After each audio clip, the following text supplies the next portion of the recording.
Chapter 346. Thale's eyes brightened. Thurin. Slave. Survived. Escaped. That's it. Hicks chuckled softly and shrugged. That was my meeting with Thurin. It wasn't long, but it left a deep impression. I hope it will be of some help to you. Thales was slightly startled. A sense of disappointment rose in him, as if he was listening to a story but did not continue. That's all? The old crow's oily smile answered him. What else? Thales could not get rid of his doubts. He quickly asked, where did she come from?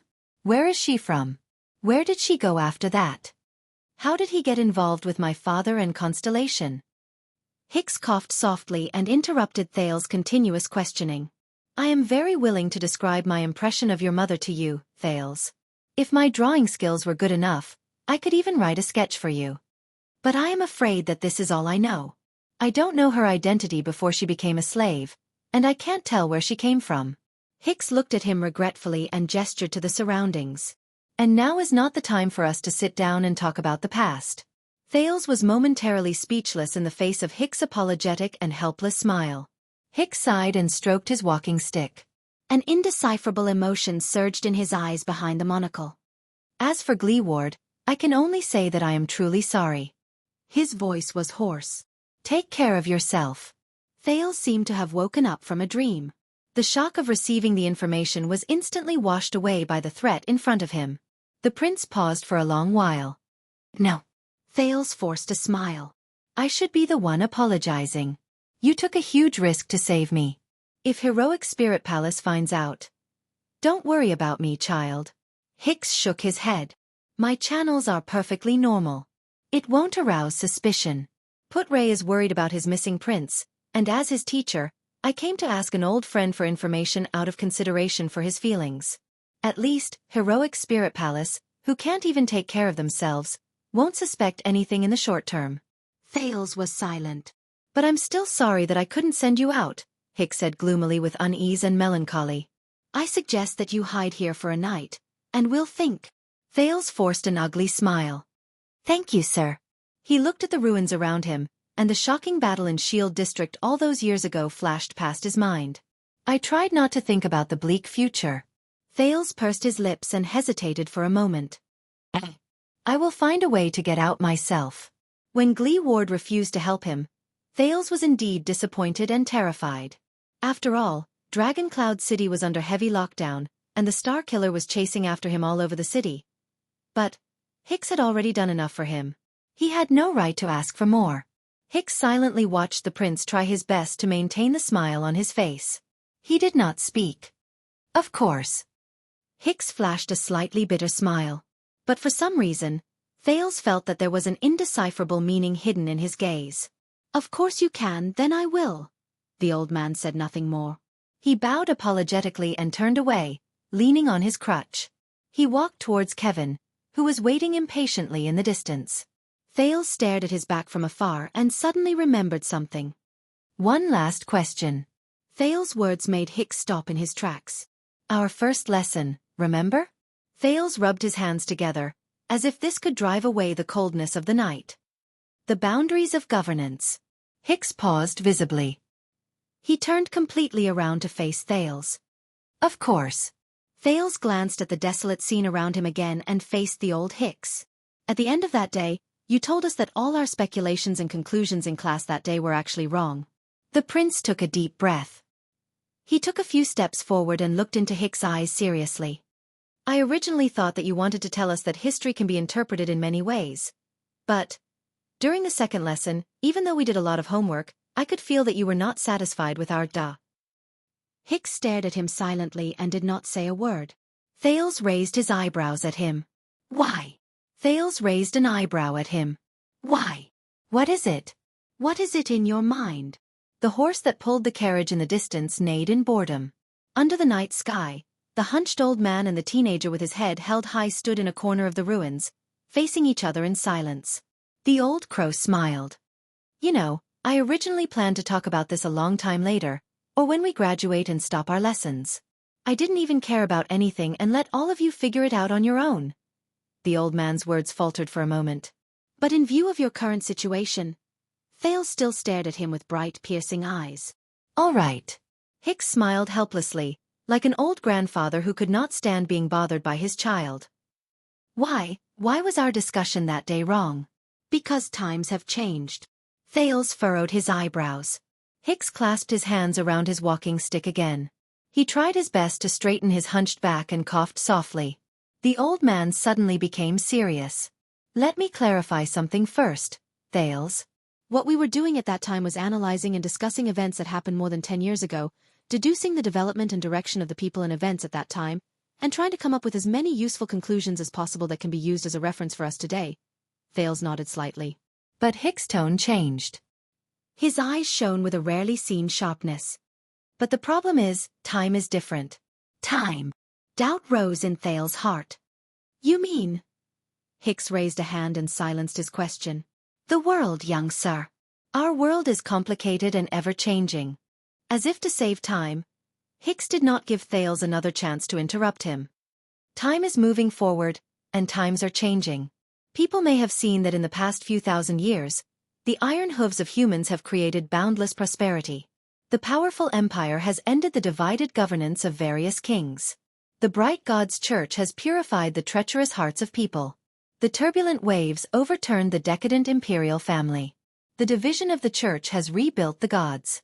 The battle of eradication, which is the closest to us, has determined today's situation. Hicks' gaze shifted. But at the same time, many people will also overlook that thousands of years ago, the merchants on the land had just gotten used to bartering. Farmers could only rely on iron and fire to harvest crops. People did not even know how to domesticate messenger crows.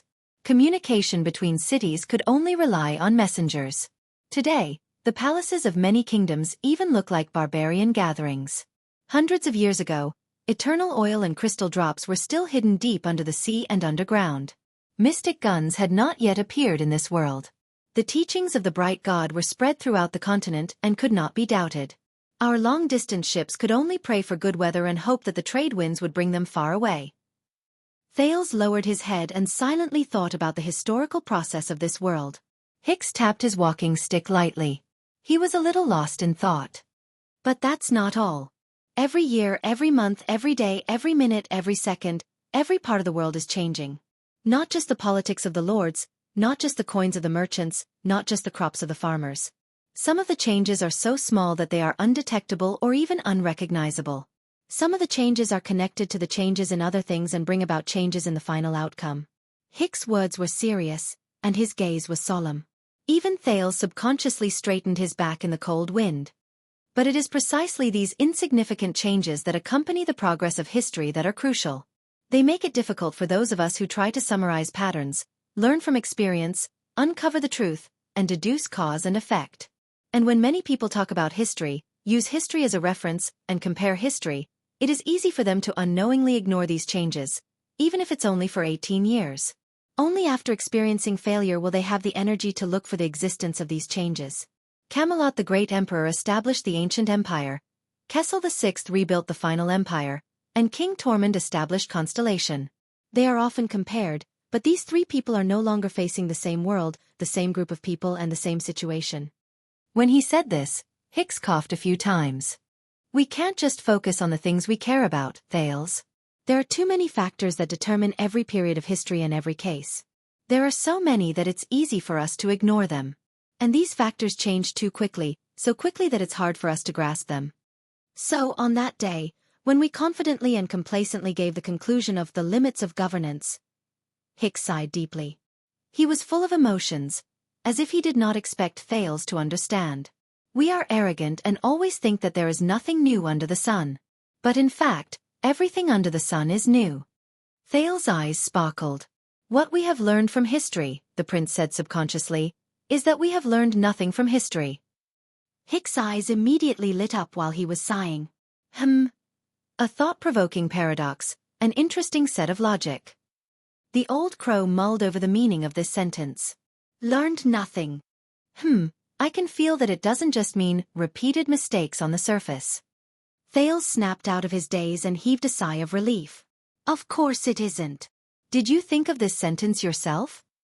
Hicks' eyes were filled with recognition and admiration. Of course. Under the old crow's probing gaze, Thales deflated the moment he opened his mouth. Of course not, he said awkwardly. It was someone else who mentioned a rather great person who is no longer in this world. His surname is Hegel, if I remember correctly.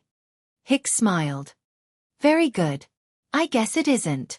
My classes require sincerity and introspection, and what I need the least is arrogance and vanity.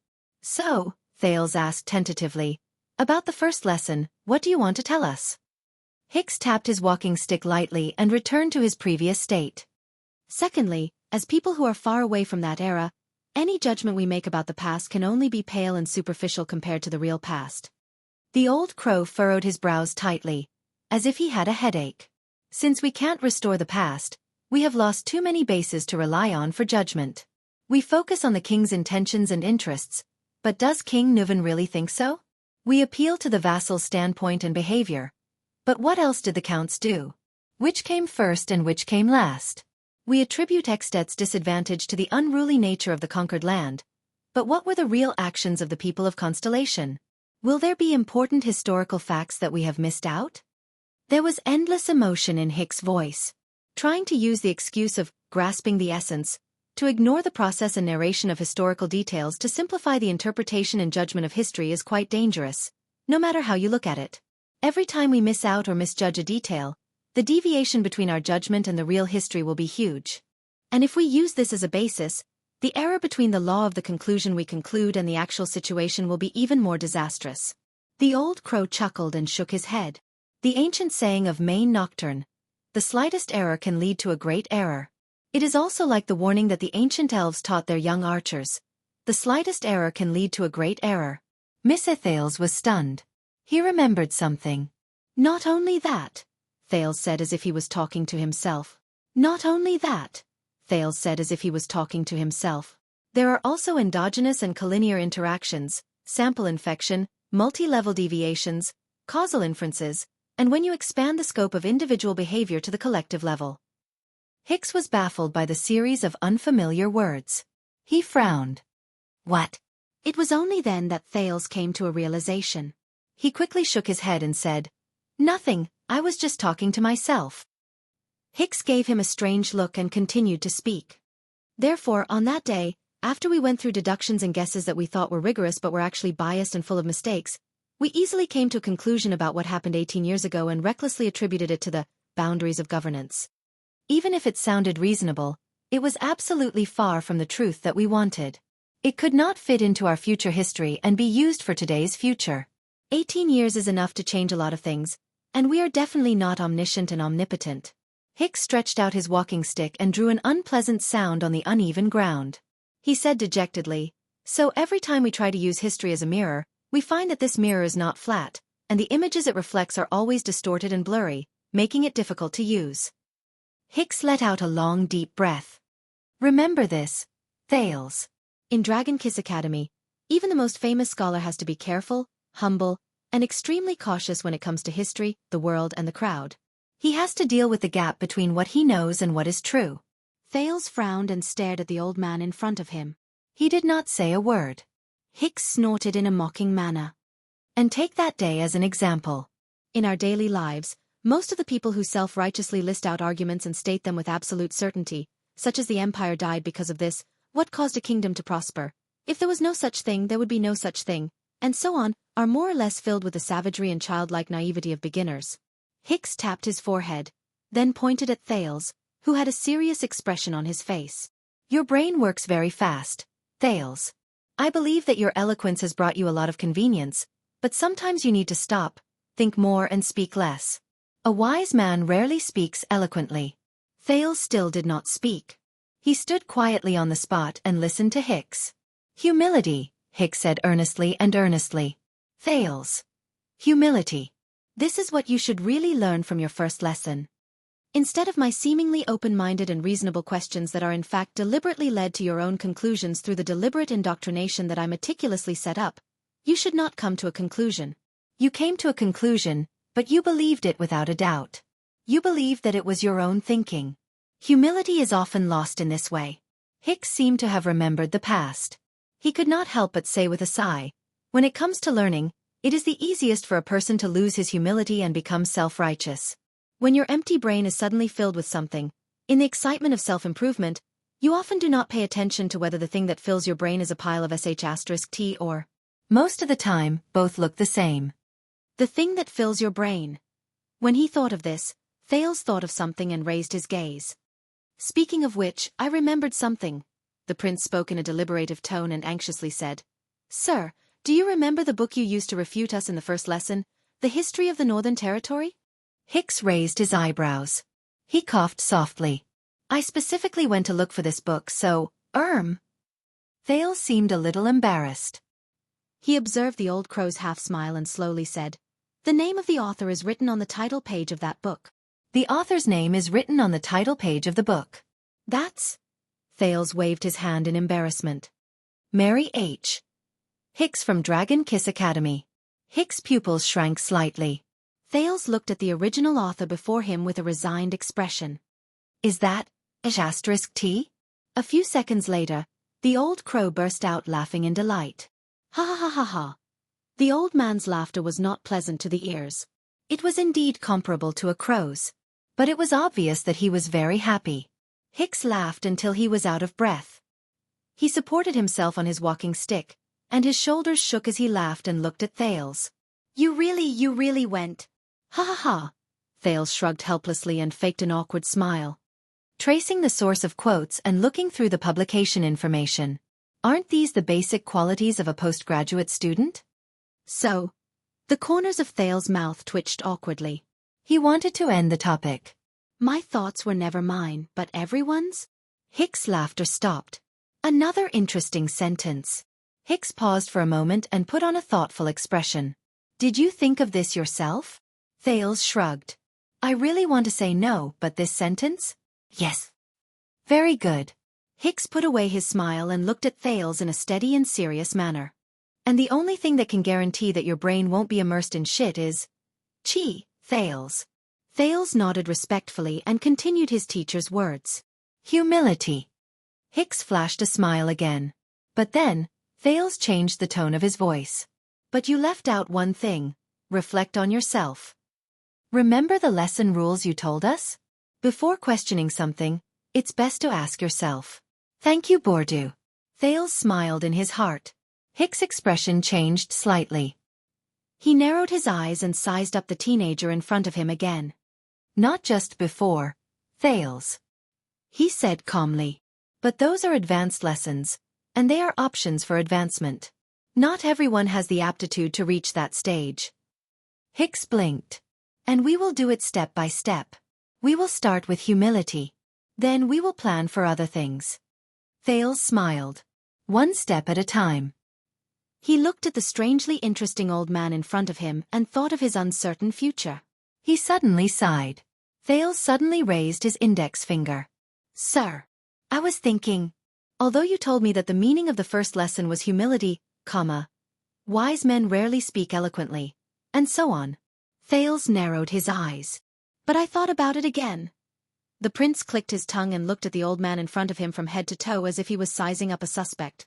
Is there a possibility that the moment you turn around and return to Heroic Spirit Palace, you will say to young rascal, to Saroma? Hicks showed a puzzled expression. Thales cleared his throat and slowed down his tone. With a rough voice, he imitated Hicks's usual tone. Dear little Saroma. My dear little brother. You must know that wise men are not afraid of eloquence. Madam, what you need is to confidently stuff your opinion into other people's minds, even if it's a pile of shit. Before Thales finished speaking, Hicks laughed out loud, and his expression was exaggerated. He kept hitting the ground with his walking stick. Ha ha ha ha ha. Thales laughed as well. Under the moonlight, the old man and the teenager who were thousands of miles away from home looked at each other and laughed.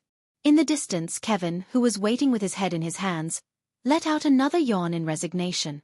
Finally, the laughter of the two people gradually weakened. Thales closed his mouth. Hicks also stopped smiling and looked at him calmly and peacefully. It's time. Thales spoke subconsciously. But Hicks was one step faster than him. You know, your mother did tell me where she was going, the old crow said flatly, but Thales was momentarily stunned. Hicks straightened his back in the darkness and sighed at the vast starry sky.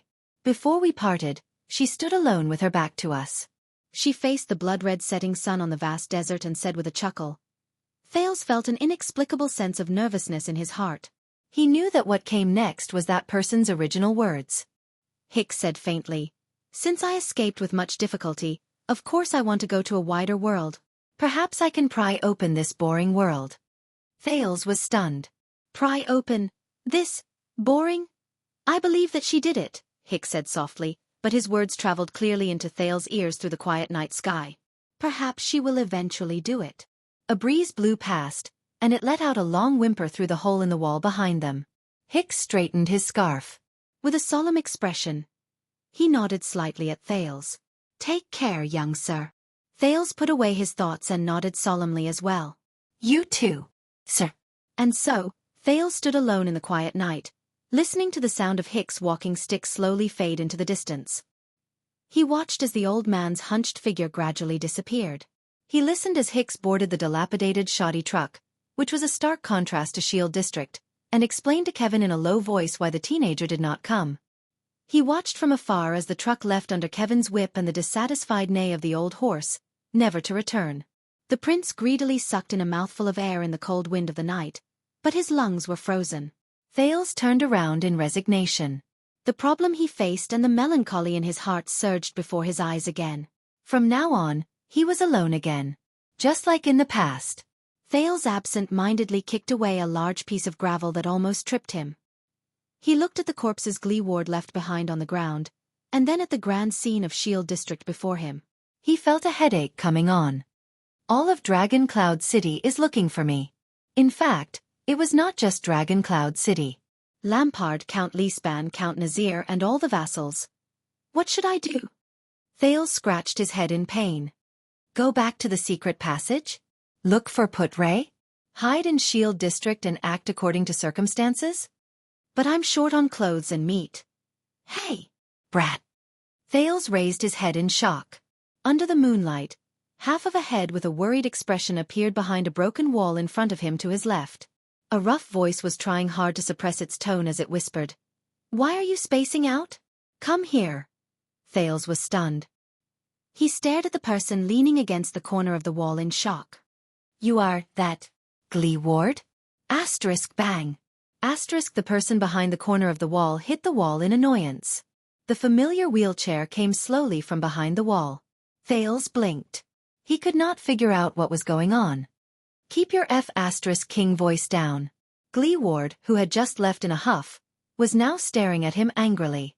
The veteran who had lost both his legs had an awkward and complicated expression on his face. He looked around warily from time to time.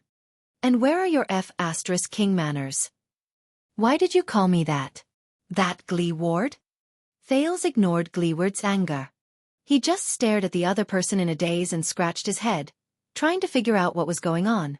"But why are you?" Glee ward interrupted him from the wheelchair. His remaining eyes were filled with the words, "I don't like the look of you." "Shut up. Come with me." "Go with him?" Thales was stunned again. He did not understand the logic behind the other person's actions. "But didn't you say that you would let me go and not take me for the reward?" "Hey!" Glee ward made a threatening expression like a wild beast. "I said shut up." The veteran drove the wheelchair in front of Thales. He looked at the surprised prince and snorted coldly in displeasure. "Aren't you going out of the city? Come with me obediently." Thales rolled his eyes 3 times. "Out of the city?" He smiled stiffly, waved his hand tentatively, and pointed in the direction where Hicks left. "But didn't you just reject the old crow?" The impatient Gleeward's expression changed. He supported the wheelchair with his left hand, pulled himself up a few inches, and raised his right fist at Thales. Thales, who still had lingering fear in his heart, subconsciously took a few steps back and raised his hands in front of his chest. "Wait!" Gleeward's fist stopped in midair. "CK. Are you looking for a beating?" The veteran said angrily without hesitation.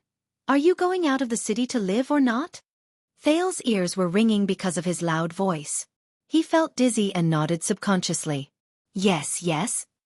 In the awkward atmosphere, the two of them stared at each other.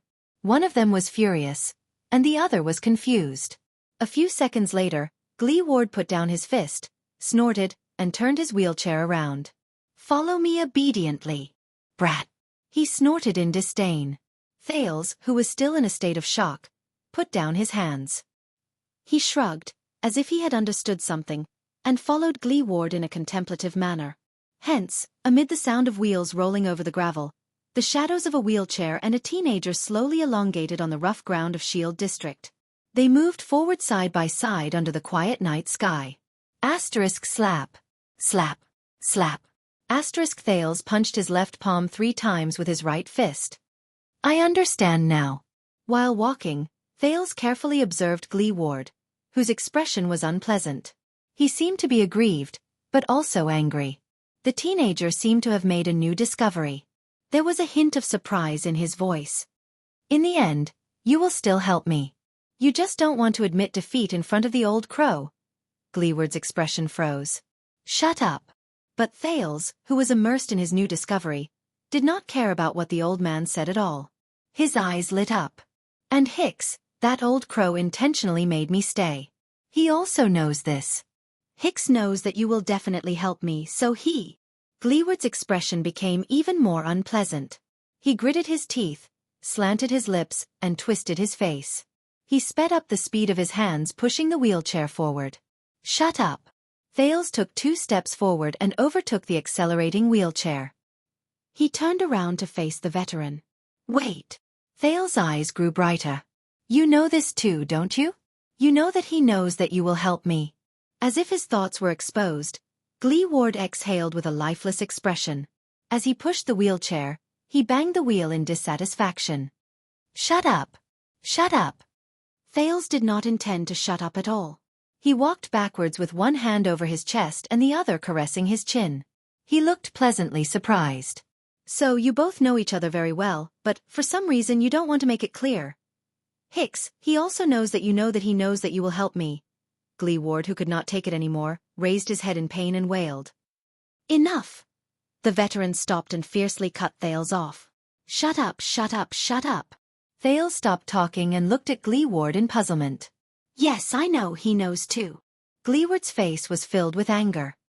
He waved his hands at the sky. So what? He spat in a very unrefined manner and looked at Thales in annoyance. I also know that he knew that I knew that he knew that I would help you. Thales nodded solemnly and used his gaze to encourage him to continue speaking. F***CK. I'm going crazy because of you. Gleeward's words were stuck in his throat. His expression changed slightly. Can't you just F***King shut up? Thales blinked and revealed a resigned expression. Of course. The prince chuckled and scratched his head. But what you said might have. You know, you also scolded my mother. Gleeward was immediately stunned. Scolded what? Thales pointed into the distance and smiled awkwardly. He kindly reminded him. That sentence of yours seemed to have scolded her? My mother, Lineage. You know her. The puzzled Gleeward paused for a few seconds before he registered what he meant. The veteran raised his finger in anger and put on a fierce expression. You cur. That's it, Thales coughed softly. At that moment, Gleeward's throat seemed to be stuck by something, and he froze abruptly. He subconsciously hesitated. His expression was subtle and changed a few times. But a second later, the veteran regained his usual fierce tone and pointed at Thales again. You cur. However, under Thales' friendly gaze, Gleeward choked on something. The muscles on his face trembled slightly. The veteran's mouth opened and closed, but no sound came out. His fingers intertwined in the air, as if he could not find a target. A gentle breeze blew past. Thales shivered despite the chill, but his smile remained. You, finally, after hesitating for a few seconds, drew Gleeward through a punch with a face full of grief and indignation. He hit the poor wheelchair with a loud thud. Bang. You cur, shut up. Hicks and his history of the Northern Territory War did happen in reality. I have a L teacher who told me about her personal experience. When Elle graduated from her PhD, she submitted a thesis to a top journal. A professor who reviewed it anonymously replied with an opinion, and the gist of it was, you did not cite a certain work in your thesis. That is the authoritative work in the field. This is a major flaw in your research. Make up for it quickly. Elle, who had just graduated from her PhD, naturally accepted the anonymous professor's opinion in fear and trepidation. Then, she searched for that certain work, no matter where she went. However, strangely enough, even though it was the authoritative work in the field, she searched for it for years without any results. In the end, the persistent Elle teacher gave each and every famous publishing house in the field a try. In the end, she found information about certain work in Cambridge. The publishing house replied, "Oh, certain work? We have it here, but it's still in draft. It'll only be published next year." Next year, next year, next year.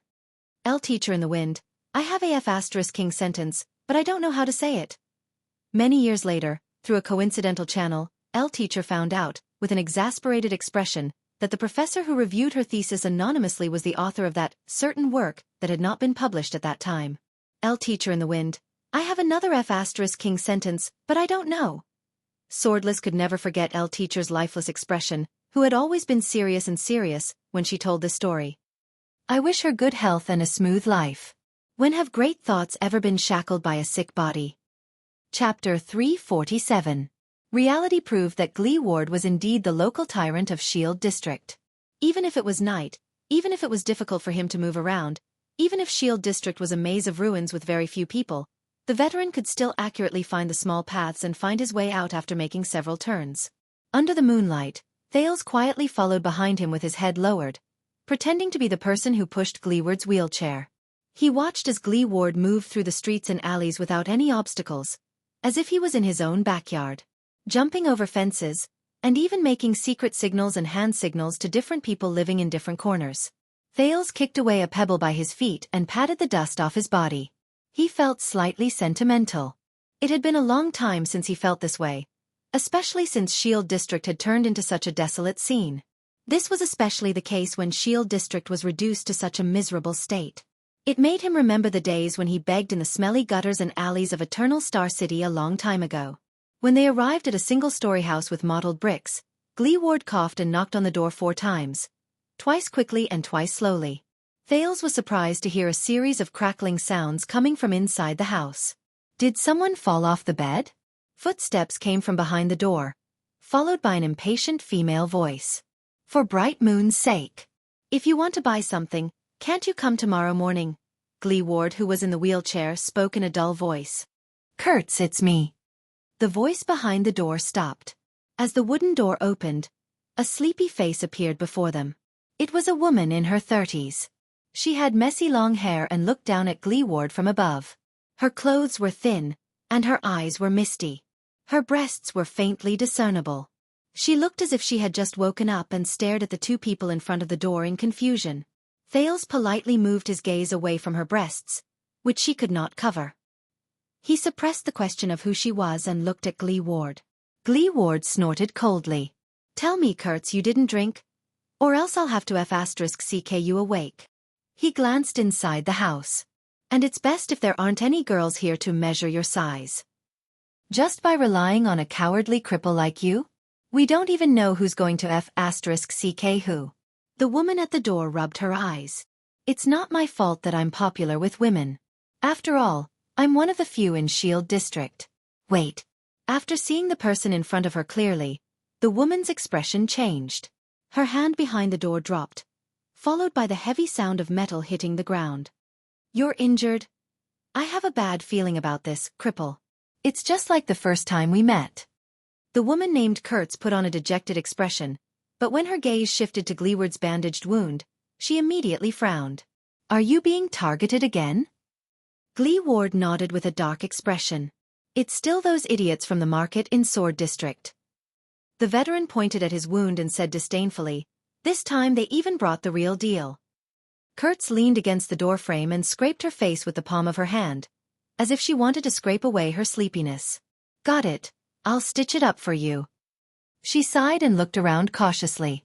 There was an annoyed expression on her face. Dragon Cloud City is in such a mess, and they still have the time to mess with you. Damn it. Thales stared curiously at the disheveled woman who had a seductive body and a foul mouth. He thought about her relationship with Glee Ward. And you, cripple. I've told you 100 times. Things are different now. Kurtz raised her head with a resigned expression. She advised earnestly, "Don't go out alone at night anymore. At least bring—" "Hey!" Gleeward interrupted her and his gaze became stern. "I've already taken care of it and taught them a small lesson." Kurtz stared at Gleeward's expression, and her annoyed expression froze slightly. She asked tentatively, "Your small lesson?" Gleeward did not answer. Thales remembered the slaughterhouse he saw just now, and blinked helplessly at a corner where no one could see. "Yes. A small lesson." Kurtz seemed to understand what he meant. She then narrowed her eyes. "I understand. Then we'll go to war. We won't stop until one of us dies." Her expression became solemn. She lowered her head and thought carefully. "I'll look for Farron right away. Even though the city is under martial law, I think we can get 100 good fighters here before dawn, and another 50 after dawn. We can catch them off guard." Thales thought of something. "What? This woman is also out to make a living?" Gleeward coughed and interrupted. "Before that, I have something else to do." "They won't expect us to counterattack so soon. The patrols are busy." Kurtz mumbled to herself about the fight between the gangs. When she heard Gleeward's words, she was slightly stunned. She looked up. "Something else." It was only then that Kurtz noticed the teenager behind Gleeward. She subconsciously tightened the thin shirt around her chest and looked at the 9-pointed star emblem on Thales' shoulder. She frowned in puzzlement. "Wait, who is this brat? Is he a noble?" "Him. Come and meet Kurtz, Thales." Gleeward turned his head and looked at Thales. He extended his hand and gestured at Kurtz in a leisurely manner. "The most unlucky tailor trader in Northland. Dr. Xi." The veteran pointed at an ugly scar on his arm and sneered. "My specialty is suturing." Thales smiled awkwardly at Kurtz. "Hey, nice to meet you." As a tailor come doctor, Kurtz's face was filled with suspicion. "Nice to meet you?" Gleeward turned his head around and sneered in a self-deprecating manner. "Stop guessing. He's that prince." Kurtz did not manage to react. She asked in puzzlement, "Which prince?" Gleeward snorted. "Which other prince could it be?" The man in the wheelchair grinned. "Wherever he goes. Who's the unlucky one?" "The Prince of Constellation." Thales coughed softly and pretended not to hear her. In the next moment, as expected, the prince saw the puzzlement on Kurtz's face turn into shock. She froze on the spot. In the house, Thales sat on a chair and gnawed on the extremely disgusting rye bread in his hand, which was probably left over from a season ago. He looked at the similarly simple and dilapidated house. There was a bare wooden table with a lot of cloth piled on it. There were also cheap boxes of female perfume placed haphazardly on it. Many patterns of clothes hung from the ceiling. On the floor, the table, and the bed, cloth and clothes were piled everywhere. Even undergarments were no exception. Needles, threads, scissors, measuring rulers, and coils could be seen everywhere. There was also a mirror with 3 cracks on the wall, and a saw in the corner. Behind the door was a ferocious-looking June 1st. Now, Thales knew what the metallic sound was when the woman let go of his hand. Thales picked up the wooden bowl and drank a mouthful of water that had a slightly strange smell. He then looked at Kurtz. The woman's identity was already clear. She was a tailor. Thales sighed secretly. But a doctor? Sewing with one hand and sewing people with the other? Treating the sick, tailoring the clothes according to the person's needs. He looked at the ferocious-looking June 1st behind the door. Perhaps it's also a rape? Causing a gang conflict? The prince glanced at the unflattering style of clothes around him. Also, why does a tailor need a saw? With the evilest imagination in his head, Thales thought. No wonder she's so poor. On the other side of the house, Kurtz, who had finished dressing, sat on a wooden bed with a broken leg and was supported by bricks. She was arguing with Gleeward in a low voice, but it did not escape Thales' ears. Are you crazy? Kurtz pushed aside a woman's long dress made of coarse cloth that hung above her head and looked anxiously at the calm Gleeward. It's not just the westbound street. From the city gate, the top of the city walls, the gatehouses between the districts, and the key fork streets, they've set up checkpoints almost everywhere. The patrols have received their bounty, and they've been working overtime day and night, never slacking off. I heard that even places as far as Sunset Snow River's ferry are no exception. Gleeward narrowed his single eye slightly. Is that so? Kurtz exhaled and subconsciously glanced at Thales, who was still eating. Over the past few decades, aside from collecting taxes, no one has paid any attention to Shield District and Hammer District. Even murder cases don't bother those men. The seamstress counted with her fingers and told Glee Ward about the pros and cons. But today, it's not just the patrols, even the white blade guards came to our door. Forget Spear District and Bow District, which have close ties with the nobles and the rich. Even the dozens of houses on Crazy Street in Hammer District were searched. Even the underwear of the dancers was searched until 10 at night. I heard that the search will continue tomorrow morning. Kurtz slapped him fiercely. In a very inelegant manner, she lifted one of her legs and placed it on top of her breasts, which were about to pop out. She allowed her other leg to swing freely under the bed. She gritted her teeth, and there was not a hint of a woman's gentleness. This is a major incident, Glee Ward. It's definitely a major incident, comparable to what happened 6 years ago. Glee Ward flashed a sarcastic smile. Thales took a bite of his bread. For some reason, he thought of Gines, the female officer from a long time ago. In comparison, the seamstress in front of him was obviously much more boorish, but she was just like Gines. She was not pretentious at all. But, with how troublesome Thales' identity is, since Glee Ward could bring me to her without hesitation. On the other side, Kurtz exhaled in pain. You heard how the Star Killer threatened us during the day. But it's not just us. She extended her finger in a very serious manner and spoke with great emotion, trying her best to make Glee Ward understand the severity of the matter. Almost all the local tyrants or people with prestige in Spear District, Sword District, and Bow District have been informed. Whoever gets involved in this will be Dragon Cloud City's enemy. Glee Ward sneered and said, Can those lackeys represent Dragon Cloud City? No, you don't know. The disciplinary hall even spread the word through a few disciplinary officers. Kurtz cleared her throat and glanced in their direction. She saw that Thales was still minding his own business and did not seem to have noticed them. Only then did she lower her voice and said, They said that whoever has news about the prince and the prince's whereabouts will receive the friendship of the disciplinary hall and the patrols. They will even turn a blind eye to it. In fact, if they help them find the prince, they will even get 3,000 gold coins. Kurtz gritted her teeth. Her facial features were scrunched up, and she extended 3 fingers with a trembling hand. At that moment, the motionless Glee Ward's expression finally changed. His remaining eye widened to the size of a pigeon's egg. Thales frowned slightly. Glee Ward raised his head abruptly. 3,000? The seamstress smacked her lips and gestured in Thales' direction. Her sparkling eyes inadvertently showed a hint of greed and charm. Think about it? After a second, Glee Ward desperately tucked his jaw away, which was about to fall to the ground. He coughed unnaturally. Humph, the veteran said sternly. Do I look like a money grubber? Do I look like the kind of person who would be tempted by a few gold coins? Kurtz's smile fell.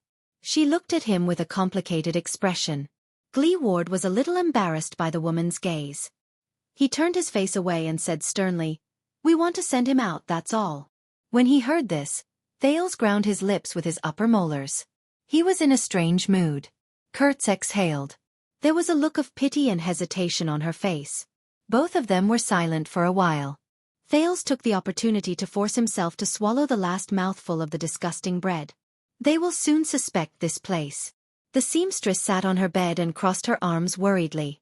Even though Shield District isn't easy to search, they'll come sooner or later. It's in ruins, and it's a mess. Is there a better hiding spot than this? Glee Ward raised his head and frowned. That's why we have to send him out as soon as possible. When Kurtz heard this, she sighed. This is a deal that will cost all of Shield District and Hammer District. You better have a good reason. Glee Ward was silent for a few seconds. I want to send him out, he said faintly. That is the reason. Kurtz was slightly stunned. The woman's expression was solemn. She stared at Glee Ward quietly. Glee Ward pursed his lips in his wheelchair. God. After a while, Kurtz covered her face in pain and lay on the bed.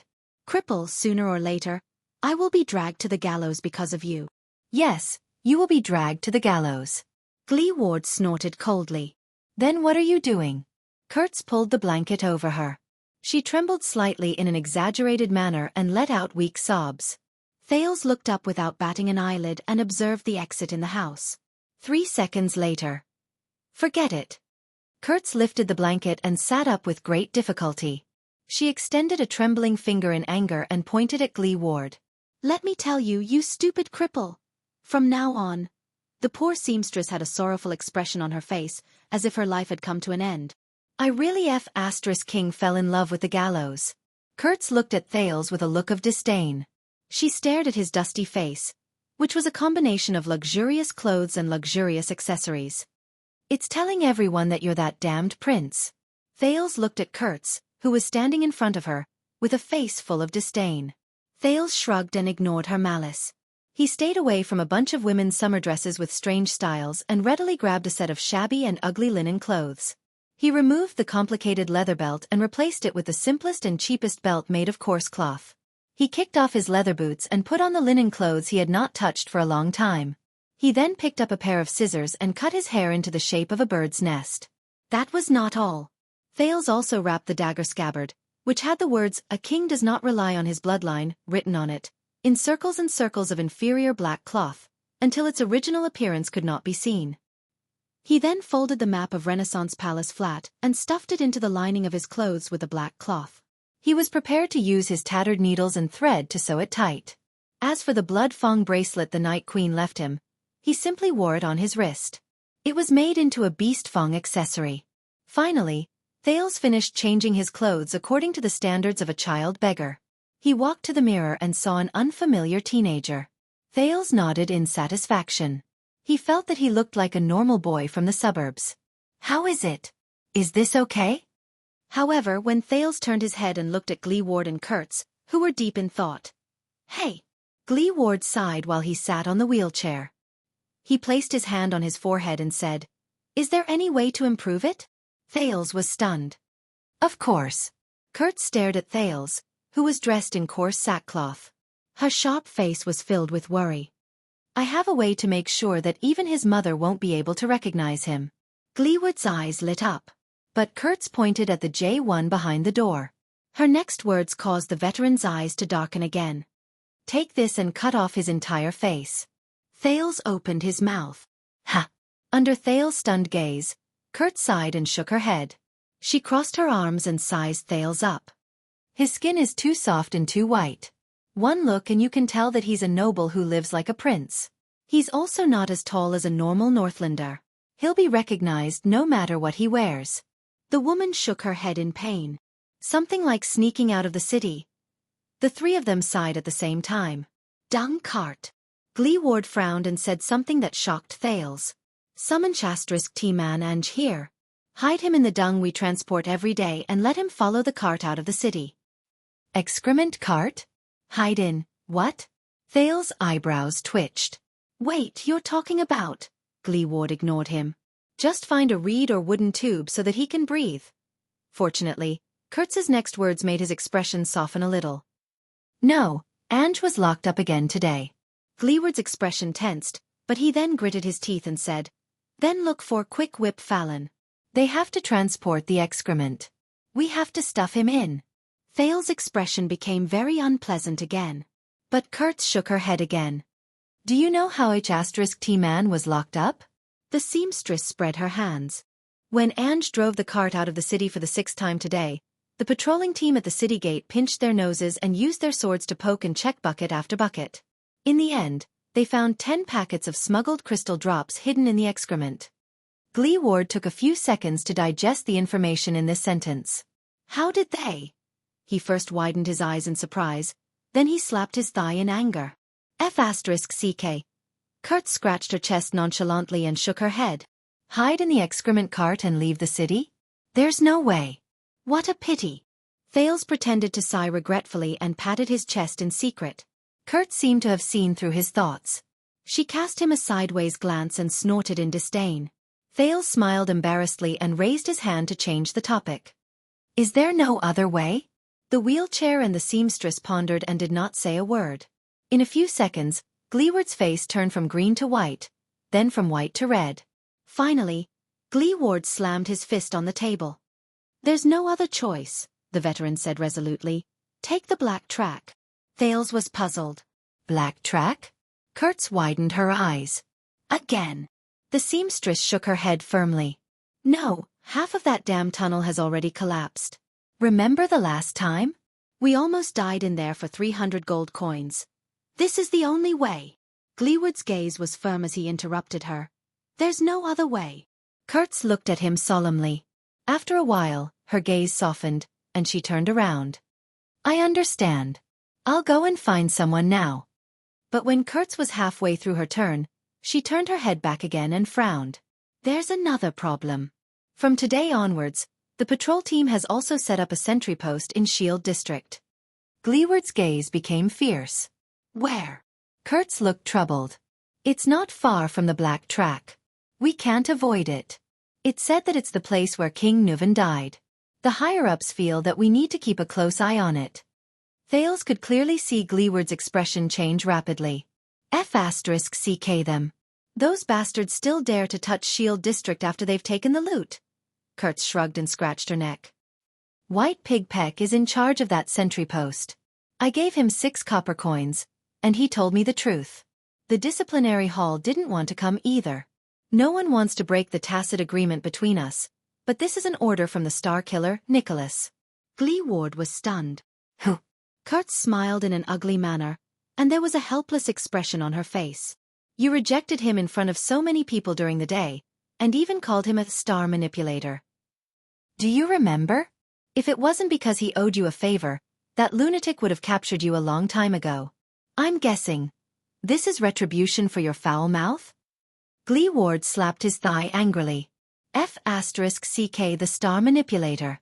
Disgusting dead face, shameless lackey, serves him right for not being able to be promoted even if he has to lick our balls for the rest of his life. Kurtz crossed her arms and pushed up her magnificent chest. Only then did she comfortably press her arms against her ribs. She looked at Gleewood as if she was looking at a child. Thales frowned as he listened to them discussing one of the famous 5 war generals, the captain of the Archduke's personal guards of Dragoncloud City, Lord Nicholas, in a disrespectful manner. He nodded in agreement. A few seconds later, Gleewood regained his composure and mumbled, Can we bribe Peck?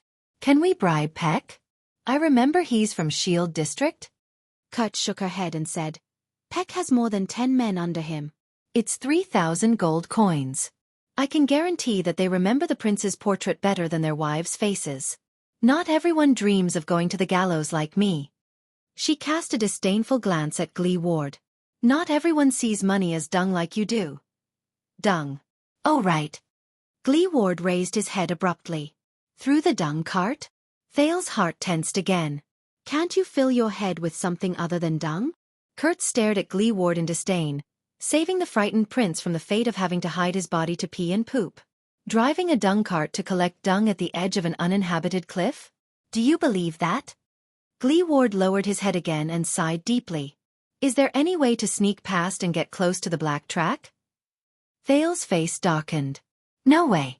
If this doesn't work. At that moment, bang.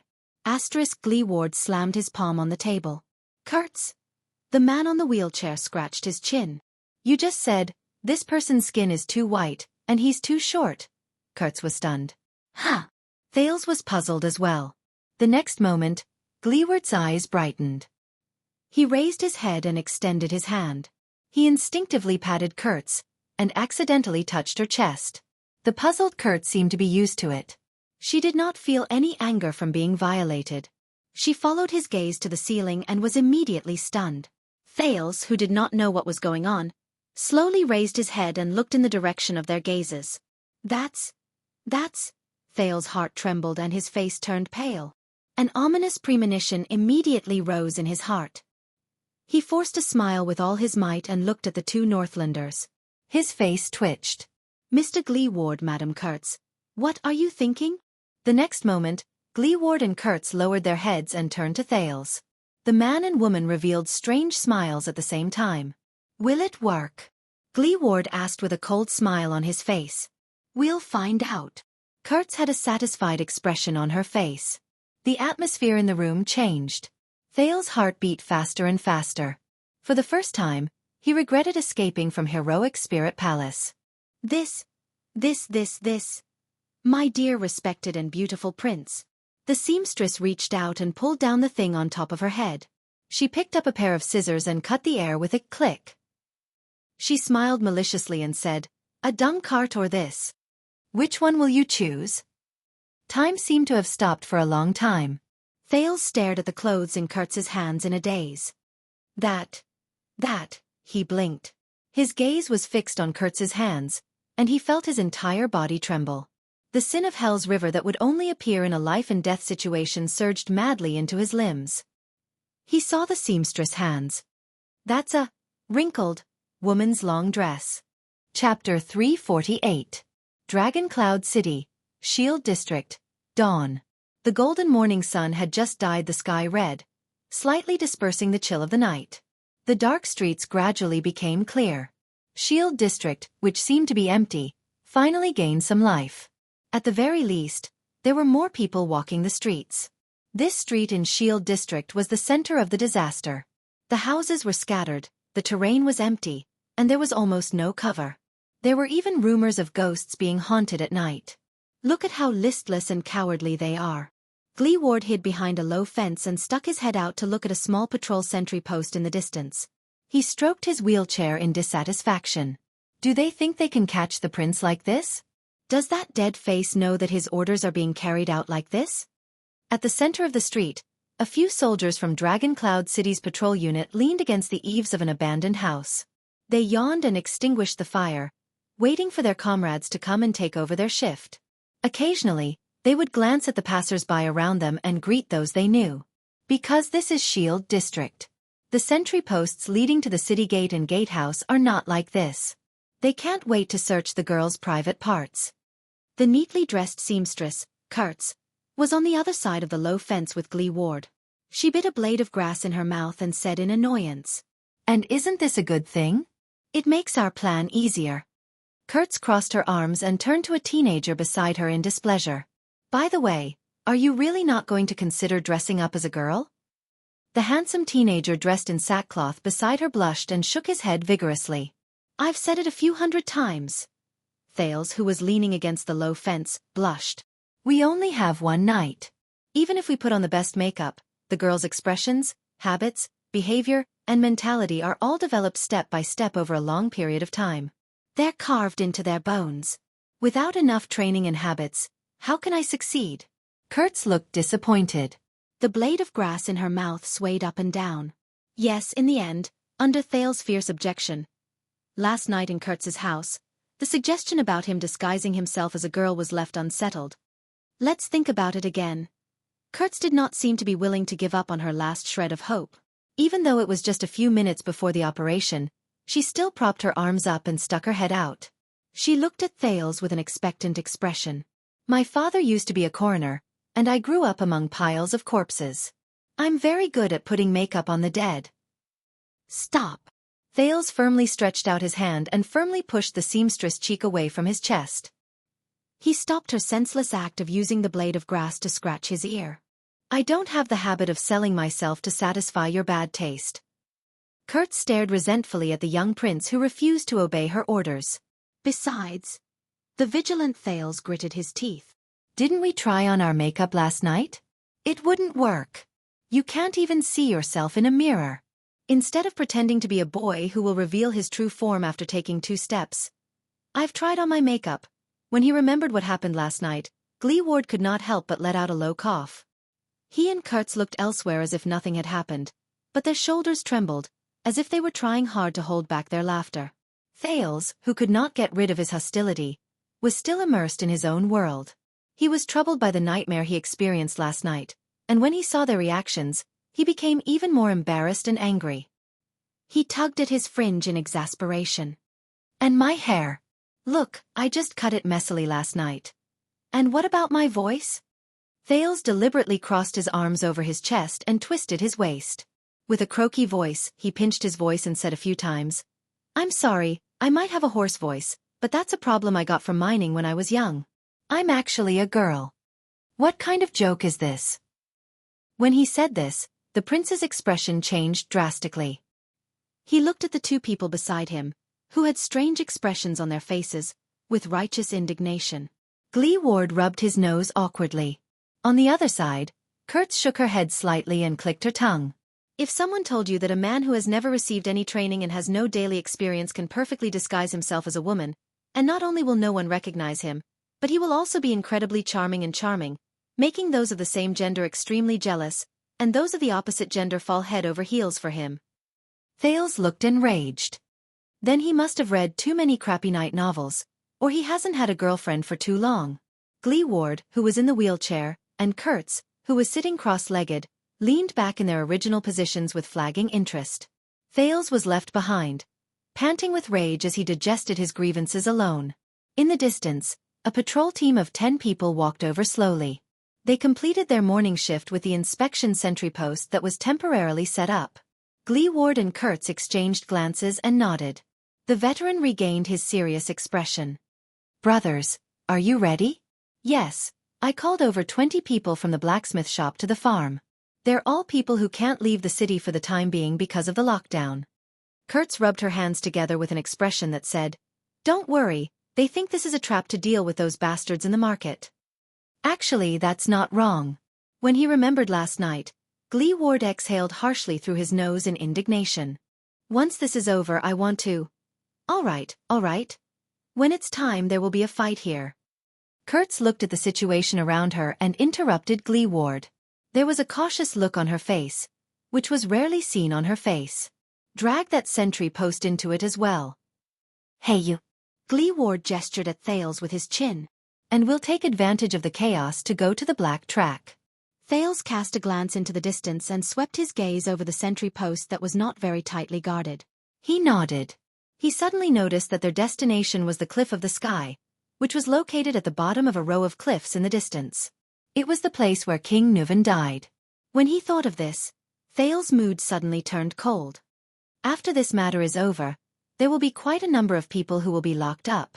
Kurtz sighed. Haven't they been locked up many times before? Ward licked his lips. His eyes sparkled. It's a good chance for them to avoid the limelight. Understood. Kurtz shrugged. She glanced at Thales and clicked her tongue in resignation. What a pity. Thales, who was anxious, glared back at her fiercely. He was certain that compared to not being able to see the male princess of Constellation, the seamstress did not feel pity for the group of people who were about to be locked up in prison. Thales looked in the direction of the cliff and asked curiously, "What is the black track you've been talking about?" Kurtz snorted softly. The grass in her mouth flipped over. "That's the only way for you to escape from Dragon Cloud City." "Why is it called that?" Ward turned his face around. "It's been called that since my grandfather's generation."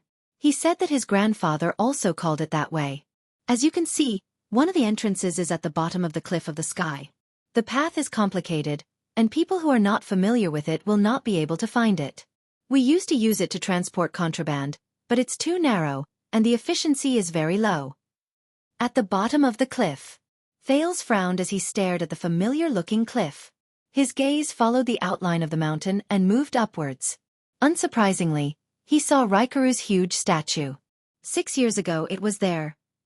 So, the black track is a small path that passes through the belly of the mountain? It leads out of the city? Thales narrowed his eyes, trying to get a clearer look. Is it natural, or is it man-made? God knows. Kurtz looked at him disdainfully. To dig a tunnel that goes through the Cliff of the Sky and connects the inside and outside of Dragon Cloud City. Perhaps it was dug by the Great Dragon. Thales clicked his tongue and did not say anything. The older generation is very respectful of that place, and they do not dare to approach it easily. Kurtz snorted softly.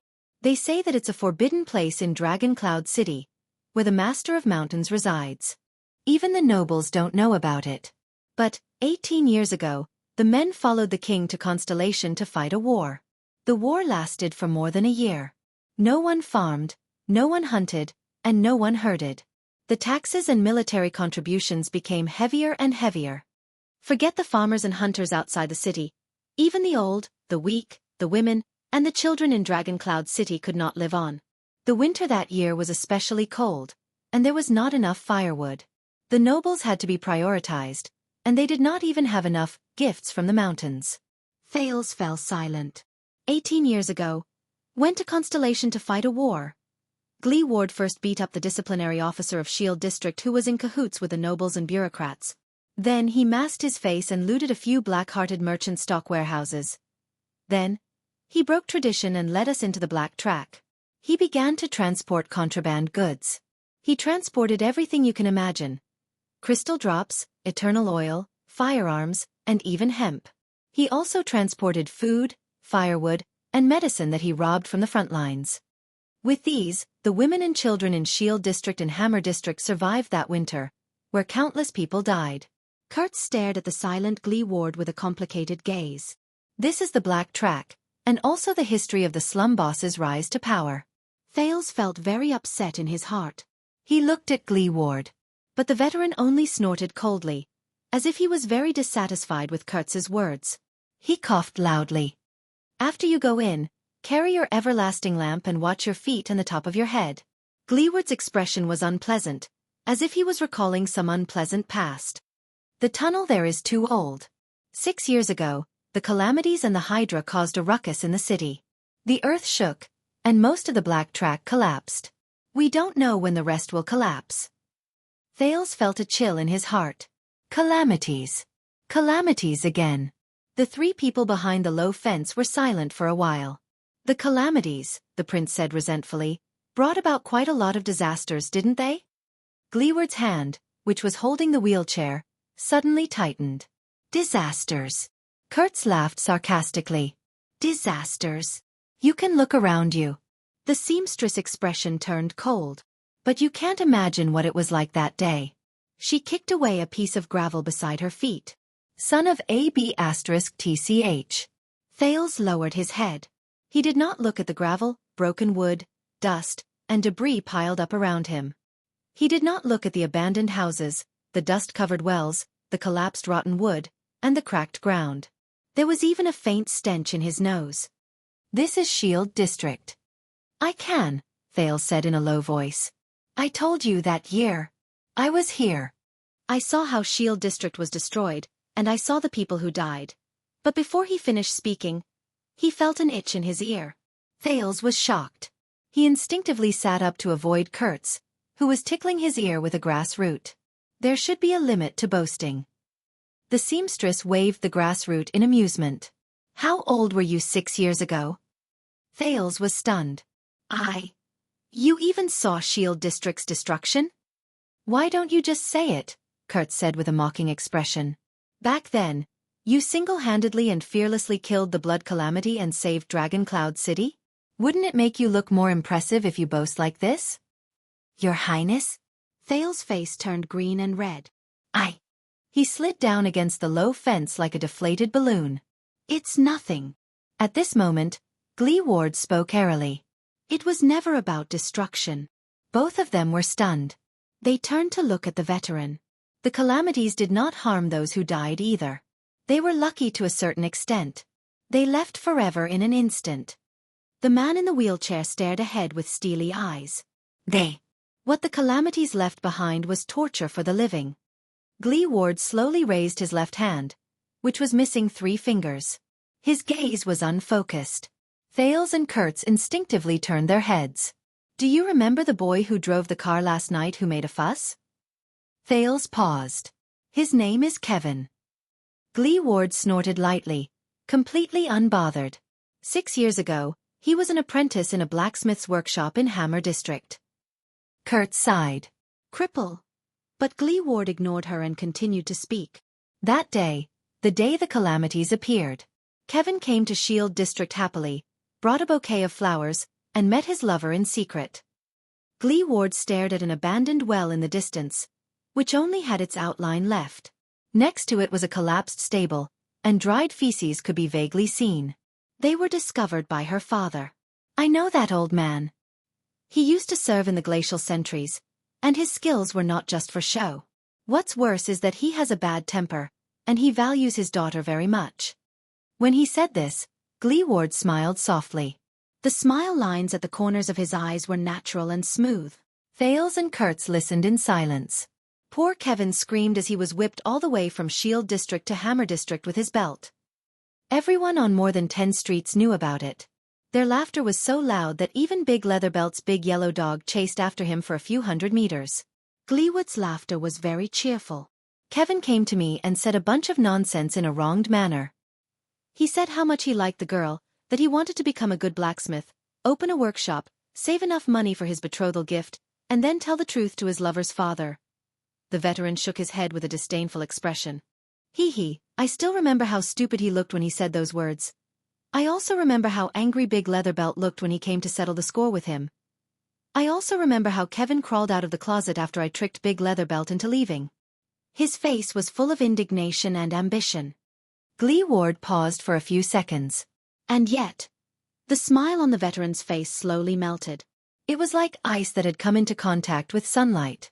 Gleeward stared into the empty distance and was lost in thought. Kevin, when he returned to Shield District the next morning. That's all. The loud voices unique to Northlanders when they negotiated prices came from afar. A rooster crowed indignantly at the sky. Together with the chirping of birds in the morning, it made Shield District seem incredibly quiet. Gleewood's teeth chattered a little. The girl Kevin liked. The future father-in-law, that he hates to the core. Including the Northlanders on the streets who watched him make a fool of himself. The veteran's gaze was dim and his voice was hoarse. Including that annoying big yellow dog who barked for 20 hours every day. Gleeward stared at the brightening sky absent-mindedly and said subconsciously, all gone. Thales and Kurtz leaned against the low fence without moving. It was as if time had stopped. All of Shield District. The veteran lowered his head and picked up a piece of gravel from the ground. He could vaguely tell what it was made of. This is the only thing left. This is what they are. These are the things that the calamities left behind for the survivors. Thales exhaled slowly. His expression was stiff. When you see Kevin laughing heartily in the future, don't forget that this is the story behind him. Gleeward's gaze became serious, and a flame that had cooled down for a long time burned in his eyes. Gleeward snorted coldly. So when you meet the survivors of the calamity, help them. Don't say that you can imagine it, don't say that you understand their pain, and don't say that you can feel it. Even if you are really the savior. The veteran turned his head slightly and stared at the silent Thales with a cold expression. Because that is very hypocritical. Thales opened his mouth to speak, but in the end, he could not say anything. *slap. Gleeward placed his hand on Thales' shoulder. Also, if you really become the king in the future. Gleeward's expression was very serious, and Thales could even feel his hand trembling slightly. Become one of those high and mighty lords. I know what you nobles know. I don't believe that those calamities are the messengers sent by the legendary gods to punish the world, or those legendary anti-mystic equipment. You must have a way to deal with them? Thales stared at the veteran in front of him in a daze. Gleeward's expression was ferocious. Remember, gather all your men, all your strength, all your weapons, and find those calamities. No matter where they hide, find them. Find them all. Find them all. The prince's heart was in a mess. All sorts of emotions surged in his heart at the same time, and it was rather unpleasant. At that moment, Gleeward gritted his teeth, and his aura was chilling. From top to bottom. Hunt them all. Chapter 349. In the next second, Gleeward pushed Thales away and looked elsewhere. His breathing quickened. Kurtz coughed softly. I see Kevin. Kurtz shook her head to the left. There, a young man peeked his head out sneakily from behind the wall and waved at them. Thales recognized him. He was the young coachman who drove the old crow to Shield District last night. Perhaps it was because they had just finished talking about him, but when the three of them saw Kevin, their expressions did not look too good. It was as if they had been caught talking behind someone's back. I'll go make the final confirmation. Wait for my signal. Kurtz spat out the grass in her mouth, patted the dust off her hands, and stood up. Her originally rascally temperament instantly became neat and tidy. Gleeward nodded and watched her leave. Only the veteran and the prince were left. The atmosphere was a little heavy. Thales watched the seamstress leave and suddenly said, To be honest, I've been in Northland for 6 years. It's rare to see a Northlander girl like her. Gleeward paused for a moment and snorted softly. Kurtz's father used to be a military doctor. She grew up in a military camp. Her childhood was filled with blood and screams. Thales' gaze shifted. The veteran tapped his fingers on the wheelchair, as if he was reminiscing about the past. Until her father passed away unexpectedly. The teenage Kurtz had to face those ruffians. You can't imagine what a girl would experience in that hell. You can't even imagine what she would become. Thale's heart tensed. He looked at the corner where Kurtz disappeared with slight surprise and recalled the tough impression the seamstress gave him. Glee Ward said absent-mindedly, "At least before I fished her out. It's a pity that the famous Dragon Cloud City isn't much better. Shield District and Hammer District are even more so." At that moment, the tough veteran seemed especially tired, as if he had just gone through a great battle. Thales inhaled slowly. "No wonder." Glee Ward snorted softly and shook his head. "You were born noble. It's hard for you to imagine everything going smoothly for you. But do you think she was born with a mouth full of vulgarities, a temper that's hard to tame, and no sense of gentleness at all? Do you think that she doesn't want to put on glamorous clothes and makeup, sit in a warm, splendid palace, and enjoy a sumptuous dinner and a man's love like a regular noble lady from the north?" Glee Ward tightened his grip on the wheelchair.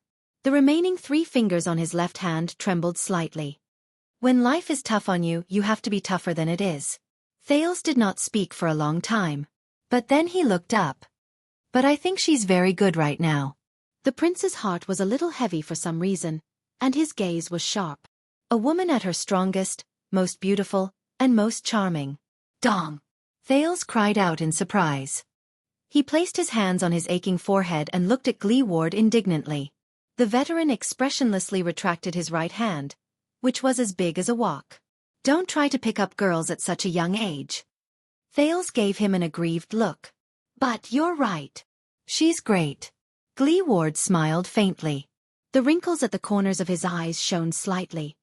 "It's been more than 10 years. Kurtz has been our brother for a long time now." Thales rubbed his head hard and said in annoyance, "Just brothers? She'll be very disappointed." Glee Ward cast him a glance, whether it was intentional or not, but he did not speak. A few seconds later, the veteran suddenly spoke. "What kind of person is your father?" Thales tensed up. "My father?" Glee Ward turned his face to the other side and shook his head. He shrugged as if he did not care. "Yes." The prince blinked. "That's a memory from too long ago." Thales frowned and answered rather hesitantly. He's a king. Dong. The second time, Thales held his head with tears in his eyes and watched indignantly as Glee Ward retracted his right hand. "Why?" Glee Ward was rather exasperated. Xueqi. Who the hell doesn't know that your father is a king? Say something else, something useful, all right? Thales gritted his teeth. "Don't touch me again." "Something else?" The prince was about to speak, but a thought came to his mind. "Why do you want to know this?" Glee Ward coughed and turned his head around in a seemingly normal manner. "Oh, about that. You know, the 2 kings of Extet were despicable and shameless bastards." The veteran shrugged a second time, completely unbothered. He rubbed his back against the wheelchair. "I was just wondering if the King of Constellation is the same." Thales revealed a doubtful gaze. "But the old crow said that you don't care about high-level politics." Gleeward's expression changed. "Yes. I suddenly changed my mind. It's not a bad thing to know more. The next time we meet, I can mock him instead." The veteran shrugged a third time. Thales stared at Glee Ward thoughtfully. Then, Glee Ward coughed in embarrassment and turned his face away. Thales asked tentatively, "But didn't you say that you don't want to see him again, Hicks?" Gleeward's face turned red. "It's none of your business." Of course, but..." Thales carefully observed Gleeward's side profile and narrowed his eyes. "Why does it have to be my father?" Gleeward's expression froze. "Oh, come on." He waved his hand and interrupted Thales in annoyance. "You know. Forget it, forget about it." Glee Ward snorted coldly. It was obvious that he was extremely displeased. "Who the F***CK cares about your king daddy?" The veteran crossed his arms and turned around. While shrugging for the 4th time, he angrily muttered to himself, "He's just another precocious young rich, handsome, charming and domineering gigolo." Thales stared at him quietly and smiled. "What about Thurin?" Glee Ward trembled slightly. "Ha! You heard what I said." Thales sighed. "What about my mother?" "What kind of person is she?" This question caused him to wait for an exceptionally long time. After a long while, Gleeward curled his lips and shook his head in disdain. Your mother? Huh. That annoying little girl with a crooked brain. The veteran in the wheelchair revealed a complicated and indecipherable expression as he spoke nonchalantly. She's best at causing a lot of trouble and provoking everyone. Fooling everyone into cleaning up after her. Thales nodded. Including you? But spare me. Gleeward shook his head and sneered. I hate her the most. Thales smiled faintly. You and Hicks were once slaves in the desert, right? This question seemed to have poked Gleeward's sore spot. Hey. He bounced a few inches on the wheelchair. He was very annoyed. I don't care what the old crow told you. Gleeward pointed at Thales with a hostile expression. I agreed to help you with a small favor, but that doesn't mean we're very close. Stop with that, I'm your good friend. That emotional trick. Thales blinked helplessly to show that he understood. The two of them leaned back in their seats again and waited for Kurtz's signal. Then, Gleeward spoke again. Hey, the old crow didn't tell me much, but judging from the direction you're going.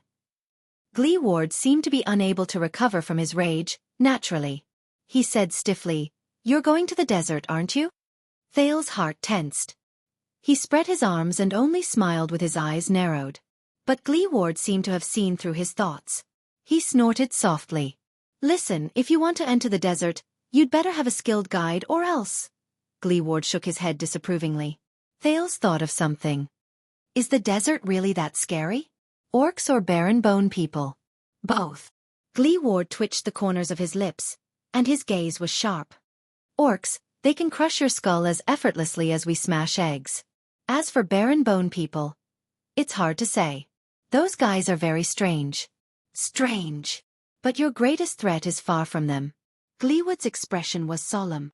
It's the desert itself, the sun, the yellow sand, and the demons who constantly whisper in your ears. Lie down, sleep, dream, and never stand up again. The veteran's expression began to drift into the distance again. Thales looked at his side profile and remembered something. You've been to the desert before, haven't you? Gleeward nodded absent-mindedly. When I was a soldier I went there to fight. Thales frowned slightly. And? Gleeward raised his head. And? The veteran on the wheelchair looked at Thales sternly. There's nothing else. At that moment, a commotion suddenly came from the street in the distance. It seemed to be two men arguing. Get ready. Gleeward held both ends of the wheelchair vigilantly. The signal is here. It's our people. Thales stood up nervously, lowered his body, and held on to the low fence. Will this work? Thales looked worriedly at the two men who started fighting at the slightest disagreement. He watched as their fight became more and more intense.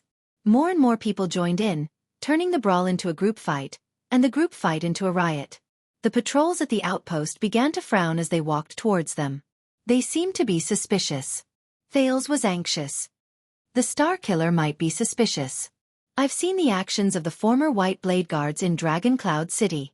I've seen how they could locate a Camion's whereabouts within half an hour in a chaotic situation. The Star Killer and the White Blade Guards know Dragon Cloud City like the back of their hands. This is their home. The commotion in the distance grew louder. Many people rushed over from the streets after hearing the news and joined in the fight. Then, a patrol soldier who tried to stop the fight was also punched to the ground. Gleeward sneered mockingly. The Star Killer? Heh, that lackey leader and his lackeys? The veteran in the wheelchair turned around with a stern expression. You're wrong.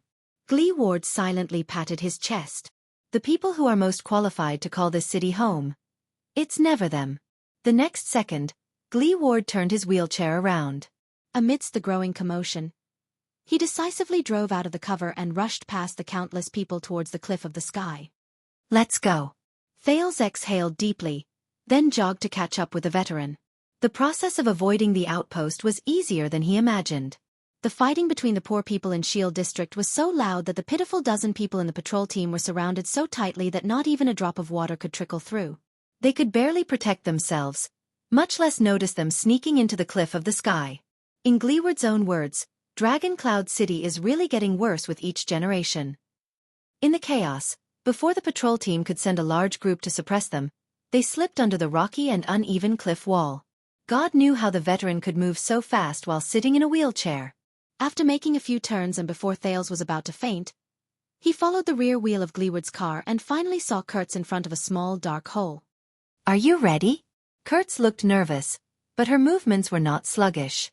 She took out a low-quality everlasting lamp that was obviously modified from an old product from her backpack and tossed it to Thales. Thales hugged the everlasting lamp while panting. He watched Kurtz take out ropes and tools. With a solemn expression, he said, "Any time." The sounds of fighting behind them started to slow down. Kurtz smiled softly, as if she was disdainful. Remember, only touch the places I've stepped on. Thales took a deep breath and nodded with mixed feelings. Pray that I don't die in there. Kurtz smiled and patted the veteran's back. The seamstress put the everlasting lamp in her mouth and straightened her body. She took the lead and slid into the small, dark hole with her feet facing downwards. She was nowhere to be seen. This is the Black Track? Thales did not have the time to be surprised that there was actually a whole other world in that small cave. Gleeward sighed and patted his shoulder. My people will prepare a horse over there. You can go wherever you want to go. The veteran looked displeased, but in the end, he did not say anything. But follow Kurtz closely inside. Thales took a deep breath and imitated the seamstress. He put his feet into the cave.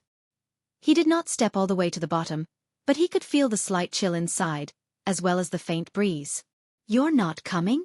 The fight behind them was still going on, but the whistle of the patrol team could already be heard in the distance. Obviously, there was not much time left. Gleeward patted half of his thigh and said mockingly, Do I look like I can leap over roofs and vault over walls? Thales felt suffocated. Go!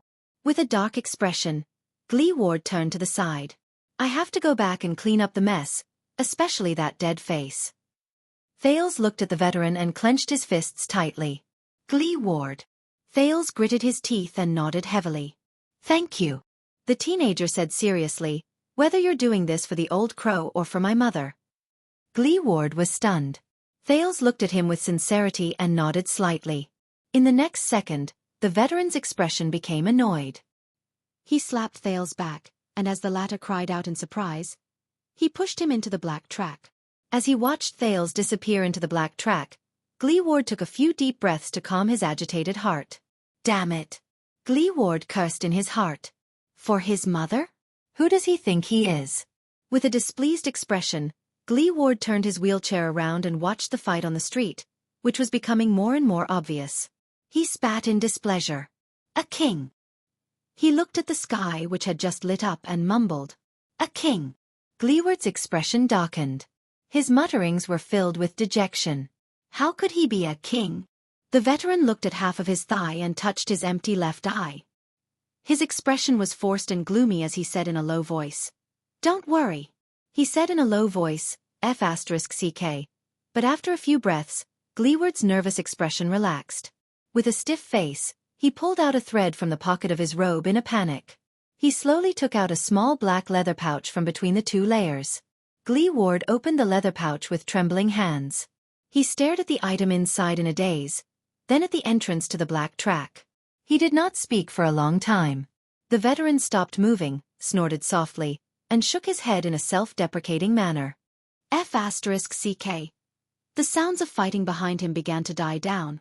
But Gleeward did not seem to notice it. He held the item in his hand. His face was livid and red, and he tried his best to put on a fierce expression. F***CK. As if that could prove something. A few seconds later, Gleeward leaned against the back of his wheelchair in relief. He laughed dryly and weakly. The veteran shut his eyes tightly. There was a faint hint of melancholy in his tone. F***CK.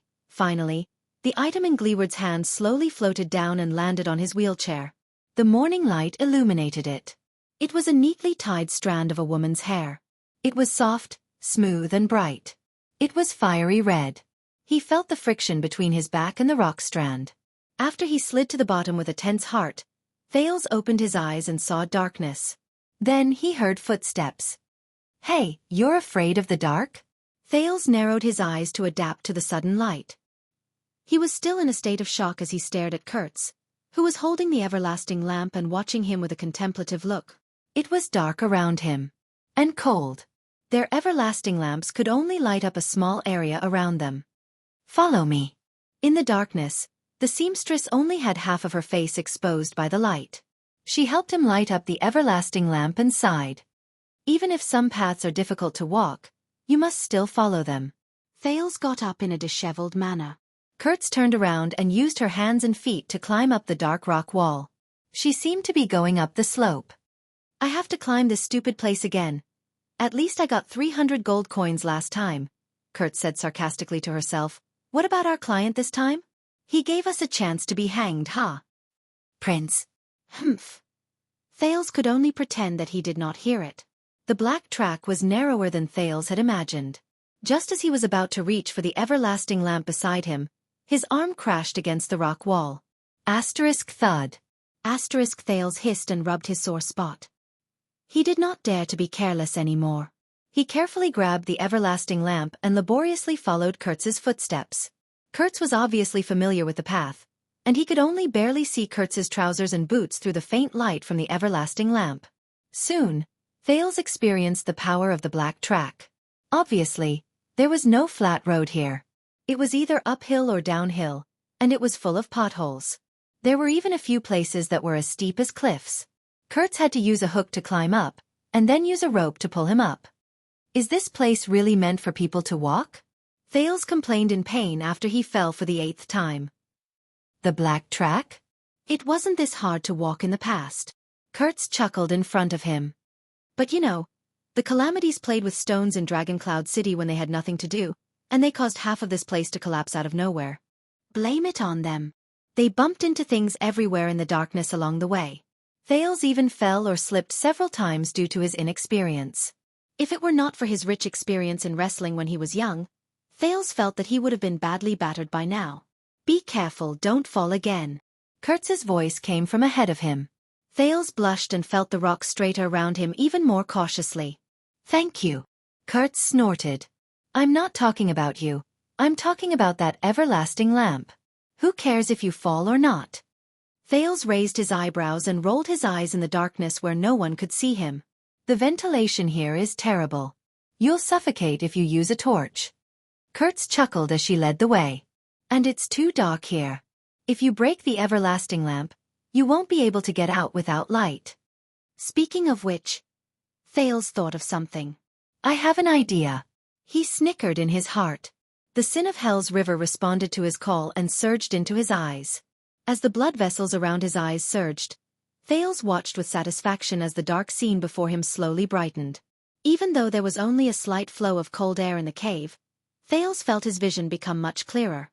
Thales only felt that his vision had become much clearer. Many of the obstacles that could not be seen in the dark could now be avoided beforehand. Hence, he quickly caught up with Kurtz, and this made the seamstress look at him in a higher light. "You got the hang of things pretty quickly." Thales could not help but feel a little smug. He began to pay attention to his surroundings. "Oh, there are words here?" Thales flipped over a rather flat rock platform. Through the sin of Hell's river, he saw strange words on the rock wall. "Huh." Kurtz, who was feeling the way ahead, asked in puzzlement, "Why didn't I notice it?" Thales paused for a moment. The sin of Hell's river continued surging. He narrowed his eyes and touched the words carved on the rock wall. August 20th, livestock, food. He read the words on it in a low voice. Thales' expression became serious. "The ancient empire." Kurtz climbed up a protruding rock and asked curiously, "What?" "Words. The words on these rocks are the language of the ancient empire. This writing style is not that of the final empire. It's from the ancient empire from a much longer time ago." Thales blinked and recalled the ancient empire's alphabet that Gilbert taught him a long time ago in bewilderment. This tunnel has a history of at least 1,000 years, or even longer. At least at that time, Northland was still under the rule of the ancient empire. No. When Thales saw a new sentence, he immediately overturned his thoughts. His curiosity was piqued, and he said excitedly, "It shouldn't be that old. I noticed that there are some words and usage of the lingua franca mixed into these words. It seems to be a record of supplies and inventory." Kurtz laughed dryly. The seamstress seemed to be doing something that required a lot of energy. Perhaps she was rock climbing. She said perfunctorily, Yes, it's really, really awesome. Now, move your butt and continue walking. Kurtz finally climbed up a huge rock. She panted, stuck her head out, and extended her hand towards Thales. She said in annoyance. Then give me your hand. I'll pull you up. Thales raised his eyebrows, glanced at the figure above him, and continued moving forward. But he immediately froze. Wait. Thales raised his head again and looked at Kurtz, who was above him, in disbelief. The everlasting lamp only illuminated a small part of the rock wall around her. The rest of the rock wall was pitch black. But, when he saw the scene before him clearly, Thales was suddenly shocked. He blinked in astonishment. In his field of vision, which was as dark as day due to the sin of Hell's River, on the rock stratum above Kurtz's head, suddenly, there was another person. It was a man. He wore an ancient-looking armor and had complicated braids. His face was thin, and his mouth was open. His eyes bulged out, but there were no pupils. There was only white in his eyes. He looked like a corpse. Thales noticed in the faint chill that there was only black and the golden light from the lamp in the dark black track. But the man was brightly colored. He wore a dark green shoulder armor, a bright silver chainmail, and a dark red belt. Even the colors of his weapons were clearly distinguishable. What was even stranger was that the man looked as if he was embedded in the rock stratum with his face down. He went against gravity and laid upside down on top of Kurtz's head. At that moment, Thales felt his entire body stiffen. He suddenly remembered the story of the back-to-back bunk in the university dormitory in another illusory world. Why now? I know. I'm most afraid of this kind of thing. Hey! Kurtz shook her arm impatiently and said, Are you stupid? In the next second, the man moved. Bit by bit. He lowered his neck stiffly. It was as if his neck had become rusty. Thales' skin started to crawl, and a chill ran down his spine. In the next moment, as if he had lowered his neck to its limit, he started to move his eyes, which were devoid of any life force, and stared lifelessly at Kurtz beneath him. He slowly pulled up the thin muscles on his cheeks and put on a stiff and cold smile. He revealed his abnormally sharp rust-colored teeth, and with a hoarse voice that sounded as if his vocal cords had been torn apart, he uttered a phrase. When he heard the phrase that was dragged out, Thales froze. It was the language of the ancient empire. Live people. But Kurtz's face was still filled with impatience. She did not seem to notice the thing that was only a few inches above her head. Do you still want to come up? It was as if she did not even hear that phrase. Thales took a deep breath and lowered his head to suppress the trembling in his body. Now, how should I tell Kurtz that there's something above your head? There's... Thales took a few deep breaths and desperately chased away his fear. He made up his mind. What's wrong with that? No. It's just a ghost. Filled with indignation, Thales gritted his teeth, opened his eyes, and raised his head abruptly. But he was stunned again. There was only a layer of black rock above Kurtz's head. It's empty. The man lying on the ground, the brightly colored ghost. It's as if they never appeared. Hey. Kurtz looked at the dumbfounded Thales with a displeased expression. The light shone on the side of her face and the rock wall. Chapter 350. What is that? In the darkness, Thales stared fearfully at the rock strata above Kurtz's head. He tried his best to blink, but he still could not see anything. There was only darkness above Kurtz's head. The sin of Hell's River did not give him any feedback. Hey, brat. The seamstress' dissatisfaction almost filled the small cave. Are you messing with me? Her voice traveled through the cave, and it echoed frequently. Thales was shocked by the angry shout. Nothing. The teenager took a deep breath and stared at the top of Kurtz's head, still in a state of shock. I was distracted. I'm coming. This time, Thales straightened his arm with all his might and held the everlasting lamp in front of him. He looked around with lingering fear and moved forward bit by bit. With great difficulty, he clasped Kurtz's palm and climbed up. Naturally, he attracted a lot of criticism from the seamstress. But Thales no longer cared about that. As Kurtz continued to explore the way forward, Thales held the lamp and walked past the spot where the face used to be. The latter could not help but raise his head repeatedly to check if there was really a strange face above his head. But there was still nothing. There was only a stone quietly embedded in the rock strata. Did I see wrongly? I did, right? Thales took a deep breath and suppressed his trembling hands and feet. He tried his best to throw away all thoughts that something was wrong with the atmosphere. He followed Kurtz's light in front of him and hugged the everlasting lamp tightly in his arms. He braced himself and continued forward in the pitch-black environment. They moved forward for another half an hour. During that time, Thales carefully moved forward. Every step he took was filled with anxiety. Even his heartbeat was almost not his own. Before he knew it, the prince was already drenched in cold sweat. Very good. We're already halfway there. Now above our heads. The seamstress' voice traveled into his ears, and she sounded rather satisfied. We're not far away. Thales felt relieved. Kurtz pressed her left hand against the rock wall in front of the cave and turned right. But at that moment, Kurtz pressed her left hand against the empty wall. A human face suddenly appeared. Thales felt his chest go numb. He could not catch his breath, and his entire body trembled. Asterisk thud. Asterisk his everlasting lamp fell beside his feet. The light flickered and cast Thales' shadow on the rock wall, but it could not cover the outline of the face. It was a man with deep features and blue dye on his forehead and cheeks. Just like the first man, his muscles were thin and shriveled, his eyes were pale, his lips were closed, and his skin was so pale that he didn't look like a living person. Hey. Kurtz gritted her teeth and turned around. I told you not to drop the everlasting lamp. Without the light, are you going to hit your head against the wall? The seamstress was a palm's distance away from the face on the rock wall, but she did not feel anything wrong. We must. The man in the rock wall glared at Thales with pupilless eyes. His cervical vertebrae rotated slowly like a rusty clock. His black lips opened and closed, and his teeth, which were like withered wood, let out an unpleasant sound. It was as if the sound was right next to his ears. Elves. Kill them all. Kill the orcs as well. Enemy countries, kill them all as well. Why can't we kill them all? Kurtz was still reprimanding the teenager unhappily, as if she and the man were in two different worlds. She did not hear anything. This is the common language of the Western Peninsula that's mixed with the language of the ancient empire? Thales felt goosebumps in his heart. He was about to cry. With a stiff expression, he pointed in the direction opposite Kurtz.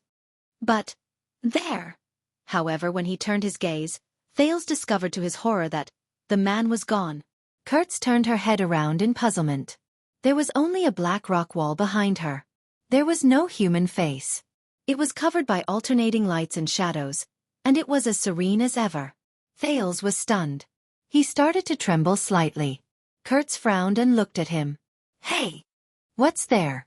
The teenager shook his head violently. Thales sucked in a deep breath and sprang up like an agile rabbit. He picked up the everlasting lamp, and using both his hands and feet, he practically rolled and crawled away from the rock wall. He ran in front of Kurtz. The petrified prince turned around the strange rock wall, and before his eyes was another stretch of darkness. He could barely see a downward slope. No, Kurtz! Thales gulped as he ran. His fingers were numb, and his voice was unsteady. Something's not right. Kurtz was a little stunned. What? Thales firmly resisted the desire to turn his head around. He shook his head vigorously. The black track. This place is very strange. I saw some things. Kurtz looked at Thales' disheveled appearance as if she was deep in thought. Suddenly, she giggled. Are you really afraid of the dark? Thales, who was terrified, bit his lower lip and tried his best not to think. This isn't the dark. He was cut off. Be good and shut up. The seamstress rushed in front of him with a fierce look on her face and poked his chest. I promised the cripple, so I will definitely send you out. Follow me properly. Don't be afraid of the dark. Thales, who wanted to cry but had no tears and was horrified, was speechless. Kurtz, who was in front of him, cursed as she jumped down a slope. She stirred up air currents, and a chill surrounded them. Thales could only put on a long face and hang the everlasting lamp in front of his chest. With one foot in front of him and both hands supporting his back, he slid down the slope. This time he widened his eyes. The sin of hell's river flowed faster. I remember that as long as we walk past this place. Thales listened absent-mindedly, but just as he was about to slide to the bottom of the slope, facing him, on the top of the rock wall, 3 figures suddenly appeared. Old men, women, and men. Thales, who was falling, shuddered. A low and strange whisper traveled into his ears again. You are. I am. Who are we? This was the old man's call. The common language with a Northland accent was filled with confusion. You are us. We are you. This was the man's whisper. It was filled with the language of the ancient empire. His words were elegant, but very strange. They were stuck to the rock wall. Their eyes were pale, and they looked like corpses. They stared at him, and their gazes were extremely clear in the darkness. One of the women even stretched out her withered hands towards him. Why are you over there? This was the common language, but the grammar was complicated, and it was filled with an accent that Thales had never heard before. There was a heart-wrenching chill in his words, as well as hysterical pain. My lover. Why did you not return from the battlefield? The brownish-gray nails swept past Thales' face, bringing with it a bone-chilling chill. Bang. The petrified Thales fell to the ground on his butt, and he fell hard on the ground. What the hell is this? F***CK. Thales could not help but curse. At that moment, he only felt goosebumps all over his body. He got up and took a step forward, just wanting to stay further away from the figures above him. What the hell is this place? Panting, Thales, who was panicking in the dark, bumped into Kurtz, who was trying to recall the way back. Are you crazy? The seamstress staggered when he bumped into her. She turned around with an angry expression. I swear if you... But she could not finish her sentence.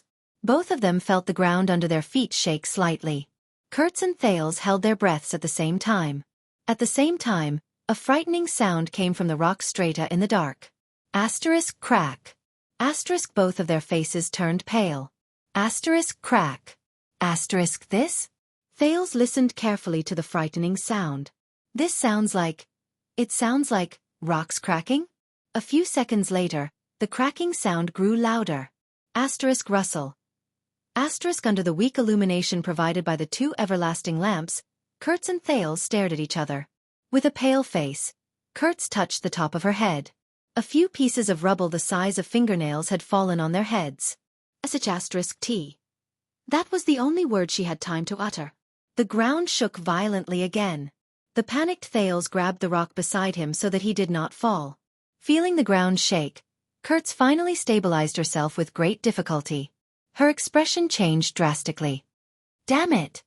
Something must have collapsed again. She had just finished speaking. Bang. The cracking sound and shaking sound turned into a piercing crash. It was as if a huge rock had fallen behind them. The seamstress' expression was unpleasant. She could not care about reprimanding Thales. She hung the everlasting lamp around her neck and nimbly climbed up the path. Run! Thud. A huge rock smashed onto a low slope not far from them and rolled down. Thales' heart trembled. He knew that this was not the time to be afraid of ghosts. The prince could not care about preserving his strength. He summoned the familiar yet unfamiliar power and desperately activated the sin of Hell's river in his body. Boom. The sin of Hell's river happily rushed to the top of his head and filled his entire body. Thales felt the pulsation of his blood vessels and the fullness of his muscles. He felt his vision clearer than day and the flow of air in the cave. Thales stomped on the ground and instantly stood up. He clung to the rock wall and chased after Kurtz with all his might. The ground shook again. Soon, the sounds around him turned into a deafening roar. Together with the tremors of the rock strata and the ground, they traveled into his ears. Rumble. The terrified prince caught up to Kurtz. Boom. The sounds of falling rocks became louder and more frequent, as if they were very close. What the hell? Thales desperately jumped over a shallow pit and clung to a rock strata going up the slope. He gritted his teeth and shouted in the midst of the roars. This stupid place! Was it like this before? The ground shook again. Thales lost his footing and fell to the ground. His everlasting lamp crashed against the rock wall and was instantly extinguished with a shattering sound. But he could not care about that now. Escaping was more important. His skin crawled.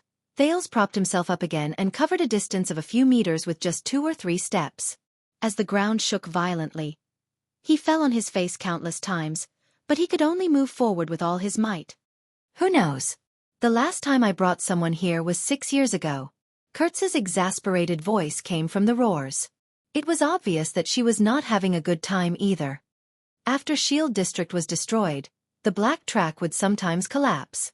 That's why the cripples sealed this place. Thales crashed into the walls left and right during the tremors. He struggled to maintain his balance and keep moving forward. But in such a terrible environment, even Kurtz, who was very familiar with the path, could not move faster. Asterisk bang. Boom. Asterisk a loud sound came from behind them. The slope that they passed by earlier was smashed by a rock that had fallen from an unknown place. Crushed stones flew everywhere. When Thales turned his head around and saw this scene, his soul almost left his body. Thales took 2 steps forward and avoided a falling rock to his left. Asterisk bang. Asterisk, but this was far from the worst. As the falling rock smashed open a crack, another person appeared in shock. It was a withered figure with white hair. Come, join us and fight against the tyrant. The empire will fall and Northland will rise. Its eyes were white and its muscles were rotting. But its lips were as dry as its companions, and it had sparse white hair and wrinkled scalp. It extended a hand that was only left with white bones to Thales. Thales shuddered. The sin of Hell's river automatically gathered in his left leg without him needing to summon it. He kicked it with all his might and rolled to the right while cursing.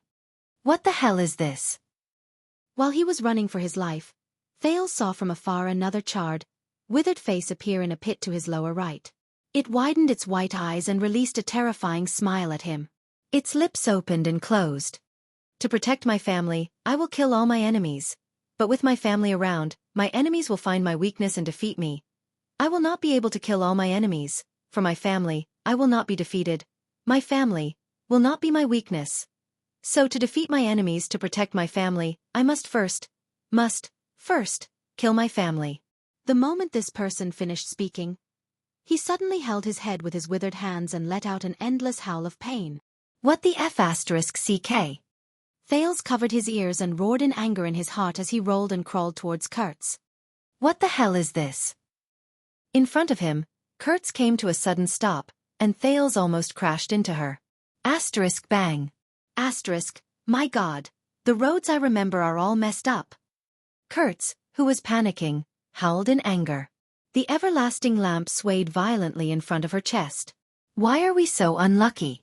I feel like wherever we go is collapsing. A rock smashed into their path in a frightening manner. Shocked, Thales and the seamstress immediately turned to the other side. Wherever we go. Thales suppressed the fear in his heart and shouted in dissatisfaction as he ran. Are you sure your surname isn't Drake? Bullshasterisk T. Kurtz said angrily, my surname is. But at that moment, Thales, who was running for his life amidst the tremors, collapses and falling rocks, stopped breathing. He was frightened by the scene before him. In the field of vision of the sin of Hell's river, countless faces, figures he saw just now appeared one after another as they ran for their lives. These people had the same characteristics. They were as withered as corpses. They had eyes but no pupils, and their movements were stiff. These monsters, either revealed their heads from the cracks in the rocks, stretched out their limbs from the craters, or suddenly rose from the ground. They were everywhere, and their shadows could be seen everywhere. Thales could only feel an endless chill invading his body from the soles of his feet. This time, they faintly exuded an ominous black fog. Regardless of whether they were near or far, they all turned to Thales and glared at him. They opened their ugly mouths and spoke simultaneously. The Emperor is calling. The knights have gathered. Return in triumph, return in triumph, return in triumph. Where the tip of the sword points, the chaos will end. After this war, the Empire will have no enemies, and we will be able to return home. We are surrounded. We don't need to leave any rations. Those who are injured, leave your horses with the healthy. Those who don't have weapons, search the bodies of the others. Cavaliers, equip yourselves. We will make one last charge. This way, King Anzac and the others will have to deal with fewer mixed orcs. Why do we have to fight? Why? The West Billows didn't attack us, so why do we have to attack them?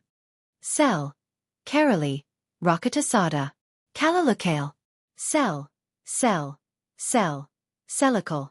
There were all sorts of languages, including the elegant or common language of the ancient empire, the ancient or modern lingua franca, and many other languages that Thales seemed familiar with but could not understand. There were even a few existences who did not look like normal humans. They were screaming in pain in a language that he could not understand at all. The cave was instantly filled with noise. But Kurtz was the same as always. She did not seem to have noticed anything and only ran forward desperately. More and more words seeped into Thales' ears. Some were whispered, some were growled, and some were roared. They were accompanied by layers of abnormal emotions. The terrified Thales wailed and increased his speed in a flurry. He only wanted to run as fast as he could and escape this godforsaken place. The voices continued. It doesn't matter if they have weapons or not. The reason is simple. This is the place the Emperor designated. It is our territory. If they don't admit that they are from the Empire, then they are our enemies. The uprising failed. The entire army was wiped out. The inspectors of the Empire will be here soon. Run! Sound the bugle. It's the ice bastards. Orcs. We must stop them here. Believe me, the humans will definitely win. Deserters, deserters, deserters deserve to die. Deserters don't deserve to be human. If they don't have the courage to behead themselves, they deserve to be beheaded by others. The city is breached. The city is breached.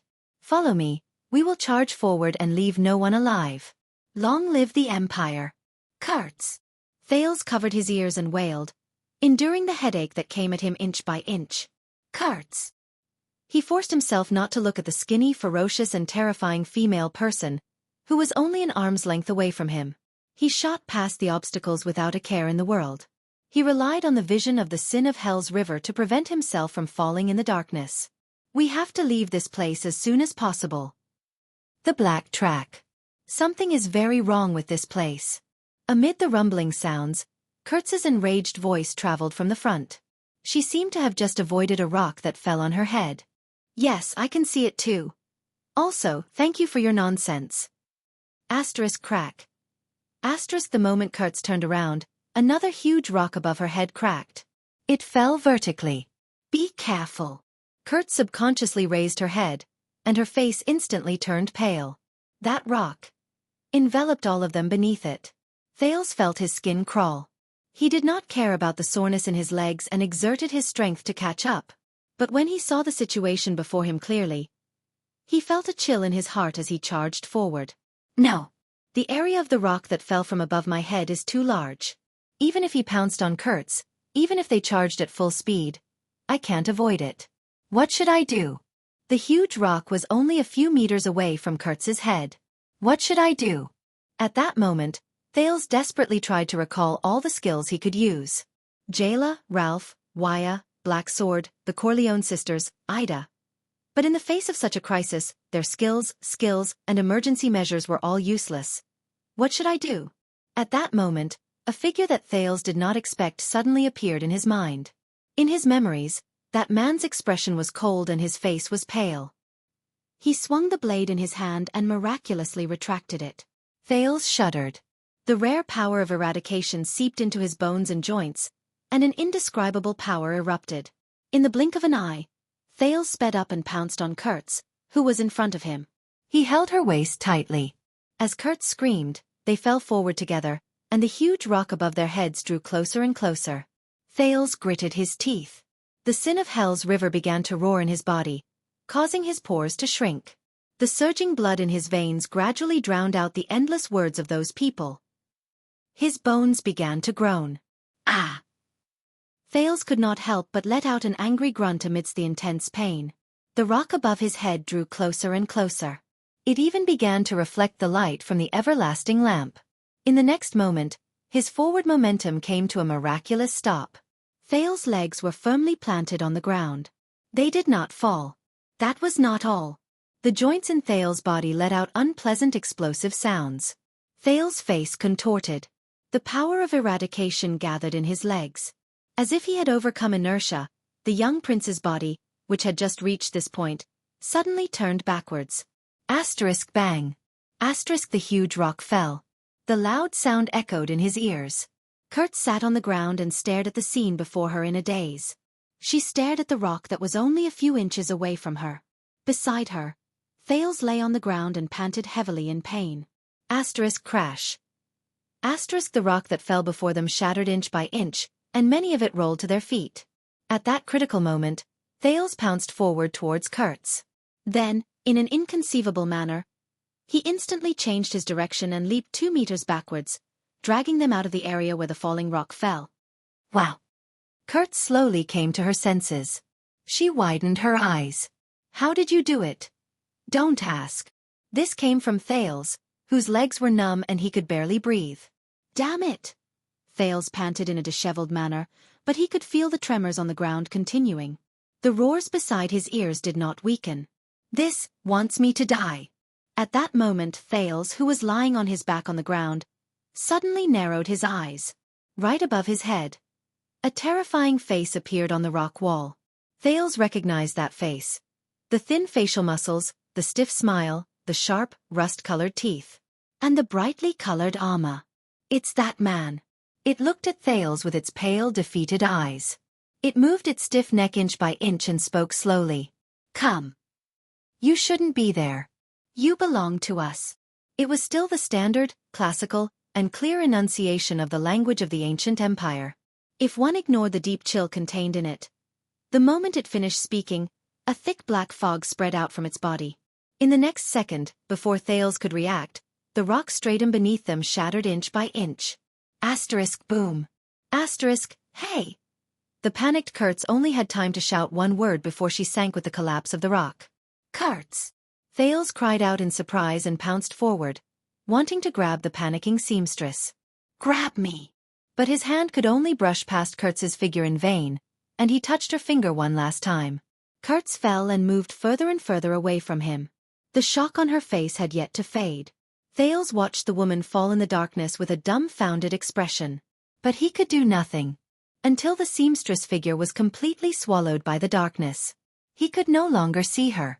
Above him, a hoarse and terrifying voice spoke in the language of the ancient empire with a threatening chill. Come, comrade. Chapter 351. Thales gritted his teeth and trembled a little. He looked up abruptly. However, the strange man on the rock wall disappeared again. Thales' breathing quickened. No. Kurtz. He could no longer care about those supernatural beings.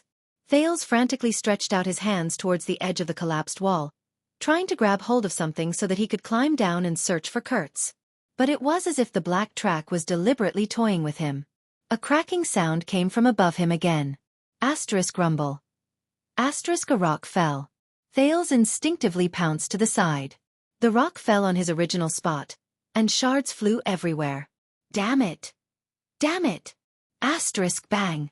Asterisk countless stones continued to fall beside him and above him. The teenager could only hug his head tightly and curl into a ball. He rolled left and right under the perception of the sin of Hell's River, trying his best to avoid the larger stones. Asterisk rumble, rumble. Asterisk finally, Thales felt that everything around him had quietened down. The prince panted and put down his arms. He lay down on his back and endured the pain in his eyes.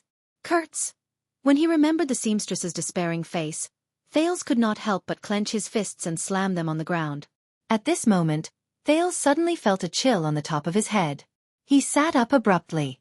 As expected, the prince was horrified to see that countless figures had appeared around him again. The wall in front of him, the protruding rocks behind him, the ground beside his left foot, the edge of the cliff above his head. Withered faces, pale eyes, rotten lips and teeth. It's them. It's them again. Countless strange faces slowly surged out of the rock wall like they were surfacing on the surface of water, as if they were not corporeal. Join us. There were hundreds of them, and they covered almost all the visible rock walls. All of them stared at Thales from all directions with their deathly pale eyes. You don't belong there. Join us. We are one, and return to the battlefield. Thales felt a chill run down his spine. He took a step forward to stay away from the person behind him who was about to touch him. More and more voices reached his ears. Thales subconsciously covered his forehead. He was starting to have a headache again. Victory. Why did it not come? Your father, wife and children are behind you. For Northland, defend this place to the death. Remember, we did not kill anyone. We are the army. When we go to the battlefield, it is the army that kills, so we are not murderers. It is the empire that kills. This is the empire's responsibility. We are just following orders. We are innocent, innocent. Advance, advance, until death. There's no other way. There's not enough food. Go to the village and search for food. Remember to be polite and buy it. No, if anyone dares to resist the rations, then they are our enemies. Let's eat the warhorses first, starting from the sick ones. Be more decisive. Bring the prisoners of war over. It's only right for us to eat the flesh and blood of our enemies raw. There are no more prisoners of war? Let's go to the village. It'll be fine. We're only picking the worst scumbags. We're doing a good deed. Follow Xueqi, let's do this. As long as we kill Duke Arund, the Northland will be ours. The survival of the Dark Knight army will be decided today. Run. The Emperor has lost. There's no hope for us. Run, run to the desert, run to West Billow Province, run to Dragonkiss Province. I want to crawl back, crawl back. My daughter, my wife. They're waiting for me. No, I can't scare them. I have to find my head first. Suddenly, the prince sensed something. He raised his head shakily. Thales froze. It's it. It's that man. It, who was at the top of the rock wall just now, still had its terrifying white eyes and rust-colored teeth. At this moment, it was floating in the air. Surrounded by black fog, it slowly floated towards Thales. You are ours. Thales tried his best to dispel the chill and fear in his heart. He clenched his fists. When he remembered Kurtz's expression when she fell, anger and hatred instantly surged within him. Who are you? It did not react. It only floated towards him quietly. Who are you? Thales gritted his teeth and spoke, but he stopped abruptly. It got closer and closer. Under the gazes of countless faces, it stared at Thales. Thales seemed to have understood something. He sucked in a few deep breaths and overcame his trembling and goosebumps. He spoke stiffly in the language of the ancient empire, which Gilbert had once taught him. Who are you? Thales saw that it paused slightly. The surrounding black fog slowly left its body. What do you want? In the air, the most unique, it slowly raised its head and shook its head violently. Thales saw that the colors on its body seemed to have become a little brighter. Its expression changed. The stiff muscles at the corners of its lips trembled. It opened its mouth and let out a terrifying laugh. But in the next moment, it suddenly opened its mouth wide and revealed its sharp teeth. Ah-ha! A shrill roar instantly rang in Thales' ears. He instinctively covered his ears and shrank back in pain. As it howled shrilly, the hundreds of faces around him became agitated. They opened their rotting mouths and responded to the howl. In the next second, countless people left their original positions. As they howled, their bodies, other than their heads, appeared. They were like predatory beasts. Hell's River. What does Hell's River look like? Mother, can I see you there? To be loyal to the Iron Blood King, we can die without regrets. No, our deaths are definitely not meaningless. This rotten so-called empire, that high and mighty shameless tyrant, must be overthrown. Avenge them. Believe me, as long as we kill all our enemies and leave none alive, peace will come. What? New enemies? Then continue to kill, until the day peace comes. My God, a dragon, that's a dragon. How can we win against a dragon? After the war, I can be promoted to captain. I want to go home and marry Ellie. Who am I? No, we picked up our weapons for them. I would rather go to the gallows than hurt them. I came to be a soldier to win the war and finish it. This way my son's son, will not have to be a soldier anymore. Countless voices were like whispers, but they penetrated the howls without any obstruction and poured into Thales' ears. Thales covered his ears tightly. He was in great pain. The person closest to him, who only had half a face left, roared angrily and extended its withered twig-like hand. It first touched Thales' left arm. Ah! Thales cried out in pain. That feeling was like being immersed in boiling water and then pouring ice water over it. The cold and burning sensation spread to the arm that was touched at the same time. The sin of Hell's River circulated madly, instinctively strengthening his arm muscles, hand bones, filling his joints, and increasing his blood flow. Thales screamed and swung JC's dagger with all his might. But it was useless. The arm of the monster that did not have a corporeal body passed through Thales' hand without any obstruction, and a wisp of visible smoke drifted out. Thales roared. The pain was still there, and as the monster seeped into his arm, the pain in his arm increased. That was not all. The hundreds of monster faces on the rock wall extended their limbs, climbed up the rock wall, and crawled towards him. They reached out to him shakily. It was not just his arm but also his legs, neck, head. No! No, no! Every time he came into contact with them, Thales felt as if he was being tortured. He could only scream in vain, and even the sin of Hell's River could not help him. In the intense pain, Thales' consciousness gradually blurred. T. It seems like it's the end. Just when he raised the dagger with all his might, wanting to cut open his palm and make a final attempt. Beep. Thales suddenly felt pain in his ears. Tinnitus. An extremely piercing tinnitus suddenly assaulted him. It almost drowned out the pain all over his body. Under the stimulation of the tinnitus, Thales kept convulsing. He felt as if his body was no longer his own. Along with the tinnitus came a piercing silver light. It shone in the darkness of the cavern, illuminating the narrow corner of the room. As if they had met their natural enemy, the moment the hundreds and thousands of people saw the silver light, they covered their white eyes in pain. It hurts. It's him. It's him. They let go of Thales, who was struggling desperately, and retreated. The silver light was getting closer. The tinnitus was also getting stronger. The miserable howls of them rang out again. But this time, Thales sensed fear and disgust from their emotions.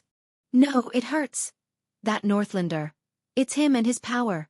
Sooner or later he will be ours. Run! Run! Before the silver light, they rushed to let go of Thales, retreated, and disappeared into the dark rock wall again. The silver light was so piercing that Thales could not open his eyes. His tinnitus did not decrease, but Thales was slowly getting used to it. But as the monsters left, Thales let out a sigh of relief. The pain in his body had subsided. Soon, Thales' ears no longer rang with the deep words spoken by the people. It was as if the window to the downtown area had been closed. Finally, there were no longer any monsters at the bottom of the dark pit. Only the dark rock stratum was left. And Thales. The teenager sat up with difficulty, desperately blocking the piercing silver light that shot towards him. Enduring the slightly less piercing tinnitus in his ears, he first looked at his body.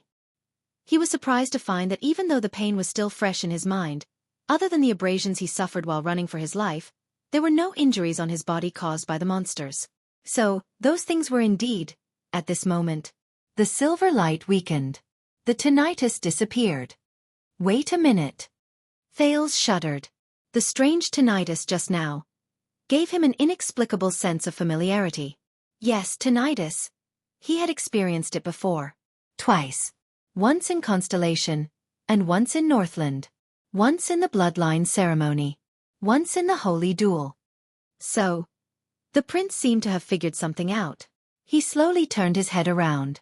2 steps away from him, in the center of the dazzling silver light. There, a figure appeared as the silver light weakened. It was a man made of silver light. The other party looked at him silently. Thales stared blankly at the figure in the silver light and came to the next conclusion. He was a warrior. The silhouette of the other party's body was embellished with silver light. Only his facial features were dark and profound. The silver light formed the light armor on his body, and even outlined the strong muscles and slender figure exposed under the armor. However, the thing that left the deepest impression on Thales was the heroic, dignified, majestic, and bold aura this man showed when he stood in front of him. He was like a figure in myths and legends. But the other party was still just a transparent silver light. Thales could even see the rock stratum behind him through his body. Thales looked at him in shock and bewilderment. So, who is he? The next second, the figure took a step forward and spoke slowly. His voice was cold, and his words were as firm as steel. So you are the culprit. What entered Thales' ears was a Northland accent. It was the lingua franca that was half ancient and half modern. Thales blinked. What? The figure in the silver light shook his head and stepped forward. You don't belong here. Thales watched him approach slowly, and he instantly became nervous. I really don't belong here. I'm sorry. Thales stood up in a flurry.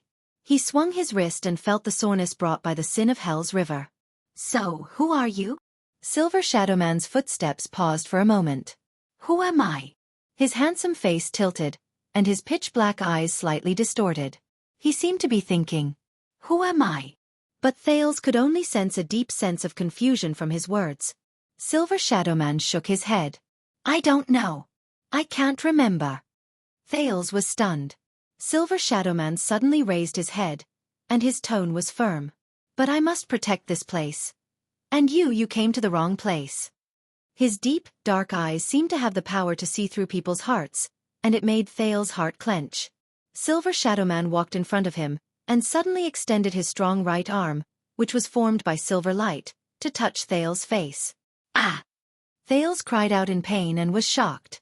Silver Shadowman's touch seemed to have substance. Wherever the silver light touched, there was a sharp pain on his skin. The prince gritted his teeth and took 2 steps back. He left Silver Shadowman's arm, held his dagger, and stared at him warily. The ringing in his ears started again. "You're a little different." Silver Shadowman seemed to be even more puzzled. "Your body is filled with an ominous presence, and even the power of the mountains is rejecting you." But, Thales widened his eyes, showing that he could not understand the current situation. The tall Silver Shadowman shook his head violently. It was as if he wanted to shake off something. When he raised his head again, his emotions had already turned cold, and his tone was stern. "No," Silver Shadowman said firmly. His facial features slowly gathered together under the silver light, as if he was convincing himself, "You are just their new trick, a byproduct of their chaotic consciousness. You are the other side of evil." In the next second, the silver light shone brightly. Silver Shadowman instantly turned into a man of silver light. In an instant, he appeared in front of Thales and seized him by the neck. "Wait, what's going on?" But his thoughts were soon interrupted. Thales only felt that there was a tremendous pressure that came along with that arm, causing him to be unable to move. The ringing in his ears and the piercing pain were instantly transmitted to Thales' nerves. The intensity was even greater than before, and he could not help but scream. "Oh, no!" Unlike the monsters that did not have a physical body, Silver Shadowman's arm seemed to be non-existent. When he pressed down on Thales' neck firmly, the latter actually felt an illusory sense of suffocation. Silver Shadowman's hesitant voice pierced through the ringing in Thales' ears. "I have a responsibility, I must protect. I destroy the threat." Silver Shadowman raised his left arm. The silver light on his arm grew brighter, and it pierced straight into Thales' chest. The silver light sank straight into Thales' chest. At that moment, Thales shuddered, and he felt a chill rise from his heart. It brought about a piercing pain all over his body.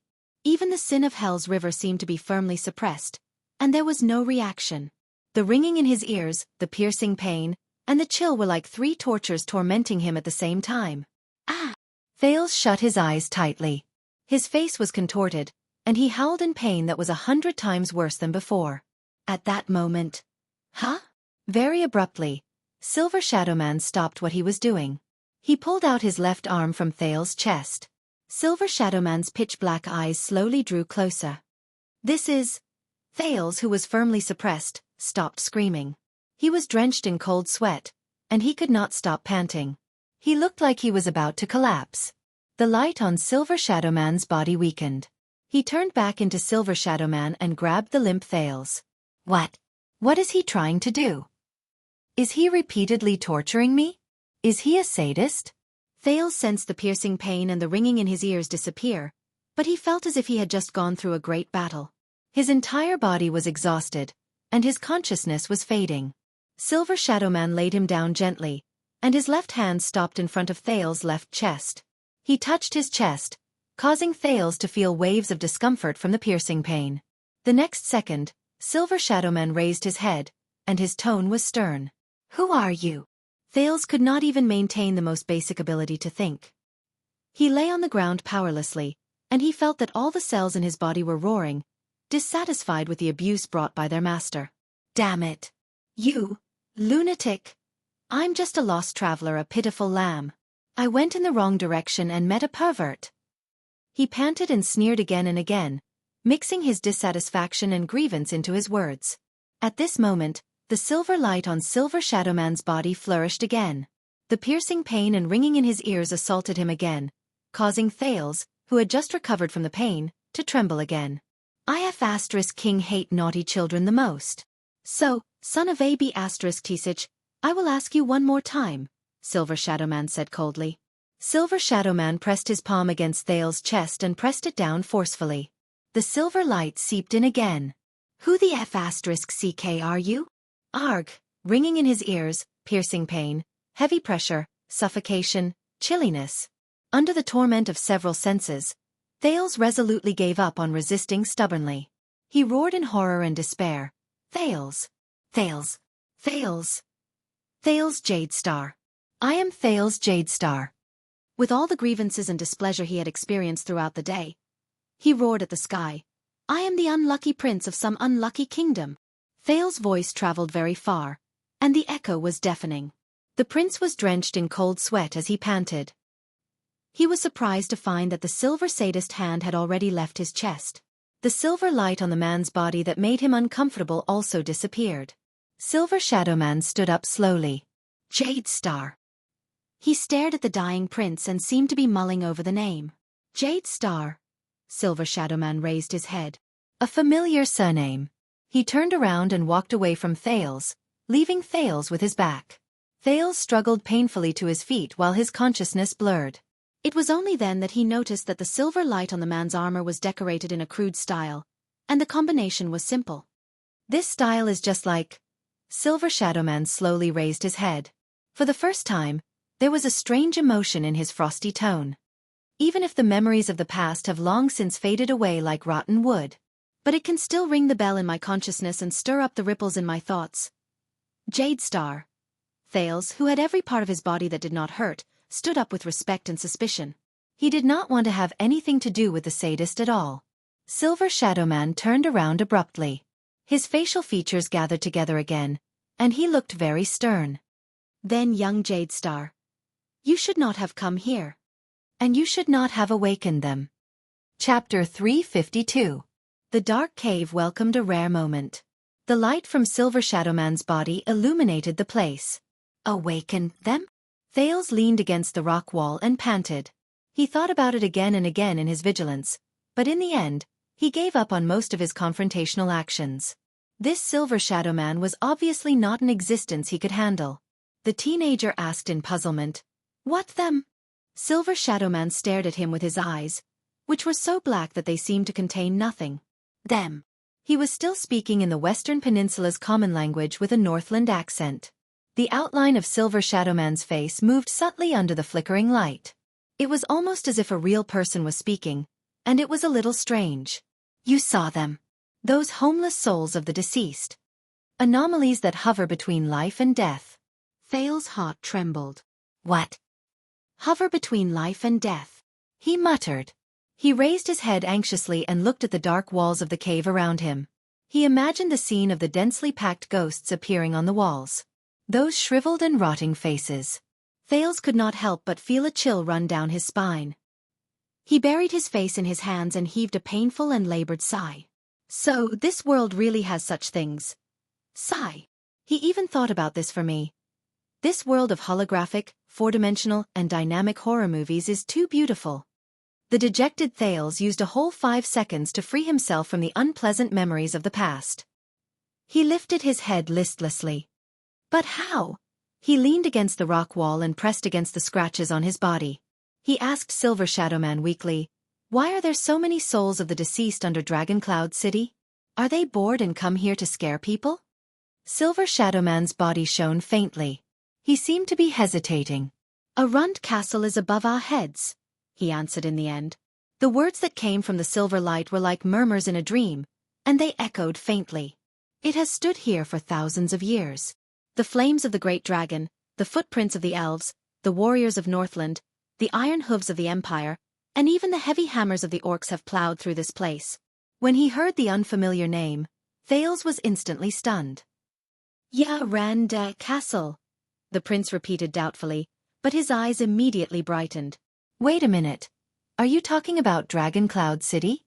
Arund Castle was its former name. Thales immediately understood something. In a moment of realization, he began to size up Silver Shadowman with a strange gaze. Using this form of address. So you're from the ancient times, heir. You're from the Empire era? But Silver Shadow Man only stared at him quietly and did not answer. All right. Thales spread his arms, inviting a snub. In his mind, he crossed out the option of finding things to talk to get information out of this person who was neither a human nor a ghost. Then souls of the dead? When Silver Shadow Man heard this, he slowly raised his head and stared at the cave as if he was filled with emotions. He turned around and moved away from Thales. The footsteps formed by the silver light left brilliant and colorful traces on the rocks that they stepped on. This land has experienced countless wars, bitter cold, disasters, and deaths. Heads have fallen, blood has spilled, corpses have filled the fields, and wails have lingered. Silver Shadow Man walked forward slowly. His words traveled into Thales' ears again, and they contained a certain melancholy that could not be dispelled. For thousands of years, countless living beings have been buried here. The souls of the dead gathered in the past cannot be dispelled. Cannot be dispelled, cannot be dispelled, cannot be dispelled. This time, the echo in his voice was especially clear, and it shocked Thales. It was only then that the prince noticed that Silver Shadow Man's words did not come from his voice, but from his heart. Wait. The words that came from the bottom of my heart. This situation. Doesn't it feel a little familiar? But before Thales could figure out what was going on, Silver Shadow Man's tone changed. Originally, they should be sleeping quietly, without any consciousness, have nothing to do with the living, and have nothing to do with the mortal world. They should slowly lose their sense of self and time, until they die and no longer exist. The man turned around abruptly, and the silver light on his body became as dense as a lit oil lamp. His tone became stern and serious. Until you woke them up. Thales was stunned. Me? But I didn't do anything. He stretched out his hands in an innocent and puzzled manner. How did you wake them up? Silver Shadow Man was facing him. Under the contrast of light and darkness, his facial features suddenly became a little sharp. No, he said firmly. You did. Thales was stunned. Silver Shadow Man slowly raised his right hand and faced him. His palm shone with a faint silver light. Thales instantly felt uncomfortable. There seemed to be something in the silver light that made his skin prickle with pain, just like when this dangerous existence had threatened and interrogated him. I can see it. They can see that you have a special power. Thales' heart tensed. Silver Shadow Man said faintly, but it made Thales' breathing inexplicably quicken. It hides in your strong body. It absorbs nutrients and it also benefits you. It allows you to communicate with the world and the underground, and the living and the dead. Thales raised his eyebrows. Ha! The moment it fused with you, you wandered between life and death, and the boundary between life and death became blurred. Silver Shadow Man's words made Thales' heart skip a beat. Between life and death. He immediately figured something out. You used yourself as the key to open a path in the wall between worlds that are not connected to each other, the man said solemnly. The souls of the dead, who should not have been able to sense anything and could not affect the living, were startled and awakened. Like hyenas that gather after rotting corpses, or sharks that thirst for blood. Thales blinked in shock as he stared at Silver Shadow Man's increasingly distinct black facial features. Are you saying? He whispered in disbelief. The sin of Hell's River? Silver Shadow Man did not answer. Thales, who was feeling uneasy, took action the moment he thought of it. He clenched his fists tightly and took a deep breath. He summoned the sin of Hell's River in his body and activated its most commonly used effect, which was to strengthen his sight and hearing. In a few seconds, the sin of Hell's River followed his consciousness and poured into the blood vessels around his eyes and ears, making his world brighter and clearer. But at the same time, Thales immediately felt that there was something strange around him. In the distance, on the rock wall where the silver light could not shine, countless black shadows emerged. The new and strange faces of ghosts looked in his direction. Ah, it hurts my chest. No, why do you want to kill me? I didn't join the uprising. Sada. Noxada. They can't stay here. The vanguard of the orcs is coming. Even if I have to kidnap them, I have to kidnap all the people in this village. Ha ha ha, you won't believe me. I locked that ice bastard on a rack, used a pair of red-hot tongs to wring out its intestines, and poured kerosene on it. I will never forget what they did to my Lisa. I want every orc who falls into my hands to die in agony. At that moment, a cold chill, deep whispers, painful howls, and all the nightmares returned to Thales' senses. The prince was greatly shocked. However, the sin of Hell's River, which had sensed the threat, not only did it not stop, it even sped up uncontrollably and continued to strengthen his senses. That feeling was similar to when he watched a horror movie in his previous life. At the climax of the scare, the movie would suddenly change from a 2D perspective to a 3D perspective. I'm just doing it for the reward and food. Why should I risk my life for them? Anyway, they've never treated pawns like us as human beings. I'm so hungry, General. We've eaten all the prisoners and criminals. I'm so hungry. Can we eat the sick and the elderly? They're going to die anyway. If they fill our stomachs, we can also help them protect their families. I don't understand. We're warriors. We have our own honor. Is there any honor in slaughtering civilians? Listen, soldier. Your honor is not up to you to decide. Who are civilians and who are enemies are not up to you to decide. It's up to the army, the empire, and my orders. Do you understand? Now, soldier, kill this Northland brat. Because he's an enemy, this is honor. His voice grew louder, and his surroundings grew colder. Thales covered his head in pain, closed his eyes and started convulsing. T. How can this be? The souls of the deceased around him became increasingly agitated. Many of them even climbed towards him. At that moment, get lost! Silver Shadowman's furious roar echoed in Thales' ears. Silver light shone brightly in the cave again, and it was so piercing that Thales curled up. Go back to your lair. As Silver Shadowman roared, the screams of the souls of the deceased rose again, but they gradually became weaker. They painfully avoided the silver light and retreated back into the darkness. Those terrifying whispers and emotions also retreated from Thales' senses like a tidal wave. Then, the area around him became quiet again. After a long while, Thales, who was sitting paralyzed by the rock wall, put down his hands weakly and sensed the disappearance of the sin of Hell's River. Damn it! He panted and cursed in his heart. Damn it, damn it, damn it! As of now, these souls of the deceased cannot directly harm your body, Silver Shadowman's voice rose again. But they can affect the environment and destroy your mind, contaminate your soul, and turn you into a walking corpse. Of course, if they were a little stronger, and you were a little weaker. Thales opened his eyes and exhaled in frustration. The silver light on the man's body slowly weakened. He put down his palm, which was shining with silver light, and stared at the teenager quietly. Very good, the effect of the sin of Hell's River. Thales said dejectedly, I can actually see ghosts with my yin and yang eyes, or release infrasound waves to summon souls. That's really great. He said mockingly.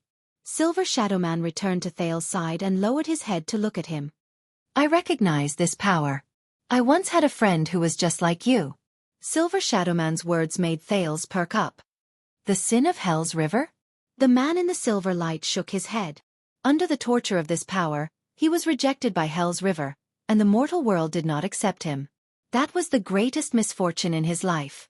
Just like this place, just like this group of pitiful souls of the deceased who are stuck between life and death because of an evil curse. Thales, whose mood was occupied by gloom and irritation at the same time, let out a mocking chuckle. I guess I'm not much better. But he thought of something.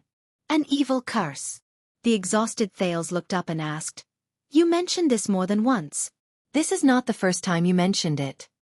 What do you mean? This time Silver Shadowman, who lowered his head to look at the teenager, paused for a long time. The silver light on his body flickered. Finally, Silver Shadowman spoke again. These tortured souls aren't trapped here out of their own will. His words were full of sorrow and pity. On the contrary, they are bound here because of a vicious curse, unable to continue their journey of death. Because of this curse, they are cut off from the cycle of life. They are trapped in the swamp of eternity, and they suffer endless suffering. Thales was stunned. He stood up laboriously and looked around him. He could only see a dim cave and a dark rock stratum. There was nothing there. The prince suppressed the fear in his heart and asked curiously, What kind of curse? Silver Shadowman was silent for a few seconds. When Thales could not help but urge him to speak, Silver Shadowman looked straight at him. His facial features flickered under the silver light. His words were solemn, and he enunciated each word clearly. The curse of the Iron Blood King. Thales' eyebrows twitched.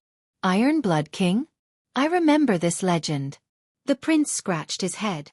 The Iron Blood King. All the Northlanders know him. He seems to have built something. Thales bit his lower lip and thought hard. He felt that he was about to recall it. Silver Shadow Man snorted softly and interrupted his recollection. The Iron Blood King, the first human king to lead the people to fight against the ancient orcs, and the builder of the humans' last line of defense. Yes. Thales, who felt that he was being underestimated, blushed and shrugged. I mean, yes, I know. The Iron Blood King died in battle, the last line of defense was lost, the ancient orcs invaded the south on a large scale, and the ancient chauvinistic countries were destroyed. These marked the end of the uncivilized era of humans and the beginning of the era of kings. I remember now. Thales sighed. I really miss history lessons. But he then frowned strangely. But what does the Iron Blood King have to do with the curse? Silver Shadow Man shook his head, causing the light and shadows of the rocks around him to tremble. This is a tragic thing from ancient times. It is cruel and sorrowful. You do not need to know the details. Thales narrowed his eyes in displeasure. The man's facial features froze slightly. He looked as if he sighed. You only need to know that this is a sin committed by a group of noble people. They embraced hope and love and tried their best to save the world, but in the end, they made a grave mistake, and the consequences will be endless. His next sentence caused Thales to inhale slightly again. Even the wizards avoid mentioning it. It is a taboo. Thales froze slightly. Even his breathing shuddered. Wizards? Thales stared at Silver Shadow Man in front of him in surprise. He began to doubt his identity again. Is this related to them? Silver Shadow Man turned his head around. Ripples of flowing light appeared on his silver armor. Not only are they related, but they are also the main characters in it. His voice became piercingly cold and solemn. The Iron Blood King's curse is a disaster brought about by magic, and it is also the cause of wizards going astray. Thales continued to stare at him in surprise. That's right. If this person is from the era of the Empire, before the Battle of Eradication, then he definitely knows about magic and wizards. But before he could ask further questions, Silver Shadow Man spoke again. Silver Shadow Man turned to the dark cave and said in a low voice, because of this curse and this mistake, many of the dead, no matter what their names were when they were alive, and where they belonged, their souls were locked in this black track before they went to Hell's River. They could not enter the cycle of reincarnation. If life is a long rope, then they live in a dead knot. They neither advance nor retreat, and they are the most pitiful and tragic existences. Thales remembered the colorful male soul of the deceased. He remembered his strange face when he sneered at him, and he could not help but feel his heart tremble. So they did not die? Silver Shadow Man shook his head and denied it. Death is not terrifying. What is truly terrifying is not being able to move forward after you die. What do you mean? Death is the disappearance of both the physical body and the soul. The man in the silver light raised his palm gently. The silver light formed a human figure on his hand, indicating to Thales the separation of the soul and the physical body. And these souls of the deceased, they lost their physical bodies. They do not have a shell, and they do not have a carrier to carry their senses and memories. But because of the curse, they left behind souls that should not have been able to survive alone. Silver Shadow Man's words became more solemn, and the echoes in his voice grew louder. This means that over a long period of time, these souls of the deceased, who should have disappeared but have mysteriously remained, are unable to create new memories. They also continue to forget their memories of the past. It is difficult for them to distinguish themselves from others, and the past from the present. To them, the past has become an illusion, and the future is meaningless. They do not know where they came from, and they do not know where they are going. He enunciated each word clearly. They are no longer who they used to be. They have become something else, some other monster. Silver Shadow Man stopped his explanation and stared at Thales, as if he was pointing at him to give a positive response. Thales widened his eyes in disbelief. He tried his best to digest this mysterious knowledge. But, please. This is not scientific. It doesn't seem to be good. Thales braced himself and resisted the urge to ask for more details and ridicule Silver Shadow Man's imagination. So, this curse, these souls of the deceased, are going to continue like this forever? They won't run out of battery or something. Silver Shadow Man interrupted him with a light snort. This is the worst part, the man said calmly but seriously. These souls of the deceased are stuck between life and death. One side of them is connected to the living, while the other is connected to the deceased. They are affected by both sides at the same time, and they can also affect both sides in turn. Thales recalled the haunted incident on their way here just now, and his eyebrows furrowed even more tightly. For example, not long ago, there were countless deaths on the surface. A new round of death and despair, a new round of greed and madness, a new round of hatred and stubbornness. All of these affected the souls of the deceased in the black track deeply, Silver Shadowman said quietly as he retracted his palm. Thales was puzzled at first, then he raised his eyebrows. What? Countless deaths. The teenager did not understand and asked, I don't understand. This is the interior of the Cliff of the Sky, the underground rock stratum of Dragoncloud City. Thales shook his head. What do you mean by countless deaths on the surface? But he was startled, and he stopped himself from saying the words that were about to escape his mouth. A street full of ruins floated past Thales' eyes. Gleeward and Kurtz's faces flashed past his mind. He remembered something, and his eyes widened in shock. No way? That means... Wait, not long ago? I think I know. Thales had a look of realization and shock on his face. He subconsciously whispered, 6 years ago, the calamity descended on Dragoncloud City. Shield District has been destroyed. Over there. That's right, countless deaths. He finished his sentence stiffly. As he spoke, Thales noticed that the light on Silver Shadowman's body flickered rapidly. The surroundings were still dark. Due to the flickering of the silver light, the cave instantly looked a lot more bizarre. After a long time, Silver Shadowman spoke again. Is that so? Silver Shadowman's light was a little dim, as if it was a clear indication of his mood. This has happened before. War, famine, plague, disaster, and the pain of the living injected new nutrients into the souls of the deceased. Not only did it prevent them from dispersing, it also allowed them to strengthen themselves in the endless darkness, turning them into the most pitiful and detestable deformed forms that continued to drift in this cage. At the same time, the terrifying curse also became stronger. The cycle continued, binding the souls of the deceased even tighter, making them unable to free themselves. They even relied on each other until now. The man shook his head gently. It is difficult to move forward, unable to free themselves, and unable to surpass it. Thales leaned against the rock wall behind him and let out a long sigh. It affects both the living and the dead, and it can last forever. It does sound terrible. Silver Shadowman folded his arms like a human and leaned against the rock wall in a familiar manner. This action made him seem a lot friendlier. He no longer had that aloof and unreasonable demeanor. It has been thousands of years. In the face of the Iron Blood King's curse, the 3 great magic towers have done their best to revolve around this mistake. Countless wizards have come and gone one after another. When Thales heard the familiar term, he immediately pricked up his ears. Silver Shadowman seemed to be sighing. He swayed his silver head gently, and his black facial features moved slightly. But every single time they tried to research and uncover the secret, they tried their best to make up for it and correct it, but they only pushed this terrible mistake, which was already terrible to begin with, into an even more terrible abyss, and caused even more terrible consequences. His voice sank to the bottom of the valley, and even brought about the end of the world. Thales was dumbfounded as he listened. In the face of this bizarre Silver Shadowman, he shook his head firmly. The end of the world? I don't understand. Is it that serious? Silver Shadowman snorted coldly. He slowly turned to the teenager. There seemed to be an indescribable power gathered in his black eyes, causing Thales' heart to sink. You are still too young, Jadestar. You don't know, Silver Shadowman said faintly. You were not told and you did not notice. You are not ready to face the mission that belongs to you. Thales frowned. What? Silver Shadowman raised his voice slightly, and visible ripples appeared in the light. It was as if he was chuckling. But in the next moment, his black facial features immediately relaxed.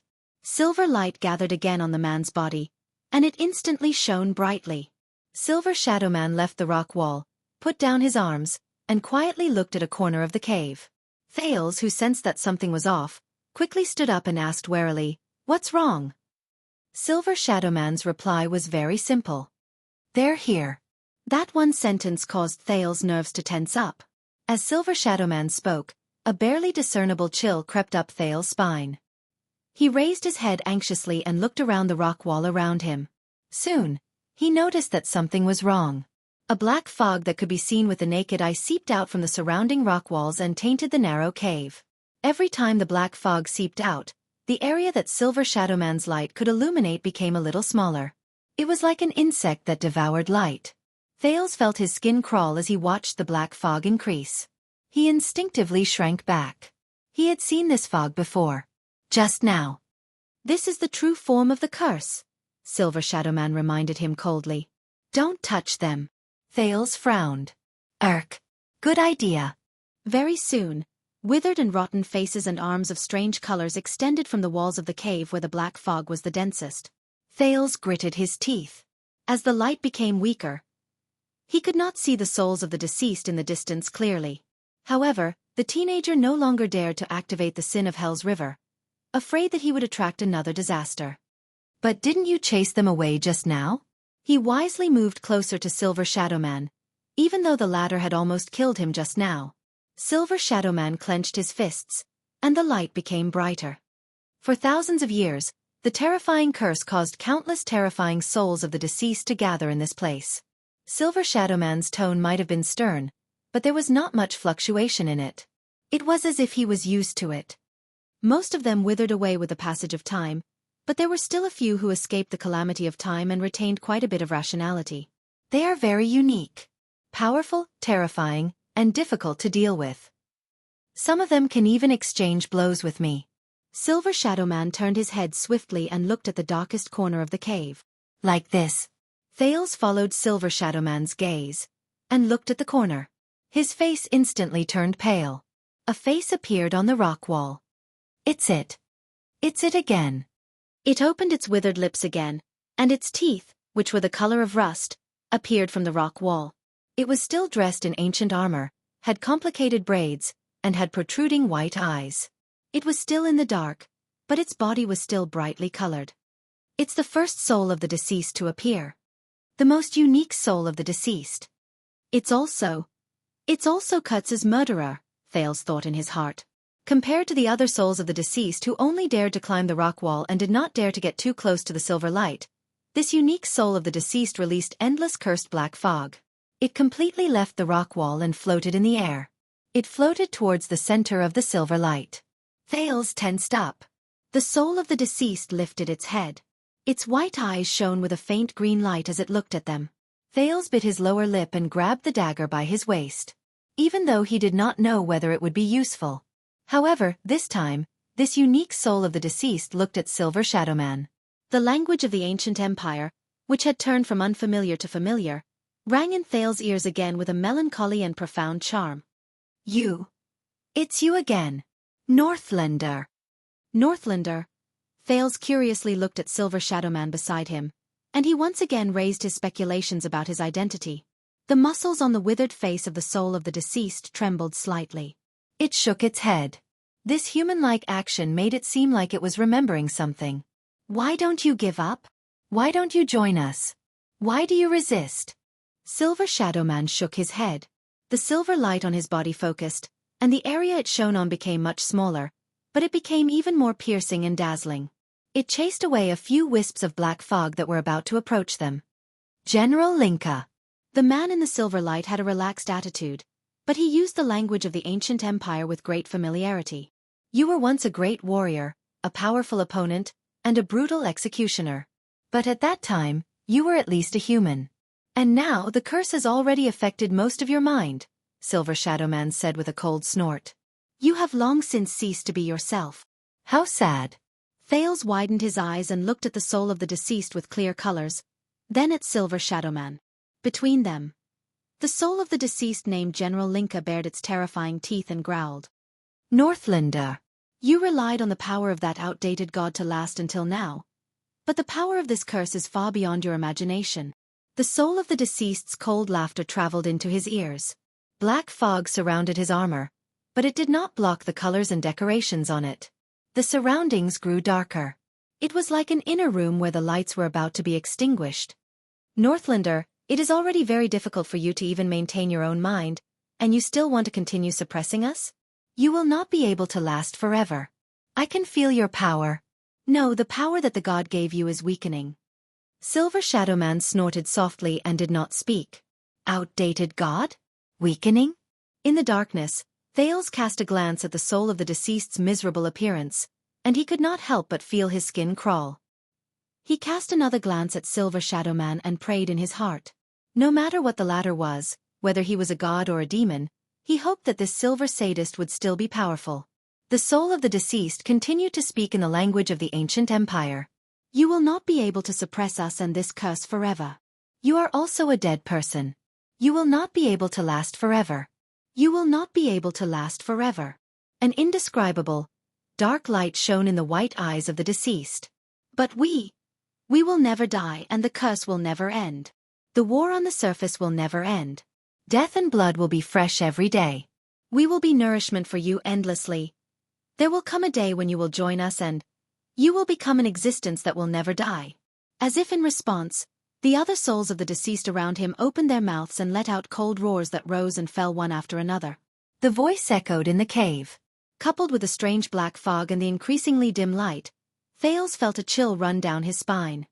Your greatest sorrow, General.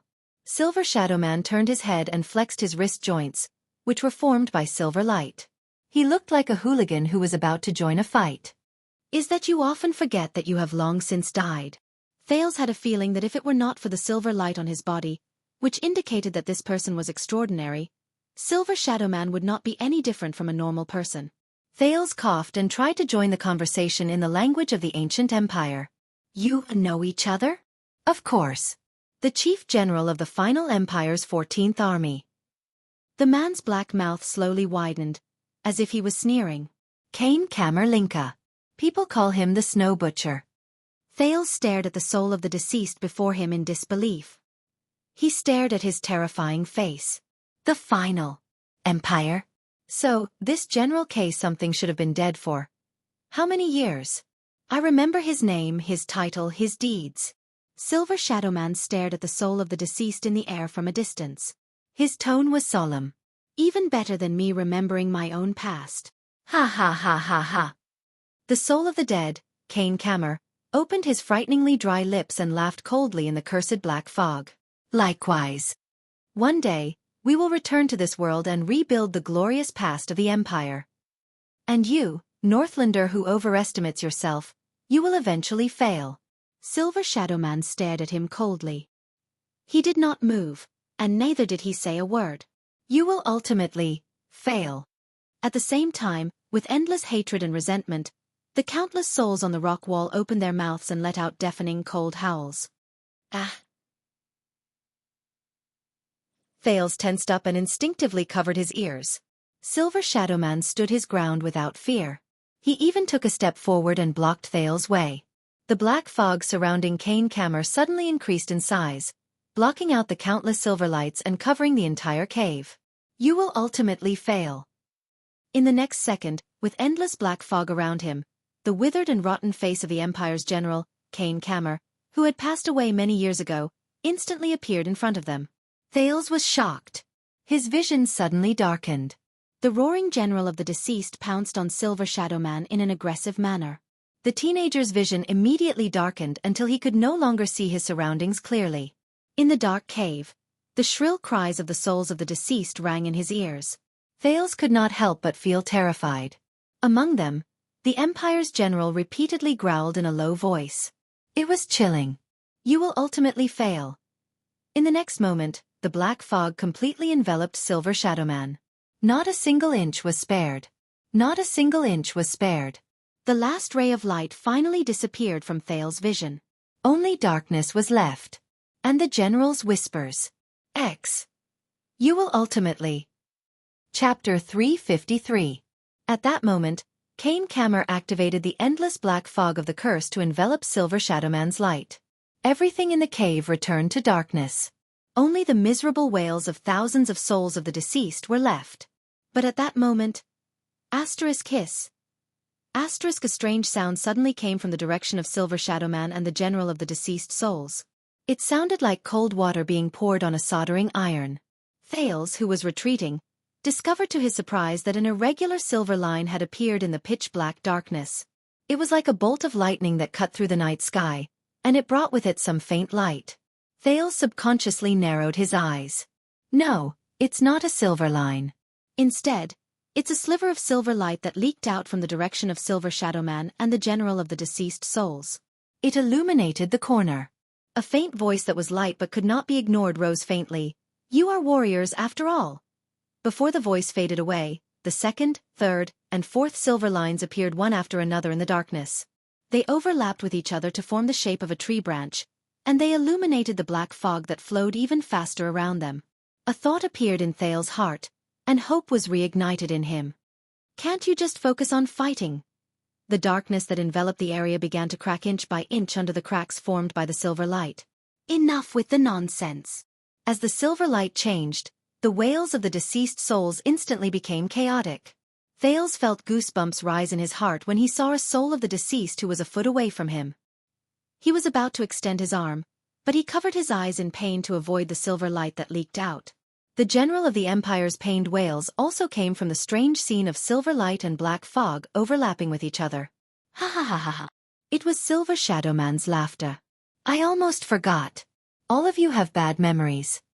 In the next moment, the increasingly dense silver lines converged into a large river like tributaries, and an even brighter light suddenly erupted. It chased away the darkness around them. From afar, it looked like a black cocoon shattered with a bang under the effect of the silver light from the inside out. The cave became bright again, and the areas that could be seen were even clearer than before. The silver light gathered into a silver brilliance that was difficult to look at directly. It was so glaring that it began to block Thales' vision. The young man subconsciously raised his palm to block his eyes. His skin that was exposed to the silver light expressed its protest in the form of tingling pain. Through the gaps of his fingers, he was surprised to see that in the endless silver light, the strange black fog met the silver light. It was as if it had met its natural enemy. It was like water vapor that rose up, evaporating and disappearing in the air. Like a sentient being, it avoided the invasion of the silver light and fled outwards. The souls that covered the rock wall howled and trembled in panic. They turned around and seeped deeper into the rock stratum. There were even a few souls that couldn't move under the dazzling silver light. They struggled to no avail and turned into ashes in the end. Thales adapted slightly to the bright light, and he was immediately surprised to see that a familiar human figure appeared in the center of the light. He was like a legendary warrior who stood tall and proud. He stretched out his right arm and clamped down on another black shadow. The latter continued to howl miserably and clung to the other's right arm, struggling bitterly under the illumination of the silver light. It was Silver Shadowman. General Kane Kammer, whose throat was gripped by his right arm and whose black fog had completely disappeared under the effect of the silver light, was still howling bitterly. The general of the deceased souls, Kane Kammerlinka, who was once fierce and insufferably arrogant, was now like a lowly pawn. He grabbed the other's right arm, and his illusory limbs twisted continuously in the air, making the terrifying soul of the deceased look a little pathetic. Thales coughed and looked at the captured general of the deceased souls in surprise. Did you just say that it is powerful, terrifying, and difficult to deal with? It can even exchange blows with you? Silver Shadowman's facial features moved slightly, as if he sneered. He turned around and watched as the souls on the surrounding rock walls disappeared without a trace, leaving no trace behind. Kane Kammer clung to the other's right arm and continued to struggle madly but futilely. Silver Shadowman clenched his left fist and slowly raised it to his chest. His fist gathered countless dazzling silver rays, forcing Thales to raise his hand to shield his eyes. Yes, it is very powerful. In the next moment, Silver Shadowman threw a punch with an astonishing momentum. Boom. The heavy punch of silver light hit the general of the deceased soul's withered face. As the silver light shone brightly, Thales noticed in surprise that the entire cave began to tremble in a barely noticeable manner due to the punch. It let out a low whimper. In the next second, the general of the deceased souls screamed in pain. Its illusory body seemed to have gained physical form, and it was pushed back by the punch. Kane Kammer howled in pain as he was pushed by the surging silver light. His limbs moved wildly, but he could not control himself and quickly sank into the rock wall, disappearing without a trace. His final curse was left in the cave. But that is only. Silver Shadowman blew on his fist in a very human-like manner. He retracted the heavy punch that had easily sent the general of the deceased souls flying, turned around, and said to Thales sternly, "It is only relatively speaking." Thales stared at the empty rock wall in a daze. He could not say anything for a long time. The light on Silver Shadow Man's body slowly weakened until Thales could see him clearly. Thales then frowned. He suddenly realized that the current Silver Shadow Man was no longer the same. At some unknown point in time, a set of heavy armor also made of silver light had appeared on his body, which was constructed by silver light. From his helmet to his shoulder armor, from his chest plate to his abdomen plate, from his boots to his knee pads, he was fully equipped. It made him look much taller and more majestic. Thales looked at the fully armored Silver Shadow Man with a puzzled expression on his face.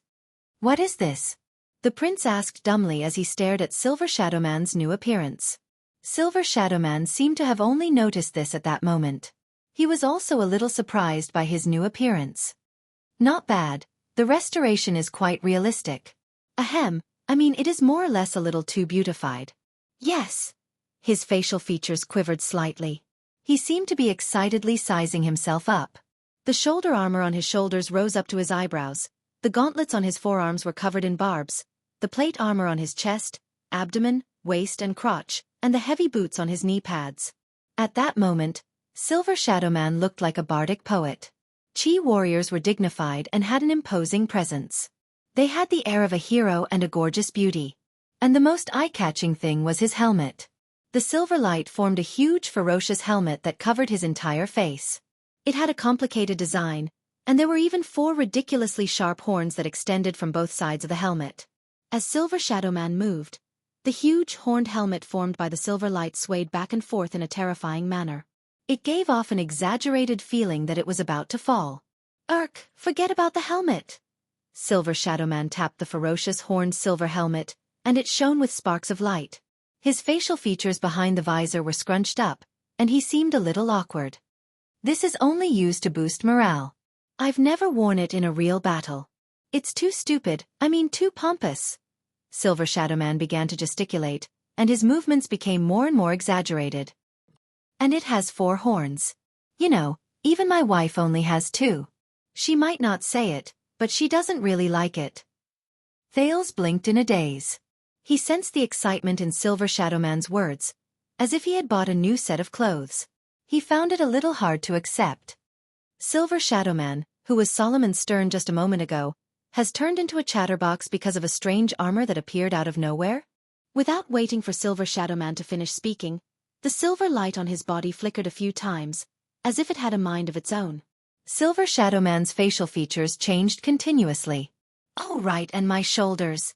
You know, I'm in danger of having my head explode even when I turn my head." Immediately, the silver light that repelled the souls of the deceased started flowing. Silver Shadow Man's terrifyingly huge horned helmet turned into specks of silver light and disappeared into the air. The ridiculously tall shoulder plates on both sides were also flattened a little. "Ah, much better, thank you." Silver Shadow Man, whose head had become much more relaxed, sized himself up again before he nodded in satisfaction. If only there was a mirror. The silver light started flowing again. Silver Shadow Man seemed to be shocked. He quickly raised his hand. "Oh wait, I was just saying. I didn't really want it." "You can't waste divine power like this." The silver light that was about to transform into a mirror flashed a few more times in the air before it dissipated again. Thales was a little puzzled. Who is he talking to? The silver light flashed back and forth in the air.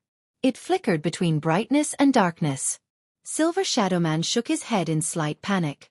His facial features changed rapidly. "What? Then why do I need armor?" Of course it's because it's more handsome." I can fight better." "Yes, you heard me wrong just now. It's can fight. I've always pursued practicality." "Don't laugh, what's so funny about it?" The silver light circled around Silver Shadow Man and shone on him, as if it was talking to him. Silver Shadow Man paused for a moment before he pointed at the silver light in front of him in slight annoyance. "You're still young. You don't understand. A good mental state is an important foundation for strength. For example, if I want to bring out the full power of this punch, I must fulfill one condition. I must be handsome." The silver light flashed 3 times and gathered into a palm in midair. It gave Silver Shadow Man a thumbs up and fell down. Silver Shadow Man was instantly exasperated. "I was just making an example. Why do you have so much to say? You're so long-winded. What's going on?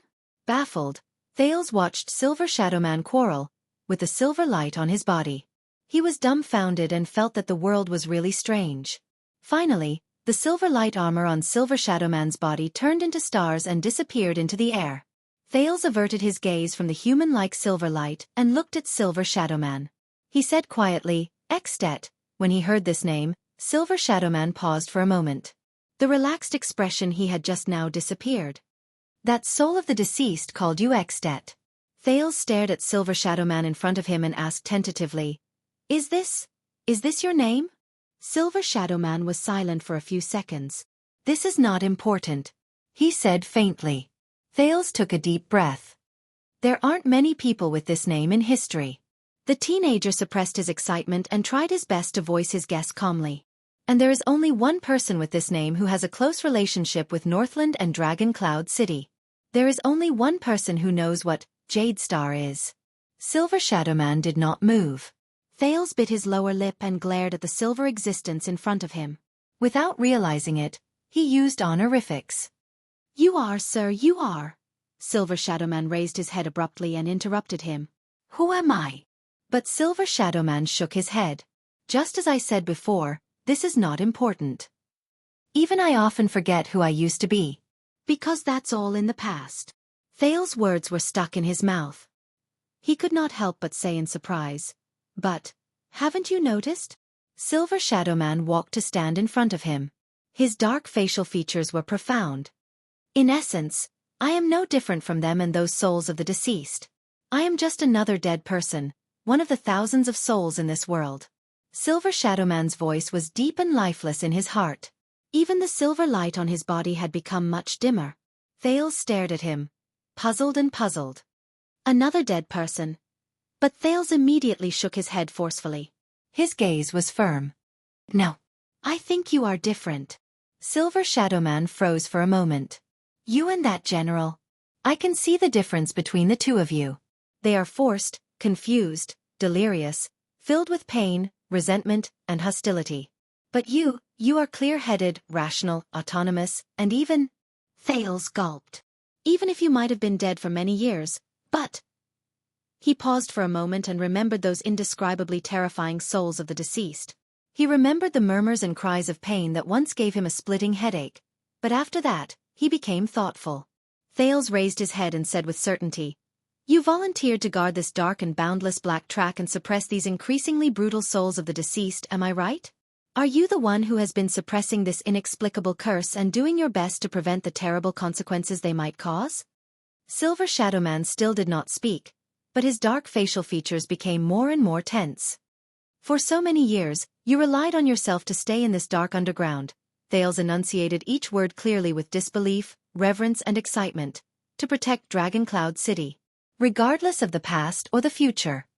Thales bit his lower lip and spat out that title. Extet. Silver Shadow Man suddenly raised his head. You are wrong. His tone became cold and rebuked again. Thales was stunned. The only difference between me and them is that I was quite lucky after I died. I received a blessing and gift from a certain great existence, Silver Shadow Man said with a cold snort. It allowed me to maintain my former self even after I lost my physical body. I retained a few important memories and escaped the misfortune of losing my mind. I was able to retain new memories as long as I could, such as meeting you. Silver Shadow Man walked forward slowly and pressed his palm, which was formed by silver light, on Thales' left shoulder. But I am still forgetting, still losing. In a few days, you will disappear from my memories, and I will no longer remember your arrival. Thales stared into the dark, round holes where the eyes should have been. When he remembered the man's extraordinary identity and his current situation, he was instantly stunned. Silver Shadow Man shook his head slightly. In the end, I am no longer in this world. In the end, I am different from you. In the end, I will also disappear. That is all. There is nothing more. At this moment, the silver light on Silver Shadow Man's body brightened again. He let go of Thales and looked to the other side with a solemn expression. While he was immersed in the complicated emotions of knowing the man's identity, Thales snapped out of his daze. His surroundings turned dark again. What's going on? He noticed that the ominous black fog had once again appeared in the cave. Countless ghostly faces reappeared on the rock walls. The souls of the deceased had arrived again. Thales widened his eyes. What? Didn't Silver Shadow Man just... Soon, at the spot where the black fog was the densest, the Empire's general, who was as ferocious and terrifying as ever, Cain Camerlinka, who had died many years ago, appeared before them for the second time. With trembling limbs and an increasingly terrifying presence, he climbed out of the rock wall stiffly. His expression was deathly still, and his eyes were dark. The language of the ancient empire, which had a strange and ghastly feel to it, rose again. Thales subconsciously gulped. He stroked the hair on his back with his hands behind his back and took a step behind Silver Shadow Man. He said anxiously, "Didn't you say that their strength is only relative? That they shouldn't be able to defeat you?" Silver Shadow Man's facial features scrunched up. He patted his head, and the silver light above his head trembled. "That's right, but you have to know that's just..." Silver Shadow Man shrugged. With his back facing the souls of the deceased who had climbed out of the rock wall, he said to Thales sternly, "The first round." Thales frowned. The first round? At that moment, the silver light on Silver Shadow Man's body suddenly jumped. The silver light seemed to be sentient creatures. It gathered into a line above his head and formed a sentence in the common language at a spot where Silver Shadow Man could not see. It was as if it was explaining Silver Shadow Man's words. Thales stared at the silver words above his head, dumbfounded. What? Silver Shadow Man did not seem to notice the silver words above his head betraying him. He crossed his arms over his chest, looking as calm as the wind and as still as a mountain. He curved his black facial features into the shape of a crescent moon, making him look as if he was smiling. "You know, it's usually boring to win too easily, so I prefer to win 2 out of 3 rounds. Do you understand? So the first round is not the end." The silver light above his head flashed again, and the next sentence appeared. Thales stared at the words above Silver Shadow Man's head, then at Silver Shadow Man's expression, which said, "Don't worry, everything is under my control." He felt the corners of his mouth twitch a little. The prince exhaled and smiled awkwardly. He tried his best not to look at the words above Silver Shadow Man's head. "All right, then let's have the second round. Just like just now, you give it that one more hit." "Best 2 out of 3 rounds." Silver Shadow Man lowered his arm. "About this," Silver Shadow Man said rather seriously, "since it's best 2 out of 3 rounds, I think it's fine for us to give in to the other party a little." Thales narrowed his eyes and looked at the silver words above his head. Thales lowered his head, and his face was full of doubt. "Are you saying that you can't deal with them like before?" Silver Shadow Man shuddered slightly, but he immediately waved his hand. "Not at all." The silver words continued to appear. Silver Shadow Man looked at the souls of the deceased that were gradually crawling towards them. His expression was still cold, but his tone had become much gentler. "But speaking of which, I did not hold back in that attack just now, so I used up quite a lot of energy. But to save you, I couldn't care less." The silver words flicked a few times in a rather agitated manner. This time, there were even beautiful punctuation marks. Thales widened his eyes. He raised his head, then lowered his head. He compared Silver Shadow Man's words to the message in the silver words, and he felt a little awkward. "What's going on?" Silver Shadow Man seemed to have noticed that something was off. He raised his head swiftly, but the silver light had already disappeared without a trace. Silver Shadow Man, who did not notice anything, scratched his head in bafflement. "So for the time being, I need to rest and reorganize." The silver words appeared above his head again. This time they were simple and clear. "What?" Thales understood something from the 2 messages, and he stared at Silver Shadow Man in disbelief. This guy. Could it be a trap? The cave became even darker. Cain Camer's soft whispers traveled into his ears again. The souls of the deceased on the walls around them began to roar again and crawl towards them. Thales tensed up. "What should we do now?" Silver Shadow Man turned to the general of the deceased souls, and his tone became solemn again. "They should be arriving soon." Thales frowned. "What?" As they got closer, the general of the deceased souls' whispers turned into roars. Silver Shadow Man lowered his head and looked at Thales. "Now, activate that supernatural power of yours and point them in the direction." Thales shook his head, not understanding what he meant. "Super what?" "Of course it's..." This time, Silver Shadow Man did not try to be mysterious. He grabbed Thale's shoulder, and the silver light seeped into the latter's body. He said in a low voice, "Sin of Hell's River." Thales was shocked. Before he could react, he felt an indescribable pain and chill erupt from his body wherever the silver light went. Aya! He could not help but groan. When he felt threatened, his unique power of eradication was automatically activated, and it surged towards the shoulder Silver Shadow Man grabbed. Thales thought, "This is bad."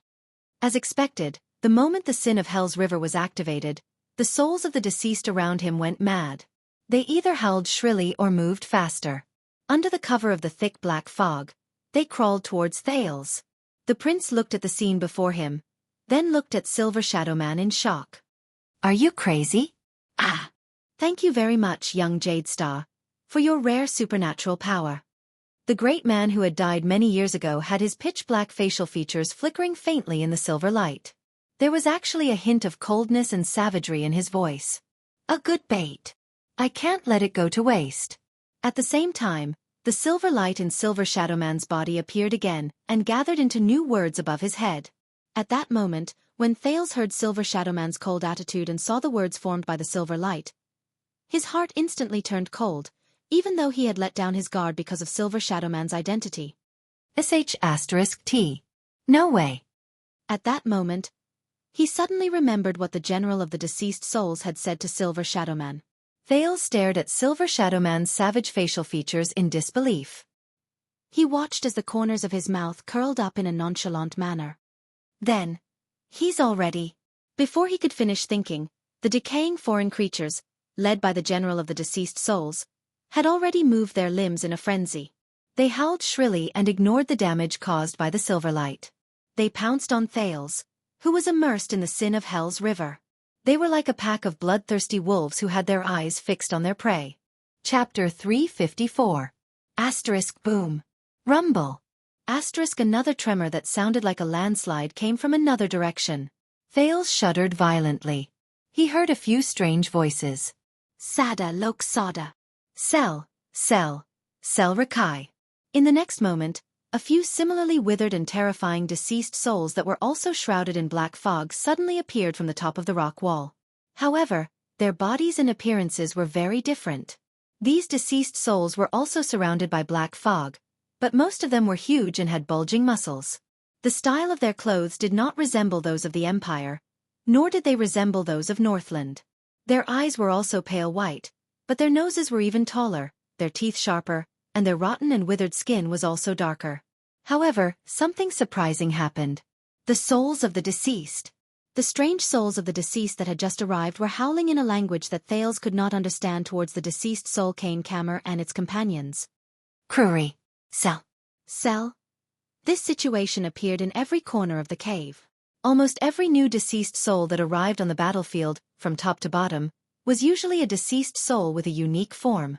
They all let out the same terrifying roars at the deceased souls on Cain Camer's side.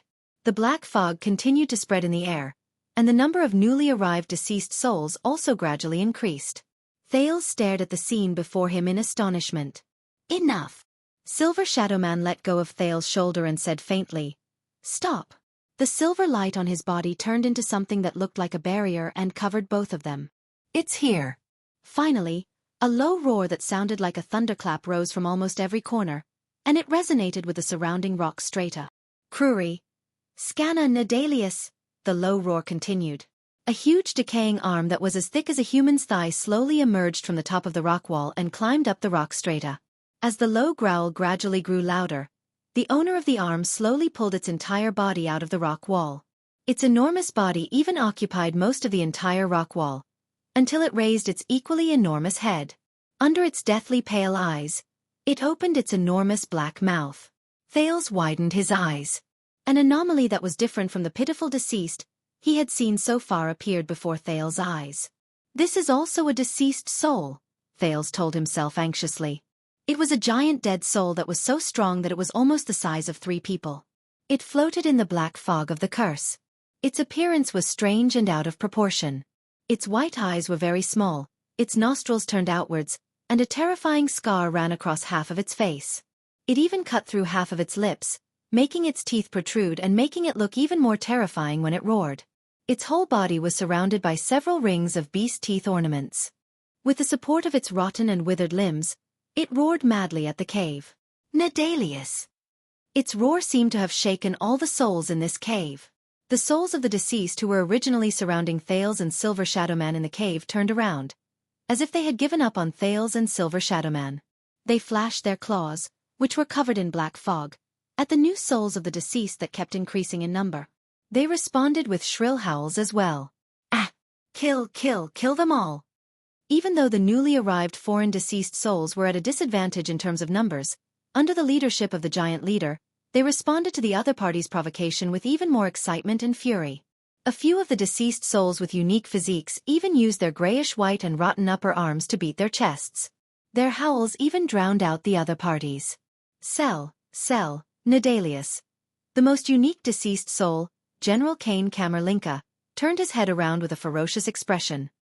He stared at the newly arrived gigantic deceased soul without showing any signs of weakness. His pale eyes were filled with strong emotions. Bastard! There was an inexplicable hatred hidden deep within his ancient empire's language. Bastard!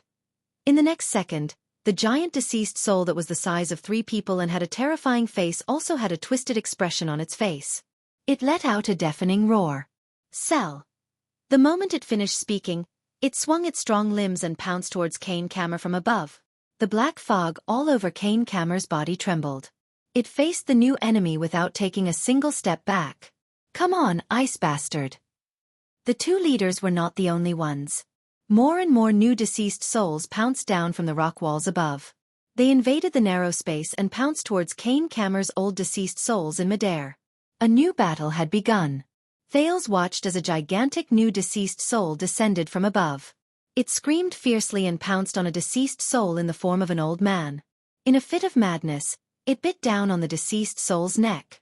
The old deceased soul screamed in pain and uttered words whose meaning could not be understood. Oh! A ball of black fog instantly spread out from its wound. However, this victim immediately started fighting with the other party. He pierced his bare hands into the deceased soul's chest. It used all means, including its teeth and limbs, to diminish the other party's existence. The new deceased souls seemed to have been infected with madness. They did not hold back at all. The deceased souls on Kane Camer's side also pounced forward without hesitation and retaliated fiercely. The entire cave was instantly in chaos. Thales watched the scene of the deceased souls killing each other with a pale face. He suddenly realized that the word "sell" from the new deceased souls sounded very familiar. A second later, he recalled the relevant content. In the military history classes of the Northland nobles, there was a compulsory subject to learn: the Orc language, especially military orders. And sell. That was. Thales stared in disbelief at the new deceased souls whose bodies were terrifying even though they were beyond recognition. That was one of the glacial orcs' military orders to attack. It meant kill, massacre, murder, or in a more direct and cruel manner, leave no survivors. So, the sin of Hell's River in Thales' body slowly faded away. He continued to stare at the frenzied battle between the 2 groups of deceased souls in the cave. Didn't you want to use me as bait to lure them away and run away yourself? Thales, who felt that he had escaped a disaster, asked the person beside him in surprise. Silver Shadowman turned his head to the side, as if he did not care to answer. The playful ball of silver light shot out from Silver Shadowman's head mischievously. It bounced around to form a few words. Mischief. Bad taste. Thales' small face instantly darkened.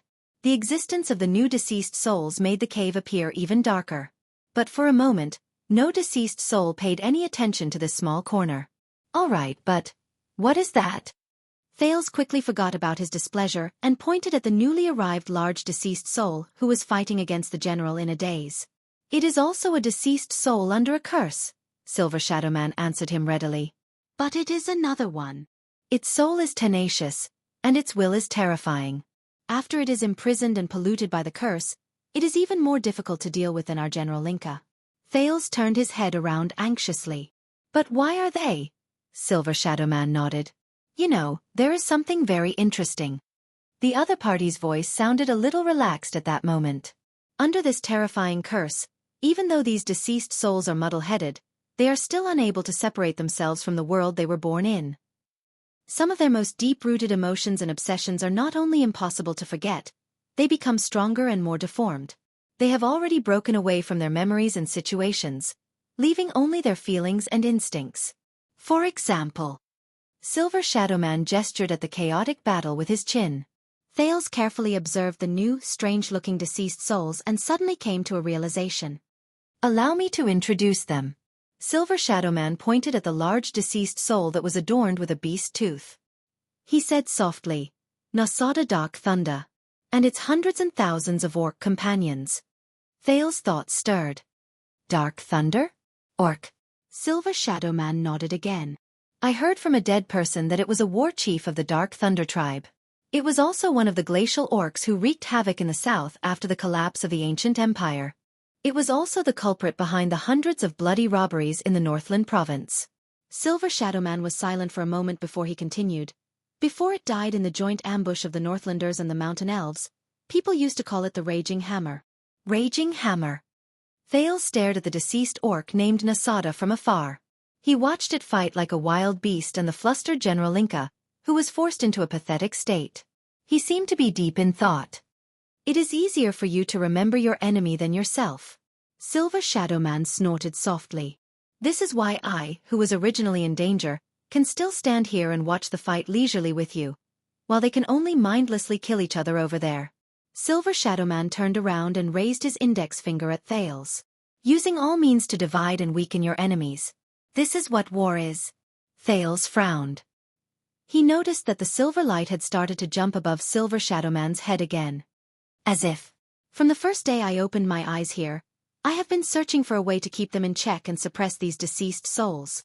Silver Shadowman shook his head slightly. This is one of the results. The silver light continued to jump. This time, it showed a lot more words. It's not like that. I was beaten up badly on the first day. I pretended to be a female deceased soul and escaped. Thales averted his gaze from the silver words and stared at Silver Shadowman, who had the demeanor of an expert, with a strange expression. Is that so? Pretended to be. Ahem. Thales tried his best to put away his boring thoughts and shifted his attention to the scene in front of him. Two deceased souls, who were wrestling with each other, flew a meter away from them. As they screamed in pain, they turned into black fog and dissipated. How ironic. This is clearly the world after death. He looked at the increasingly intense fight in front of him and sighed. But struggles and conflicts have not disappeared. Thales watched a fierce human deceased soul bite off half of an orc deceased soul's face. He shook his head. Between deceased souls, they are still as incompatible as fire and water. They are still as incompatible as fire and water. They repeat the hatred and pain from when they were alive. They just turn the mortal war into a war of deceased souls. This time, Silver Shadowman did not speak. He focused on the field, as if it was the most exciting show. We should leave before the mountain elves come to join the battle, he said faintly a few seconds later. Thales was startled. Elves? There are elven deceased souls here? Yes. Silver Shadowman crossed his arms and snorted coldly. Compared to humans and orcs, the souls of those long-eared elves are more unique and troublesome. I'm not very good at dealing with them. Silver light automatically appeared above his head and formed a sentence. Because he pretended to be their female leader. And he was recognized. Thales once again cast a strange glance at the great figure who had died a long time ago beside him. This made Silver Shadowman, who had long since felt that something was wrong, feel rather uneasy. What's wrong? Nothing. Thales averted his gaze from the top of his head and shook his head in denial as if nothing had happened. Even elves are not spared. Yes, this curse is quite fair. Silver Shadowman paused for a moment before he nodded slightly, as if he was sighing. At least it is never racist. And we really should go. In the next second, Silver Shadowman suddenly grabbed Thales' left arm and pulled him backwards. Thales was shocked. Caught off guard, he fell backwards. Bemoaning his bad luck, he was prepared to have the back of his head crash into the rock wall, but he only heard a faint rumble behind him. He felt that he was being dragged all the way, and the souls of the deceased who were fighting endlessly in front of him became smaller and smaller in his field of vision. About 10 seconds later, Thales finally let go of his arm. He was let go.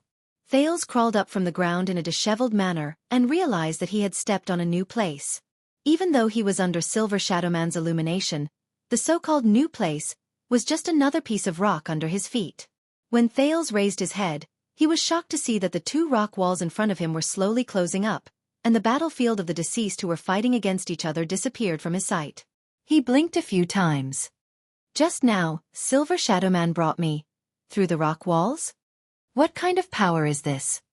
Everything he had seen in the past few hours, the deceased souls, Silver Shadowman, the curse.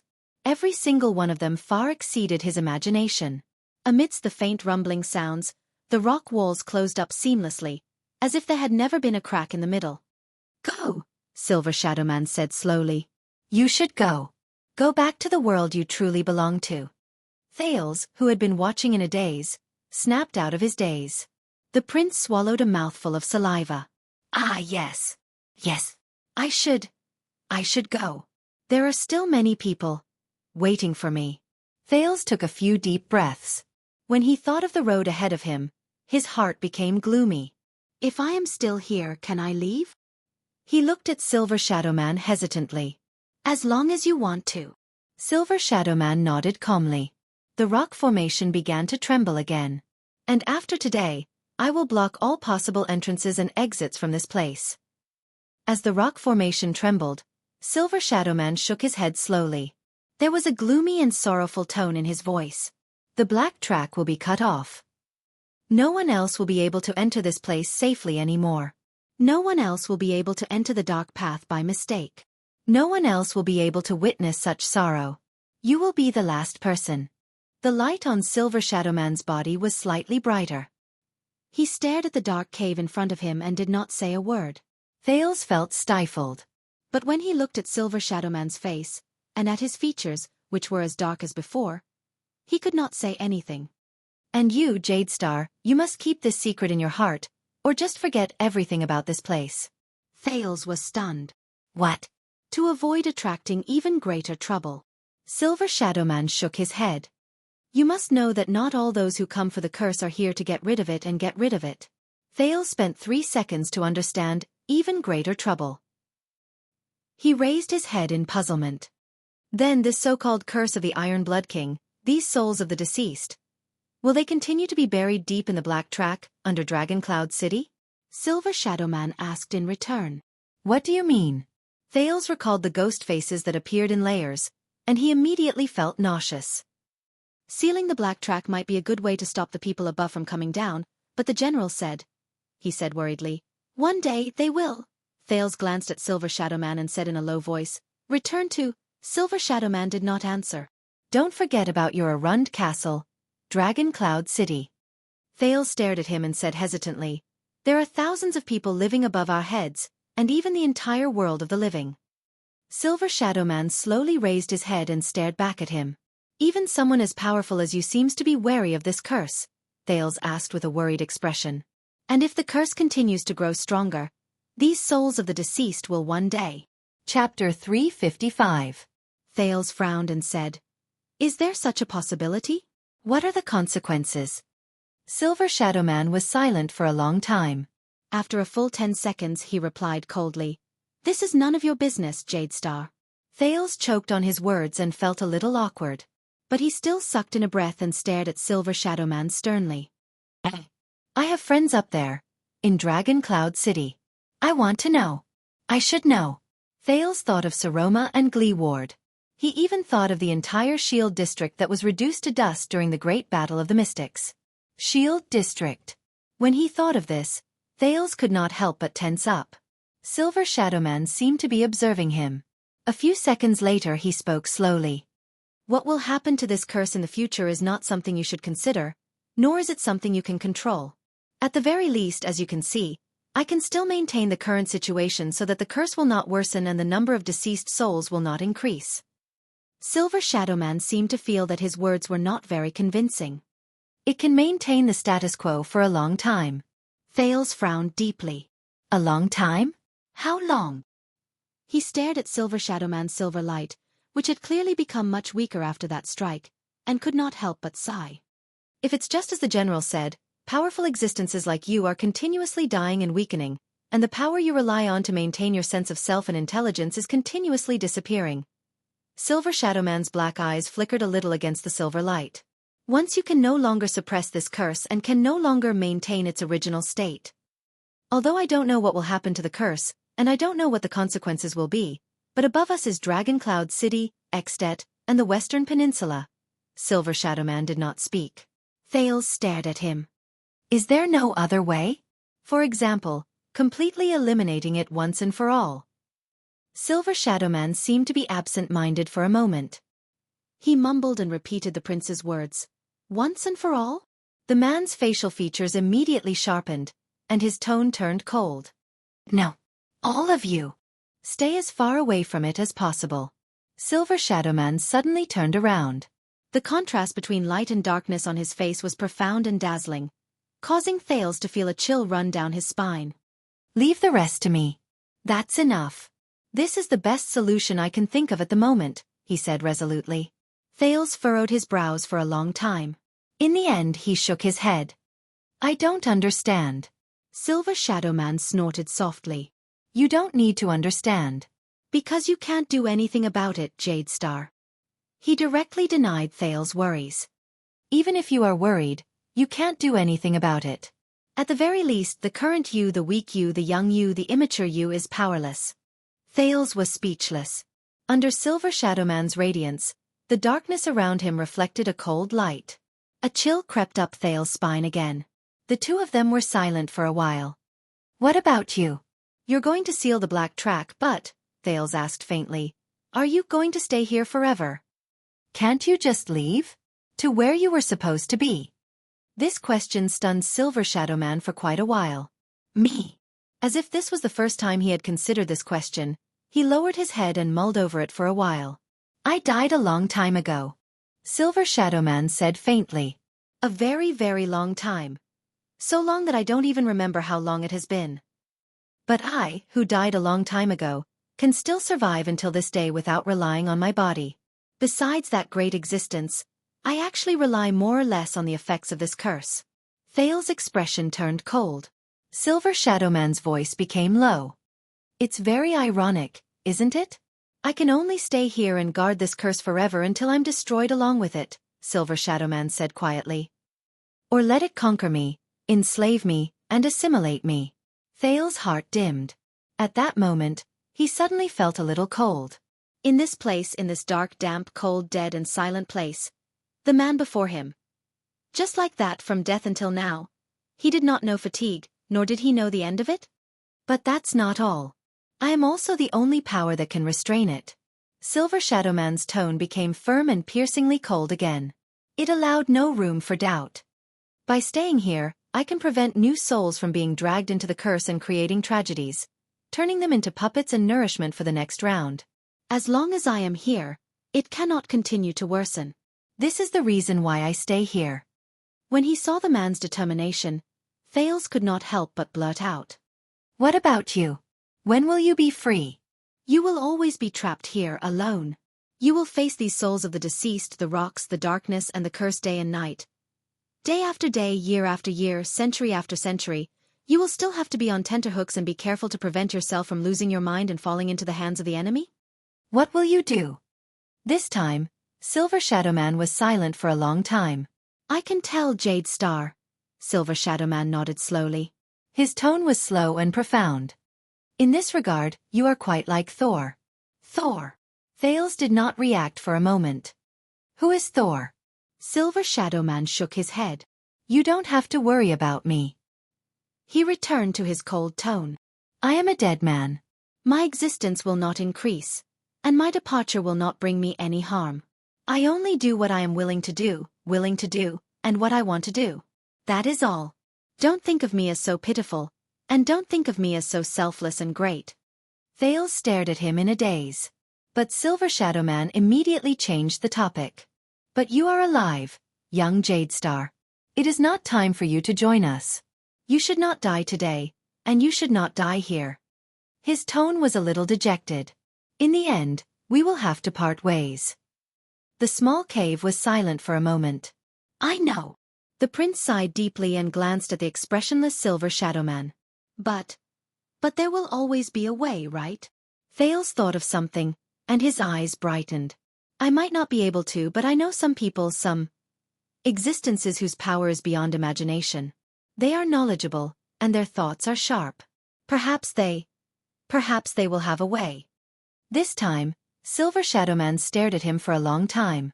It was so long that Thales could not hold it in anymore. You are not the only one who thinks so, he said softly. The echo of his words rippled in Thales' ears. Silver Shadow Man did not look at him anymore. Instead, he slowly walked forward. As the silver light flowed around him, he appeared even more unique and dazzling. But just like how the Iron Blood King's deeds were the beginning of mankind's rise, here, the Iron Blood King's curse is also the source of all disasters. Silver Shadow Man raised his head. His deep facial features stared at the sealed, locked, dark, and monotonous rock walls around him. The source of everything? Silver Shadow Man shook his head slowly. If you know how much the wizards have paid in order to get rid of this curse and get rid of the effects it brings, if you know how many so-called powerful, knowledgeable, and sharp-witted people have tried to get close to this curse and unravel its secrets, and how many geniuses among them have been lost on this path. They have gone mad on this path, and they have broken down along the way. And during this process, they have evolved, hastened, and brought about many evil consequences. Many of the consequences still torment the people of the world, and even today, I am afraid that they will not say such things so easily. Thales listened to Silver Shadow Man's narration in silence with a puzzled gaze, but he could not understand Silver Shadow Man's words at all. What does he mean? A kind heart might not necessarily bear good results. Silver Shadow Man's words became stern and blunt. Some soil is destined to grow the flower of extreme evil. They sank into silence again. Is that so? Thales lowered his head and did not say a word. He only sighed faintly. Neither of them spoke until the light on Silver Shadow Man's face flickered slightly. But if you really want to do something... Silver Shadow Man stared at him, slowly raised his right arm, and clenched his fist lightly. Go and prepare first. Thales forced a smile, raised his head, and sneered. Prepare for what? Silver Shadow Man nodded slightly before he shook his head gently. Right now, you only have blood in you. Thales' smile disappeared. What do you mean? Only have blood in me? Silver Shadow Man's dark facial features twitched. Young Jadestar, your mind is still childish. Your future is still unclear, and your understanding is far from enough. I heard what you said. The calamity still exists in the world, mercilessly harvesting lives and brewing tragedies, am I right? Thales was slightly shocked. Huh. The light on Silver Shadow Man's face flickered as he stared at Thales quietly. The prince suddenly felt that hidden behind that silver face was probably a burning emotion that was far beyond his imagination. Tormund did not fulfill his promise. Silver Shadow Man stared at Thales quietly and said slowly, but I can tell that he left hope for his descendants. Silver Shadow Man gently spread his palm. A few wisps of silver light appeared on it, flowing back and forth like a crystalline galaxy. It was amazing. There was a second of silence. Thales' pupils shrank a little. Tormund. He mumbled, you mean? Go, Silver Shadow Man said faintly, but the echo in his voice was especially obvious. Thales could not help but be shocked. Find the mission that belongs to your ancestors and family, take it, and become a man who can be entrusted to you. Silver Shadow Man, who had a special status, moved his facial features slightly, as though he revealed the quietest smile. At that time, you will have the right to return and fulfill the long-cherished wish of Thor and me, which failed at the last moment. The darkness in his eyes seemed to contain the profoundness of the entire world. At that time, you will have the right to end everything, and end the disaster, including this ancient curse. From the beginning to the end, you will have the right to end them. Thales stared at Silver Shadow Man, who was in this state. He seemed to have grasped something, but at the same time, he did not seem to understand anything. In the end, the prince furrowed his brows and shook his head honestly. I don't understand. Silver Shadow Man swayed slightly, and ripples appeared on the silver light on his face. Then I hope that you will never understand. Thales was a little surprised. Silver Shadow Man slowly raised the flowing silver light on his right palm, and watched as the light on it gathered back into his body. Young Jadestar.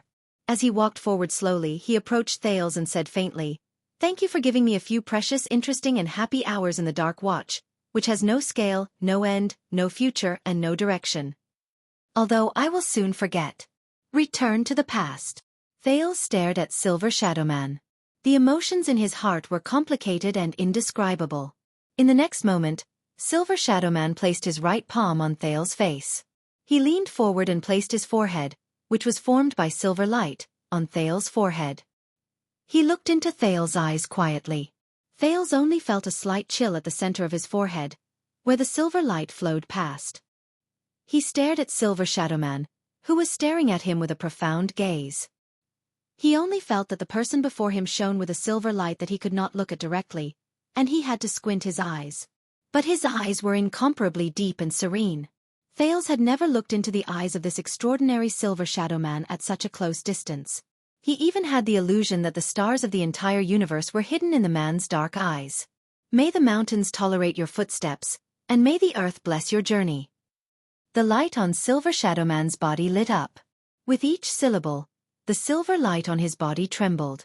At that moment, Thales heard a faint ringing in his ears. Asterisk beep. Asterisk, it was lighter and softer than any of the previous times. It was as if there was no sound. May you never be lost. Once the last few syllables fell, Thales felt the gentle ringing in his ears gradually disappear. In the next second, the light on Silver Shadowman's body suddenly dimmed. Before Thales could react, Silver Shadowman let go of him. The cool sensation on his forehead disappeared. What is this? Thales stared at the man in a daze. But Silver Shadowman only shook his head and did not answer. Thank you. Silver Shadowman continued to face him quietly. Thank you for bringing her greetings. In the next moment, before Thales could snap out of his daze, Silver Shadowman turned around and walked towards the seamless pitch-black rock wall. The silver footsteps behind him shone brilliantly, as always. The souls of the deceased will not disturb you anymore. Turn around and move forward. You will find a way out. Forget today and return to your life. Silver Shadowman's words echoed in Thales' ears. A thought appeared in Thales' heart. He had a feeling that this was his farewell. An inexplicable impulse drove the prince to take 2 steps forward and shout at Silver Shadowman's back. He shouted at Silver Shadowman's back. Will we meet again? Silver Shadowman's footsteps paused slightly. The light on his body trembled slightly. Of course, he said softly. At this moment, the silver light suddenly flowed to the top of Silver Shadowman's head and turned into a line of words. He is lying. Thales was stunned. Silver Shadowman stood where he was, as if he still did not notice the abnormality above his head. One day, we will definitely be able to meet again in hell like all the souls who rest in peace. Not here, in a curse of last resort. Young Jade Star. Silver Shadowman took a step forward again and walked back the way he came. His body, which was formed by light, slowly fused into the rock wall. The silver light flickered for a while and turned into words again. He is still lying. Thales watched Silver Shadowman's body sink into the rock stratum with a dumbfounded expression. He watched as the silver light gradually dimmed. The silver light also dimmed, and it continued to form a line of words. You will not meet again. Thales furrowed his eyebrows. Finally, Silver Shadowman's body completely disappeared from the rock wall. The silver light faded away and could no longer be seen. The almost dim silver light scattered its final words in the air before it disappeared without a trace. Farewell forever. In the next second, Thales' vision turned black. The entire cave sank into complete darkness after Silver Shadowman left. Thales was left alone, and he returned to the lonely and silent darkness. He faced the cold air, the stiff rock stratum, and the endless silence. Thales could not see anything in the darkness. But he still stared in the direction where Silver Shadowman left with a stupefied expression, until an indescribable feeling surged into his heart.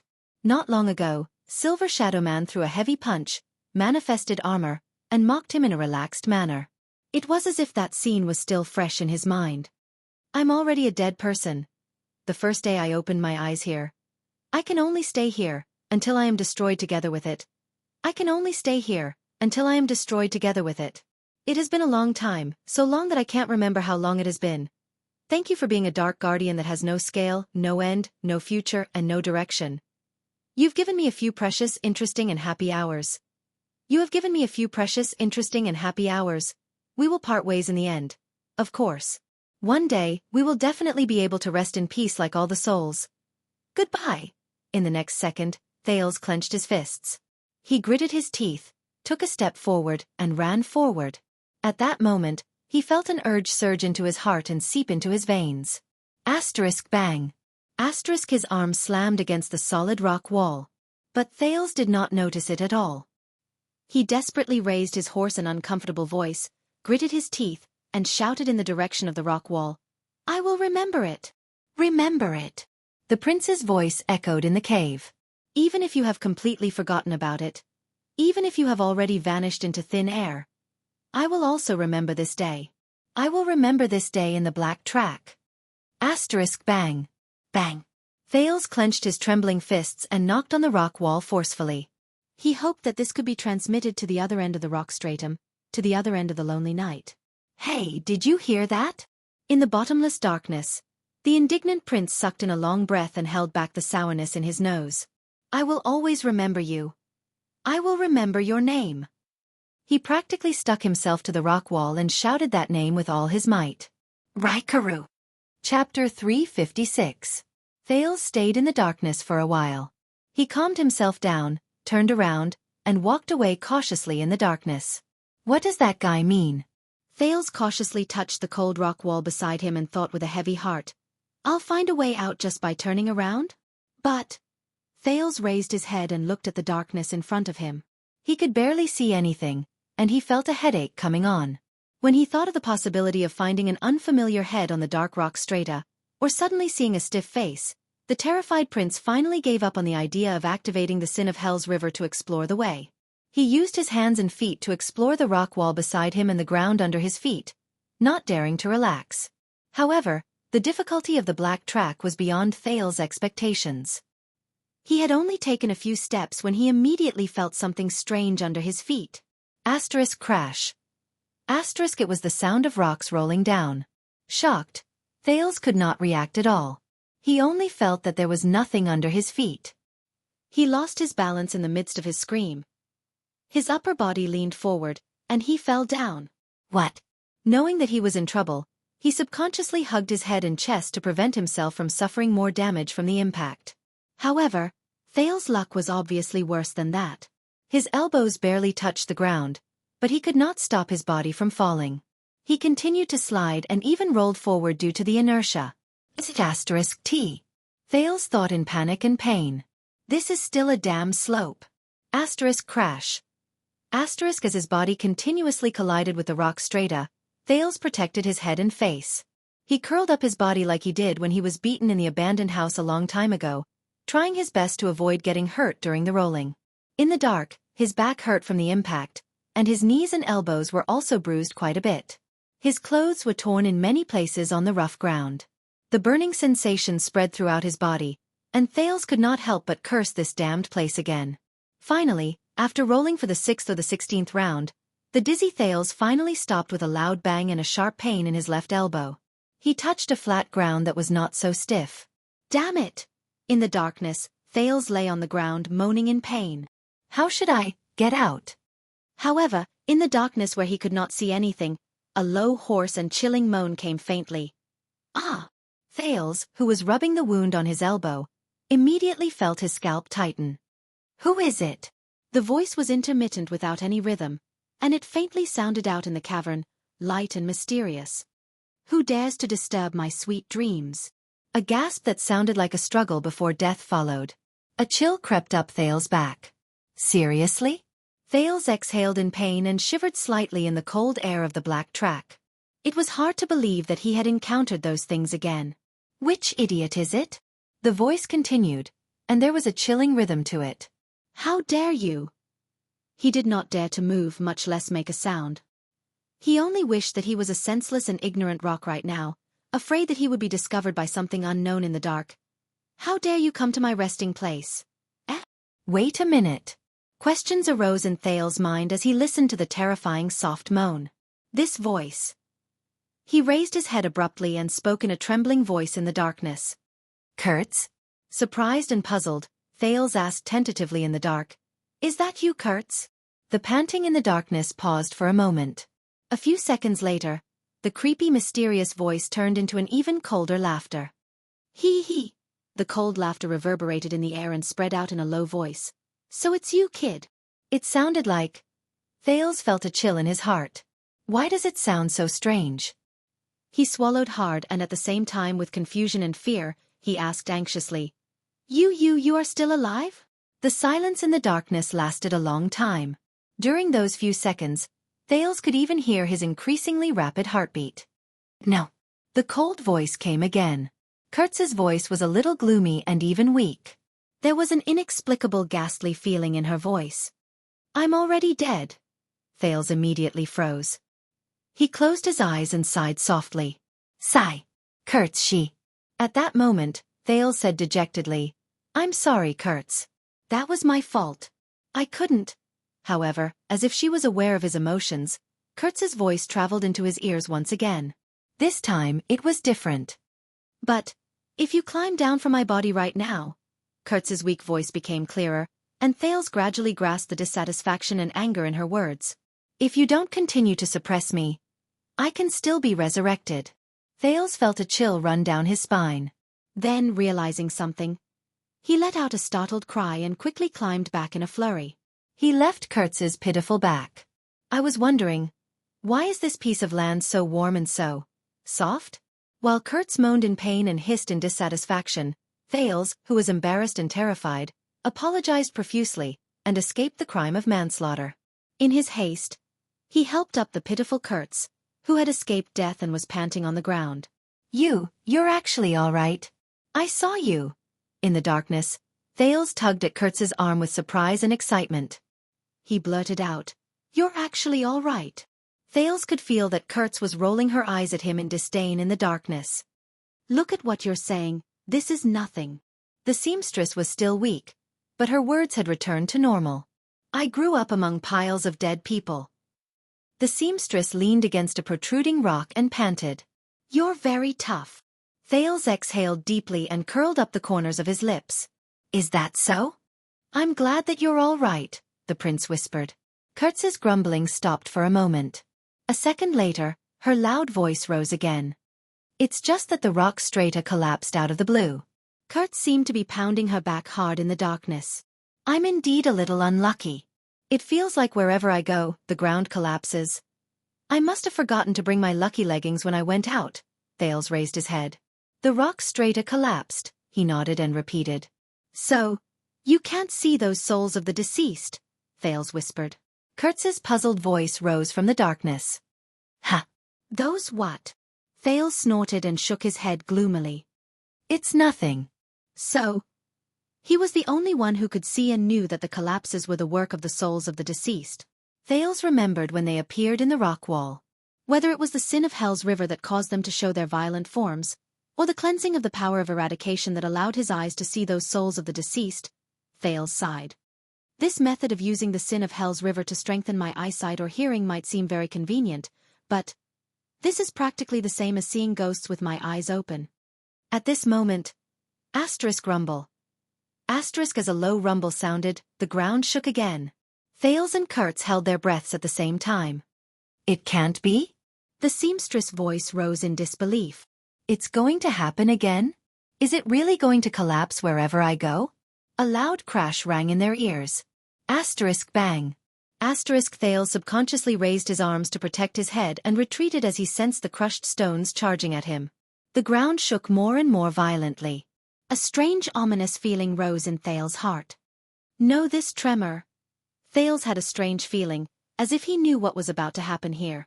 The prince suddenly remembered Silver Shadowman's words from before, and his face turned pale. No, this time. He tried his best to suppress his panic and palpitations, but he could not remain optimistic. This time, it's for real. Thales jumped up from the ground and grabbed Kurtz's arm. There was panic in his words that he could not suppress. Go. He supported himself against the rock wall in the dark, and panic grew in his heart. The entire black track is about to collapse. Thales urged loudly. Leave. Kurtz let out an ah and said in puzzlement, But why are you? Thud. Another piece of rock fell not far from them. Both of them were shaken so badly that they swayed. F***ck. Exasperated, Kurtz no longer hesitated. She struggled up from the ground like a rabbit and ignored her injured leg. She leaned against Thale's shoulder and limped forward. Boom. The slope they tumbled down was buried by crushed stones. However, after they advanced a few meters in the dark, Kurtz sighed heavily and pushed Thales away. No. The ground continued to tremble, but Kurtz's dejected voice traveled into their ears. This isn't the route I know. The lights are broken, it's too dark, I can't find the way at all. In the face of Thale's puzzlement and anxiety, Kurtz said dejectedly. Besides, my leg. We can't walk fast. Thales furrowed his brows. No. Go. Kurtz laughed mournfully in the midst of the rumbling. If you're lucky, you might be able to sneak out. Thales finally managed to stabilize his balance amidst the tremors. In his anxiety, he subconsciously grabbed Kurtz's arm. No, we definitely have a way we can't let. But he was held down by Kurtz. If you go out, tell the cripple that I've completed his task. Kurtz panted and laughed softly. Also, tell him to forget about that girl. No. Thales refused resolutely and roared. Get up. Thales wrapped Kurtz's arm around his neck and held her waist, trying desperately to lift her up. It's not the end yet. Get up, you bastard. A clear sound rose, and the rock stratum behind them shattered inch by inch. Crash. A cave not far away from them seemed to have completely collapsed. The teenager lost his footing and fell on the rock wall with Kurtz. Let's go. Kurtz panted and pushed his shoulder, urging him to leave. If you don't want to be buried alive now. No. Thales gritted his teeth in the darkness. I just can't find the way, right? As long as I can see clearly. He supported himself against the rock wall. Indignant, he was about to activate the sin of Hell's River and enter the Hell's senses that he had always hated. But before he could summon the sin of Hell's River, the moment he supported himself against the rock wall, Thales felt the tremors in his hand, but his heart became calm at that moment. Strange. There's something different. Thales was stunned. His senses? Hey, if you don't leave now, we're all going to die here. In the darkness, Kurtz cursed in exasperation as she pushed Thales with all her might, but her urging was futile. But then, she seemed to have thought of something and laughed. Forget it, Kurtz said with a chuckle. There was fatigue in her voice. Dying together with a prince, and before we died, we even pulled and hugged each other, and never left each other. Thales was immersed in his own senses and did not have time to care about anything else. At that moment, Thales touched the cave wall and felt the roughness and layers unique to the rock stratum. There was a strange throbbing in his heart. When I was still a girl, Kurtz sighed and leaned against the rock wall absent-mindedly. I dreamed of this day. I dreamed that one day, a good, powerful, handsome, elegant, and focused man would discover me, a beautiful little white flower blooming in a swamp, and would ride a horse to carry his princess home. Thales did not pay attention to Kurtz's words. He touched the rock wall and felt that his surroundings were different from his senses. He was even more surprised. It feels like, I'm touching the pulse of some living creature. Pulse, pulse, pulse, pulse. It's like the earth breathing. It's like the mountains dozing off. It's like the rocks snoring. Thales trembled as he touched the rock stratum and sensed the information coming from it. He was incredibly surprised and amazed. What exactly is this? No. It's not important. What's important is. Most importantly, Thales raised his head absent-mindedly and looked in one direction gently. There. Even though he could not see anything. But he knew. There. It's there. Until that night, when those drunk soldiers snuck into my tent. Son of a b****. Kurtz snorted and shook her head slowly. What prince? What wedding? The stories I heard when I was young are all fake. The prince will indeed marry the princess, but don't worry, there's only one princess, and it's definitely not you. In the end, you'll realize that the most reliable man is the bastard beside you who curses all day long, has a body full of problems, and refuses to repent. Even so, his eyes aren't on you. He's always thinking about a b****th in his dreams. At this moment, no. Thales struggled up from the ground. As Kurtz cried out in surprise, he wrapped his arm around the seamstress's voluptuous waist and forcibly lifted her up. The prince, who had understood something, gasped for air. His body could not help but tremble because of his excitement. We won't die here. The ground began to tremble again. The falling rocks behind them became more frequent. In the darkness, Thales tried his best to lead Kurtz forward. He shouted angrily, "Follow me." Chapter 357. Trust me. About a dozen steps forward, there's an opening to the left. Thales' tone was agitated, and he spoke a little impatiently. Go that way. Kurtz did not quite understand what was going on. She was still resisting his help. But you... Sensing that the person beside him was not cooperating with him, Thales became more and more impatient. The seamstress sighed. Forget it, it will be faster if you go alone. Damn it. This guy. Why do you have so much to say? Leave me here. Maybe this is the price I have to pay. I shouldn't do work without pay. Thales could not take it anymore. He sucked in a deep breath and moved closer to Kurtz's neck in the dark. He yelled into her ear. Don't worry. Shut up, bitch. Kurtz shuddered. What did you call me? She gritted her teeth and said, Brat. Nonsense. Thales roared and retorted. If you die here, who will take care of that cripple whose brain is filled with nothing but *T? Without you one day, he will die in some desolate alley. Even if it rots into the soil, no one will know. Kurtz's arm around his neck trembled slightly. Thales dragged the seamstress and moved forward with all his might. He gritted his teeth and said, Stop your stupid chatter. We can definitely get out of here alive. I don't have that much free time to help you pass on a message. The prince is very busy. No matter what you want to say to anyone, say it yourself. Kurtz's voice trailed off. Only the sound of her breathing could be heard. Damn it. Kurtz gritted her teeth and suppressed her voice. She sniffed. What do you know? You're just a little brat who has never touched a woman before. But she no longer resisted. Instead, she limped forward, following Thales' rhythm. The collapse behind him was getting closer and closer. Thales suddenly left the rock wall that he had been supporting himself on and forcefully brought the woman to the rock on the other side. A second after they left, the rock wall suddenly cracked and collapsed. Follow my footsteps. There's a slope in front of us. We have to climb it. Kurtz was shocked. Huh. Thales, who was so tired that he was out of breath, did not have the time to explain. We're here. Right in front of us. The seamstress was suspicious. But how did you know? Damn it. Crawl. Thales grabbed Kurtz's arm and pounced on the slope. He used his shoulder to push against Kurtz's chest with all his might and climbed up with the heavily injured Kurtz. He roared furiously. Don't talk any more. This is the prince's order. Kurtz choked for a moment. She had a tough personality, but this time, she surprisingly did not retort. Instead, she obediently followed the prince and fled for their lives. This was probably the most obedient she had ever been in her life. They climbed up the slope, and just a few seconds later, it was covered by a fallen slab of rock. Speed up, while panting Thales urged. I will try my best to choose the safest path. But the rock stratum under our feet is fragile. The back is going to collapse. Kurtz did not say much. Instead, she placed half of her weight on Thales' shoulders and quickened her steps. The lonely darkness, coupled with the endless years, was a terrible torture. Knowing that there was a fatal threat behind them, yet they could only grope their way forward in the endless darkness. This was a torture worse than torture. Strive to move forward, strive to climb, strive to explore. Strive to climb over obstacles, strive to avoid danger. But they still could not see the way out. They could not see the sun. Their surroundings were still pitch black. They could not see the sun, could not see their fingers, and could not see light. It was as if everything was in vain.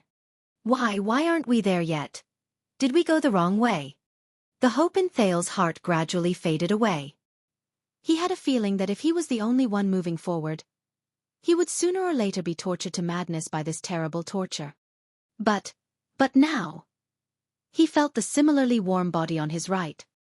He felt the heartbeat in her chest, which was so close to his. It was pulsing. No, he could not give up. Thales bit the tip of his tongue hard and let the pain remind him. He could not give up. Darkness still shrouded Thales' eyes. It was as if he had become completely blind during these 10 or so minutes. It was cold and damp underground. It was bumpy and difficult to walk. But he could not give up. They did not walk in a straight line. Instead, they hurriedly moved back and forth in the dark underground labyrinth. Regardless of whether it was above their heads or below their feet, the collapse behind them never stopped. There were a few times when the shattered stones brushed past their heels. "No, don't turn there. There's a cliff in front that leads deeper underground. We'll turn right," Thales said through gritted teeth. He took a deep breath, touched the rock wall, and shook his head to confirm his senses. "How do you know?" Kurtz, who had been holding back all the way, could not help but speak up. She questioned, "The sound of the falling stones on the right is too loud. We will be buried alive. Because there's a cliff in front of us. I don't know if it was cracked open after an earthquake thousands or hundreds of years ago." Thales shook his head. "And there's a naturally formed cave on the right. It's very sturdy inside." No. Kurtz's doubts grew stronger. "I'm asking about the cliff, the earthquake. How do you know about these?" Thales' breathing froze for a moment. They turned right and entered a cave. Tremors came continuously from the top of the cave, and dust fell from above their heads. But the place did not collapse. "I don't know." Thales climbed up with all his might and mumbled, I just know. He just knew the path. That was all. The prince knew very well that Kurtz was suspicious of how he suddenly became a guide who was familiar with the path. But he did not have time to explain. Just now, at the moment he touched the rock wall, time did not slow down. His vision did not increase, and his senses did not strengthen. But Thales felt that he seemed to have seen more things. The cracking of the rock layers, the pressure of the mountains, the rhythmic movement of the earth's crust, and the place he should go. Everything was in his heart. Thales panted rapidly. He was shocked by his strange feeling, and wondered if this was a new function of his hell senses after they were further developed. But according to Black Sword, he had not died yet. How did his power of eradication level up? Go forward, keep going forward. That's the only path to the outside world, the only exit. Thales was drenched in sweat, but he could no longer tell whether it was Kurtz's sweat or his own. His shoulders were sore and painful, his legs were trembling, and his back, which was against Kurtz's, was almost numb. And he did not continue speaking. Based on this situation, whether that place is an exit or not, it will completely collapse in a few minutes and disappear.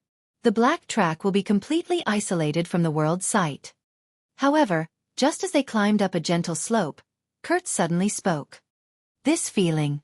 Yes, the air is getting clearer. We're getting closer to the surface and the exit. She was very experienced, and there was a faint hint of surprise in her voice at that moment. Brat, you're really amazing. Thales immediately felt his spirits lift. Finally, after they turned a corner, they saw the rock in front of them clearly. At the top of a steep slope, a faint light seeped into the cave. Both of them sucked in a sharp breath. We're here. Asterisk bang. Asterisk the booming sounds behind them suddenly became louder. A huge stone pillar fell from behind them. Run! Thales roared. Kurtz did not need his reminder. Both of them used all their strength and climbed up the steep slope with all their might. They only stared fixedly at the exit at the top and focused on moving forward. Shattered stones flew everywhere behind them. The booming sounds did not make them turn around at all. Their height slowly increased, and bloody marks appeared on their wrists and knees. Thales gritted his teeth. He felt his strength gradually draining away. No. Climb. Hurry. Kurtz's equally rapid breathing echoed in his ears, making his temples itch. Her life and her future were still on his shoulders. The other party's obedience and trust made Thales feel a heavy weight in his heart. Even if Kurtz had lost hope, he could not bend his knees to despair. The booming sounds beside his ears and the trembling under his body continued. There were also the shattering sounds behind him. But he could not give up. He had to move forward. Continue moving forward. Continue moving forward. Finally they climbed up the last rock. Thales stuck his head out of the cave and greedily sucked in a breath of fresh air that he had not breathed in for a long time. Ah! The bright sunlight made him unable to open his eyes, but Thales only felt his heart relax. He could not care about resting. He quickly rolled out of the cave, turned around, and grabbed Kurtz, who fell behind because she could not move freely. The sin of hell's river spread to his arms and legs. Thales roared and pulled her out of the cave. Kurtz fell at his feet in pain. Both of them panted and used their hands and feet to crawl out of the opening at the bottom of the mountain. My God! The seamstress' face was covered in scratches and bruises, and there were even a lot of stains. But she was so excited that she trembled. She looked at the clouds in the sky and extended her hand towards the air. It was as if she had touched the air for the first time. We actually came out alive? Thales collapsed on the ground. He was also covered in wounds and panted in pain.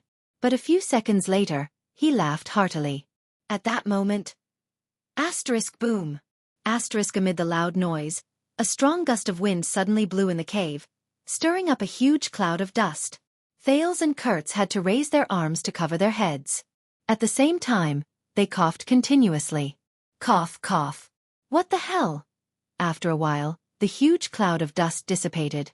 Thales and Kurtz, who were sitting on the ground, were covered in dust. They looked at the scene in front of them and looked at each other. The cave they crawled out of was blocked by a huge rock that had fallen from inside. The path was sealed.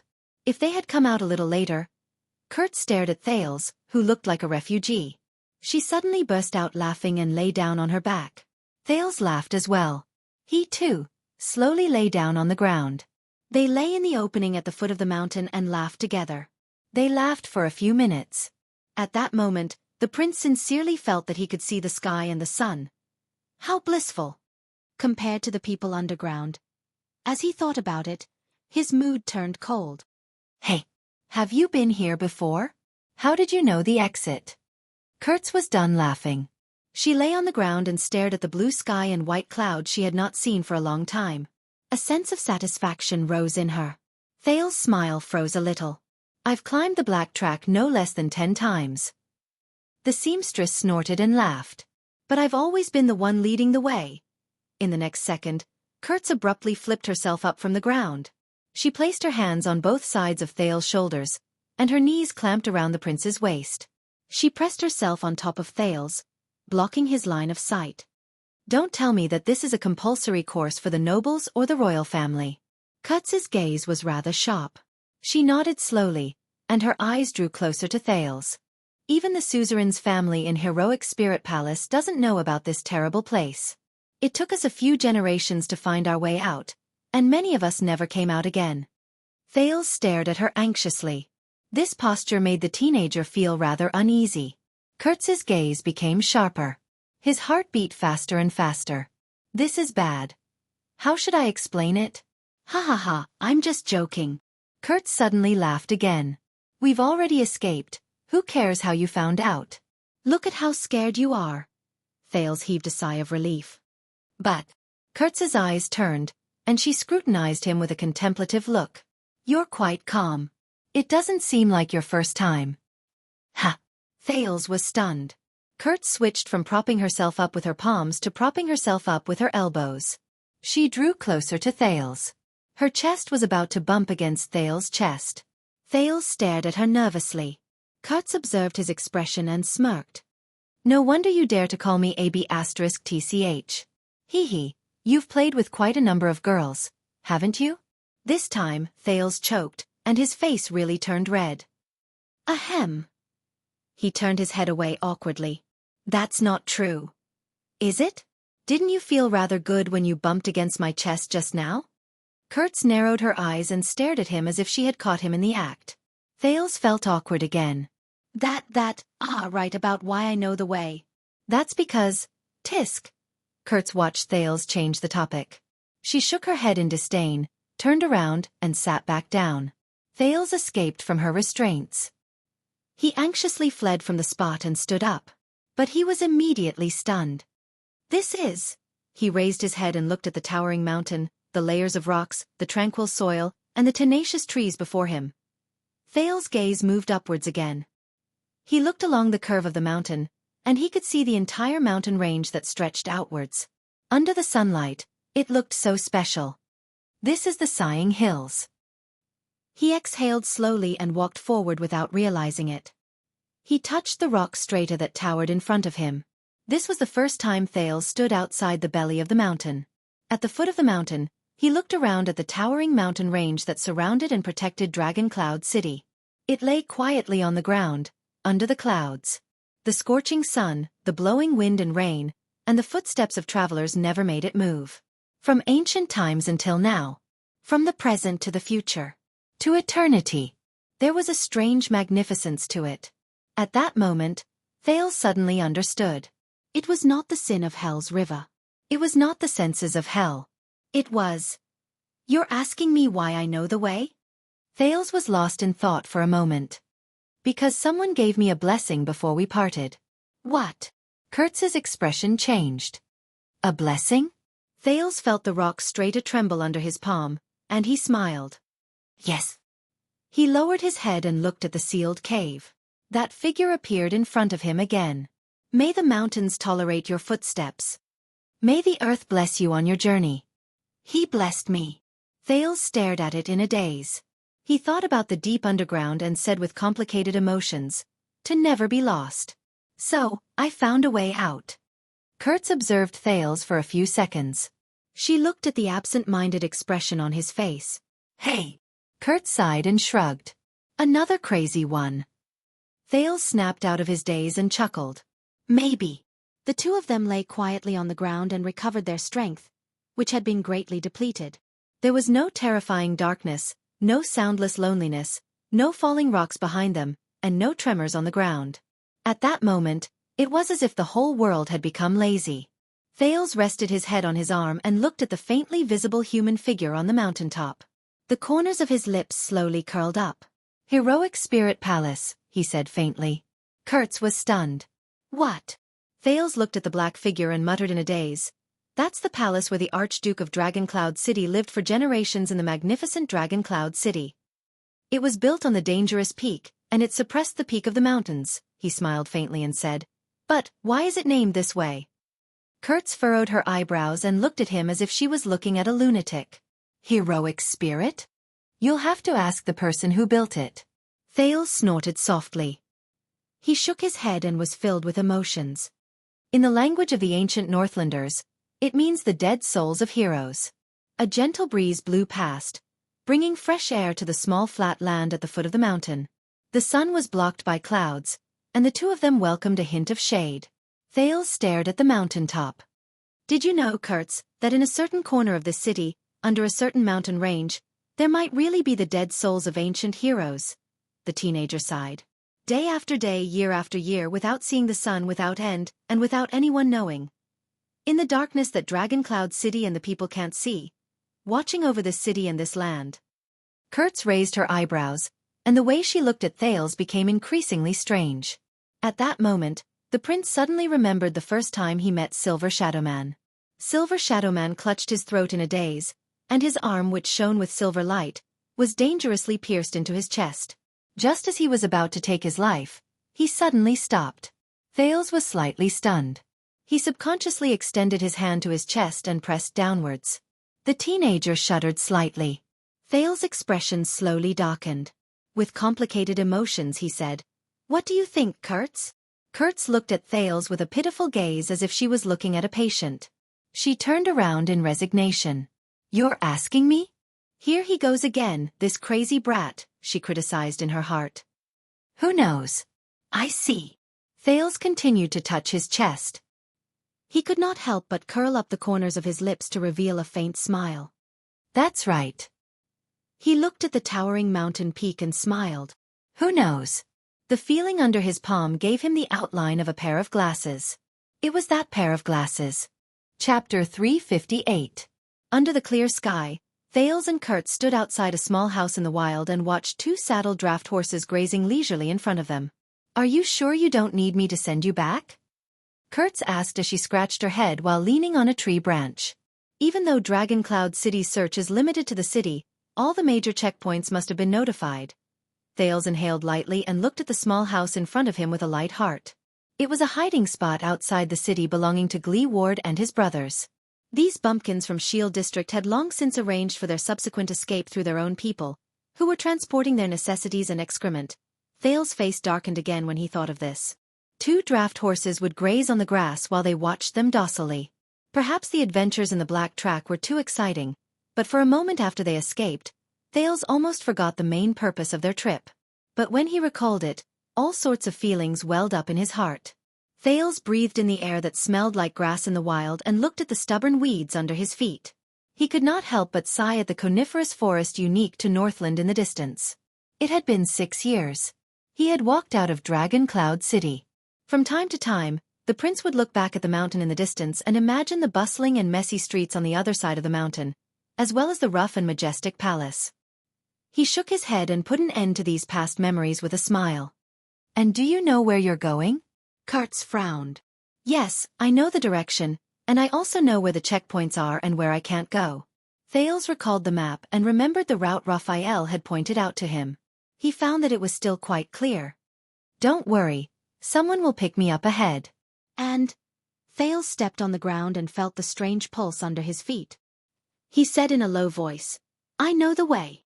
Kurtz placed one hand on her hip and stared at him fixedly. It was as if she knew some of his secrets. It made Thales feel uneasy. All right.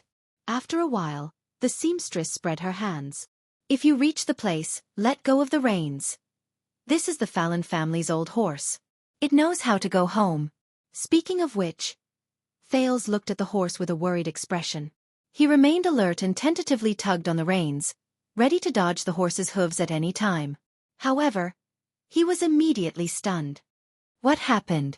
Kurtz asked curiously. It's nothing. Thales tugged at the reins in surprise. He watched as the old horse obediently let him pull it towards him. He reached out to touch its head in a tentative manner. It's just that. I didn't really get along with animals in the past.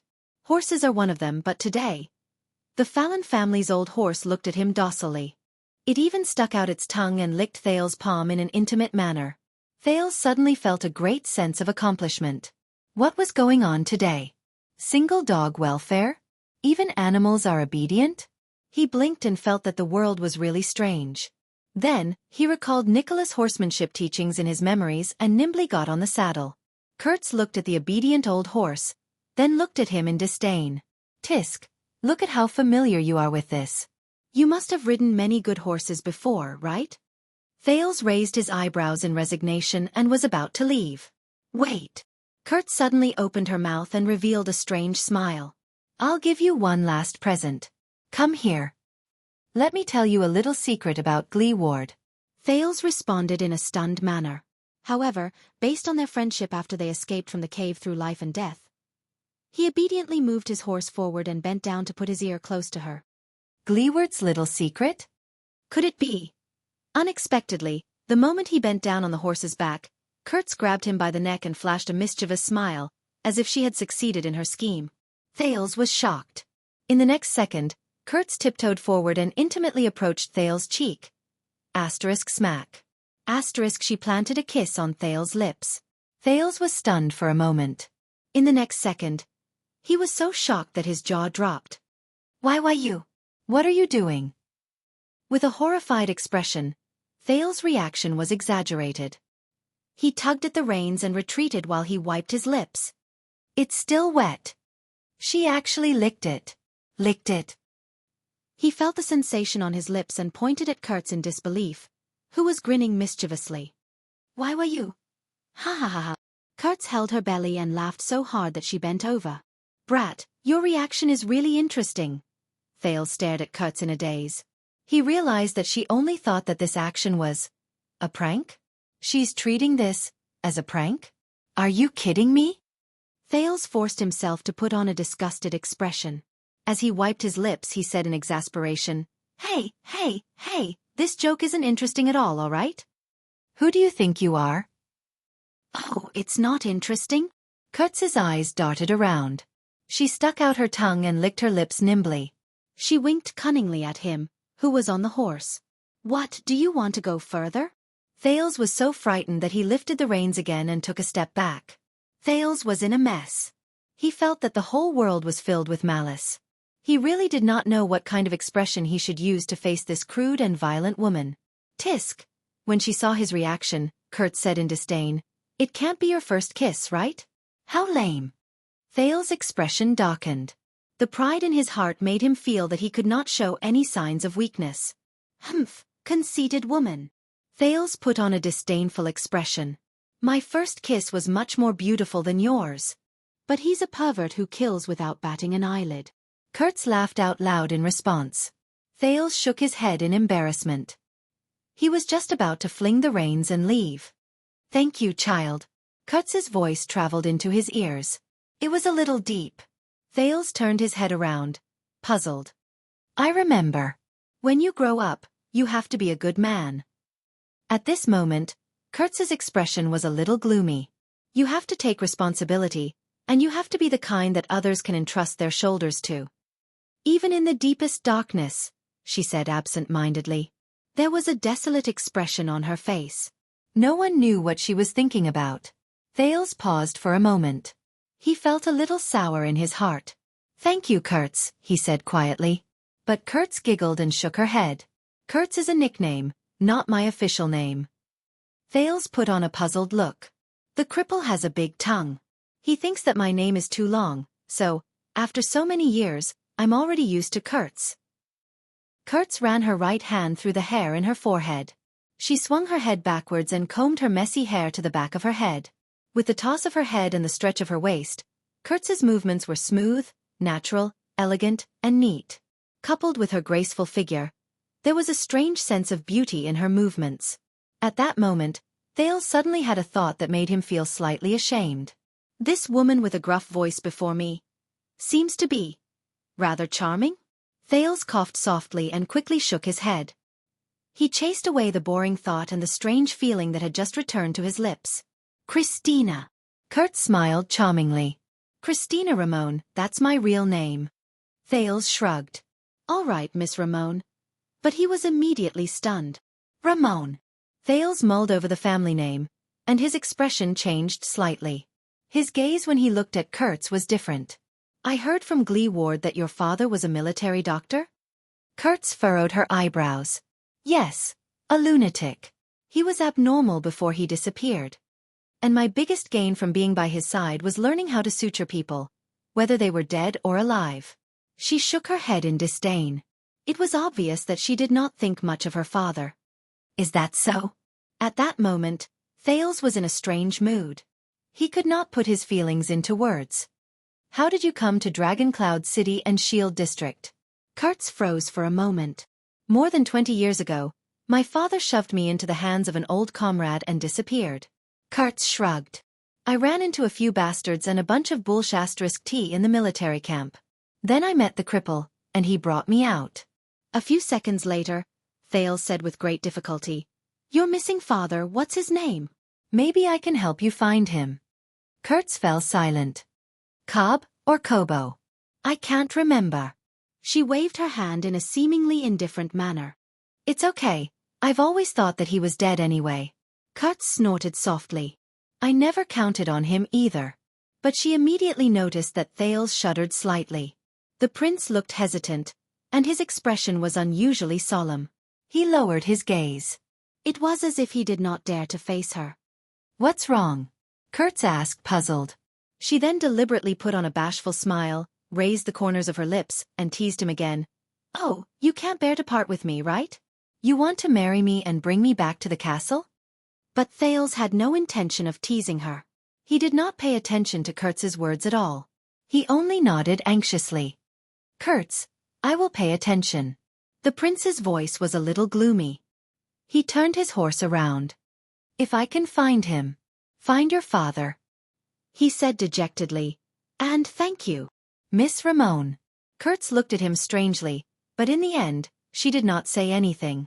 She only snorted softly and waved at him with a slightly solemn expression. Take care, brat prince. Thales did not dare to turn his head any more. In the next second, he raised the reins and galloped in the direction of his memory. Dragon Cloud City, along with the memories of that place. Stay behind. The sun set in the west. Thales rode cautiously in the wilderness outside Dragon Cloud City. He was neither fast nor slow. He still remembered the rendezvous point marked on the map by Raphael. Dragon Cloud City was still locked down, and the guards and search teams were still inside the city. He was very close to the rendezvous point. As long as he left the city smoothly, he could reach it in less than a day. Even so, he still acted cautiously and tried his best to search for places like hills and bushes. He would rather take a long detour to ensure his safety. He stayed away from checkpoints, villages, and any places with human habitation. Every time he arrived at a new place, he would use Hell's senses to observe his surroundings. Even though he was very tired, he tried his best not to stop and rest too much. He used the dry food and water curts prepared for him on the horse to stave off his hunger. Thanks to the riding skills Nicholas taught him, he traveled in circles for most of the day. He tried his best to avoid some farmers and woodcutters who worked in the wild, praying that they would not notice this suspicious pedestrian. Finally, when it was almost dusk, he arrived at the designated rendezvous point. Thales saw the coniferous forest Raphael told him about. He compared it to the symbolic hills around him. After he confirmed that it was the place in front of him, he could not help but breathe a sigh of relief. According to the plan, the first batch of people from the Secret Intelligence Department would wait for him here and escort him across Rubble Hill, Sunset Snow River, and the boundaries of Spear City. He would then arrive at the land of barren rocks, the border between the city of faraway prayers and Dragon Cloud City. Thales used Hell's senses to try and sense the movements in the bushes. After he confirmed that there were only the usual sounds of birds chirping and small animals running back and forth, he breathed a sigh of relief. He rode into the bushes and got down in front of a tall fir tree. He patted the old horse's neck gratefully. The old horse snorted in response. Then, it happily ate the weeds under the tree. Even though it was not fast, its temper was much better than Miss Jenny's in Heroic Spirit Palace's stable. Thales turned around and took another deep breath of the wild air. He looked at the small coniferous forest, which was usually unfrequented, with satisfaction. That was why the Secret Intelligence Department had chosen it as their rendezvous point. He leaned against the tree and sat down. He took out his water skin and poured a mouthful of water into his dry lips to relieve the soreness in his limbs caused by climbing the black track, as well as the damage caused by the friction on his inner thighs. The first step is complete, Thales said quietly. He used his finger to draw a small circle in the soil. The hardest part is over. Dragon Cloud City is already behind me. He drew a big circle to the west. He was in Rubble Hill, one of the largest fiefs under Dragon Cloud City. It was in the western part of the forest under the rule of the old Count Nazir. If he walked southwest from the forest, he would pass by a tributary of Sunset Snow River. Thales continued to draw a line downwards. After crossing the river, he would arrive at Spear City under Dragon Cloud City. Then, he would head to the land of barren rocks. That was the territory of the city of faraway prayers. If he walked south from the land of barren rocks, the great desert would be right before his eyes. Once I enter the desert, I will be facing Constellation's army. Thales thought absent-mindedly. At this moment, he suddenly heard a strange bird's cry. Is the person we agreed on here? Thales stood up curiously and wanted to search the forest at dusk.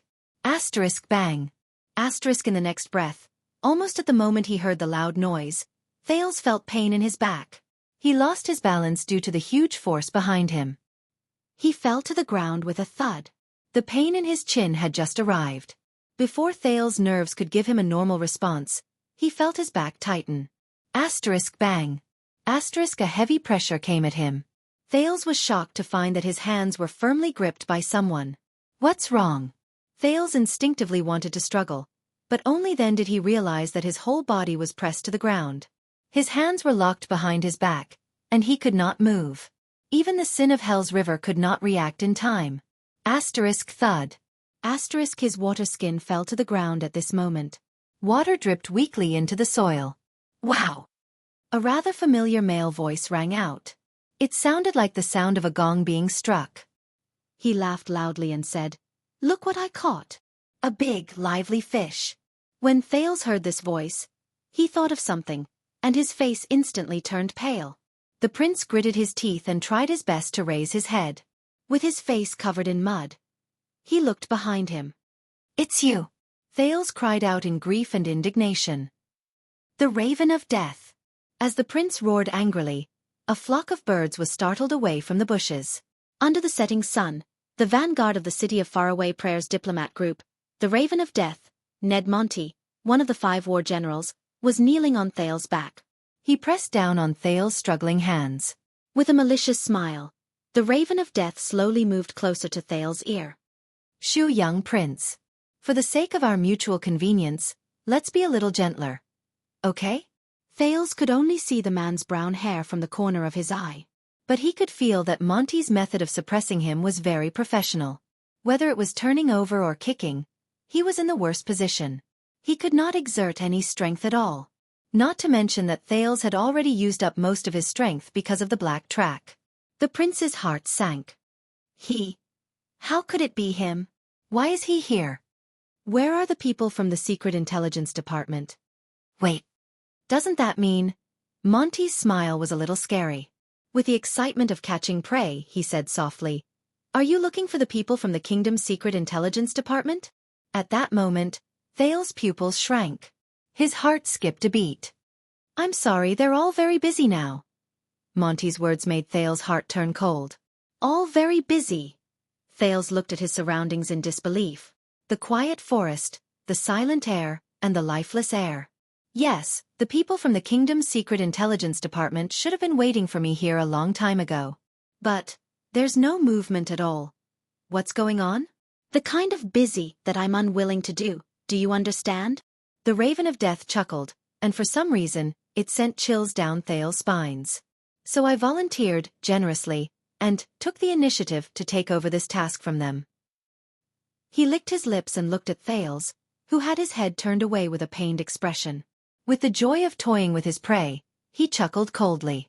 "I came to welcome you. Why are you unhappy?" The sin of Hell's river surged into his brain. Thales forced himself to calm down. How did he know about this place? Isn't this the meeting place that only the Secret Intelligence Department knows about? Is there a traitor in the Secret Intelligence Department? Was the information leaked? Or was the Secret Intelligence Department doing this on purpose, and this is their plan? Just like 6 years ago? When he thought of this, Thales immediately broke out in a cold sweat. "How did you get out?" "I remember that the Star Killer locked down the entire Dragon Cloud City, and most of the nobles were among them, especially the diplomat group from the City of Faraway Prayers, whose interests are closely related to mine." Monty only snorted softly. "Aha, my relationship with Xueqi is much more complicated than you think." Thales took a deep breath. His nose was filled with the smell of soil. "Damn it! You want to kidnap me and bring me to the City of Faraway Prayers?" The prince turned his head and said with difficulty. Monty's terrifying laughter traveled into his ears again in a sinister manner. He. Don't you think that this is a good choice? Don't you get along well with Ian?" There was an inexplicable, fanatical and satisfied smile on his face. He looked like a lunatic. "He kept asking me to entertain you if I have the chance to meet you." Monty suddenly increased the strength in his grip. Thales let out a pained cry. But he did not have time to care about that. In the Hall of Heroes, at the end of the council hearing, the Viscount of Dual Wind City, Ian Rockney's ferocious face and ruthless words appeared before Thales' eyes at the same time. The cold wind of dusk blew past. Thales only felt chills all over his body. The soil under him was also bone-chilling. T. He quickly recalled all the information he had about Monty. Ned Monty. The Raven of Death. The Scout and Vanguard. He participated in the war against the Alliance of Freedom and White Mountain. The 5 war generals, former White Blade Guards, Nicholas' old colleague and subordinate.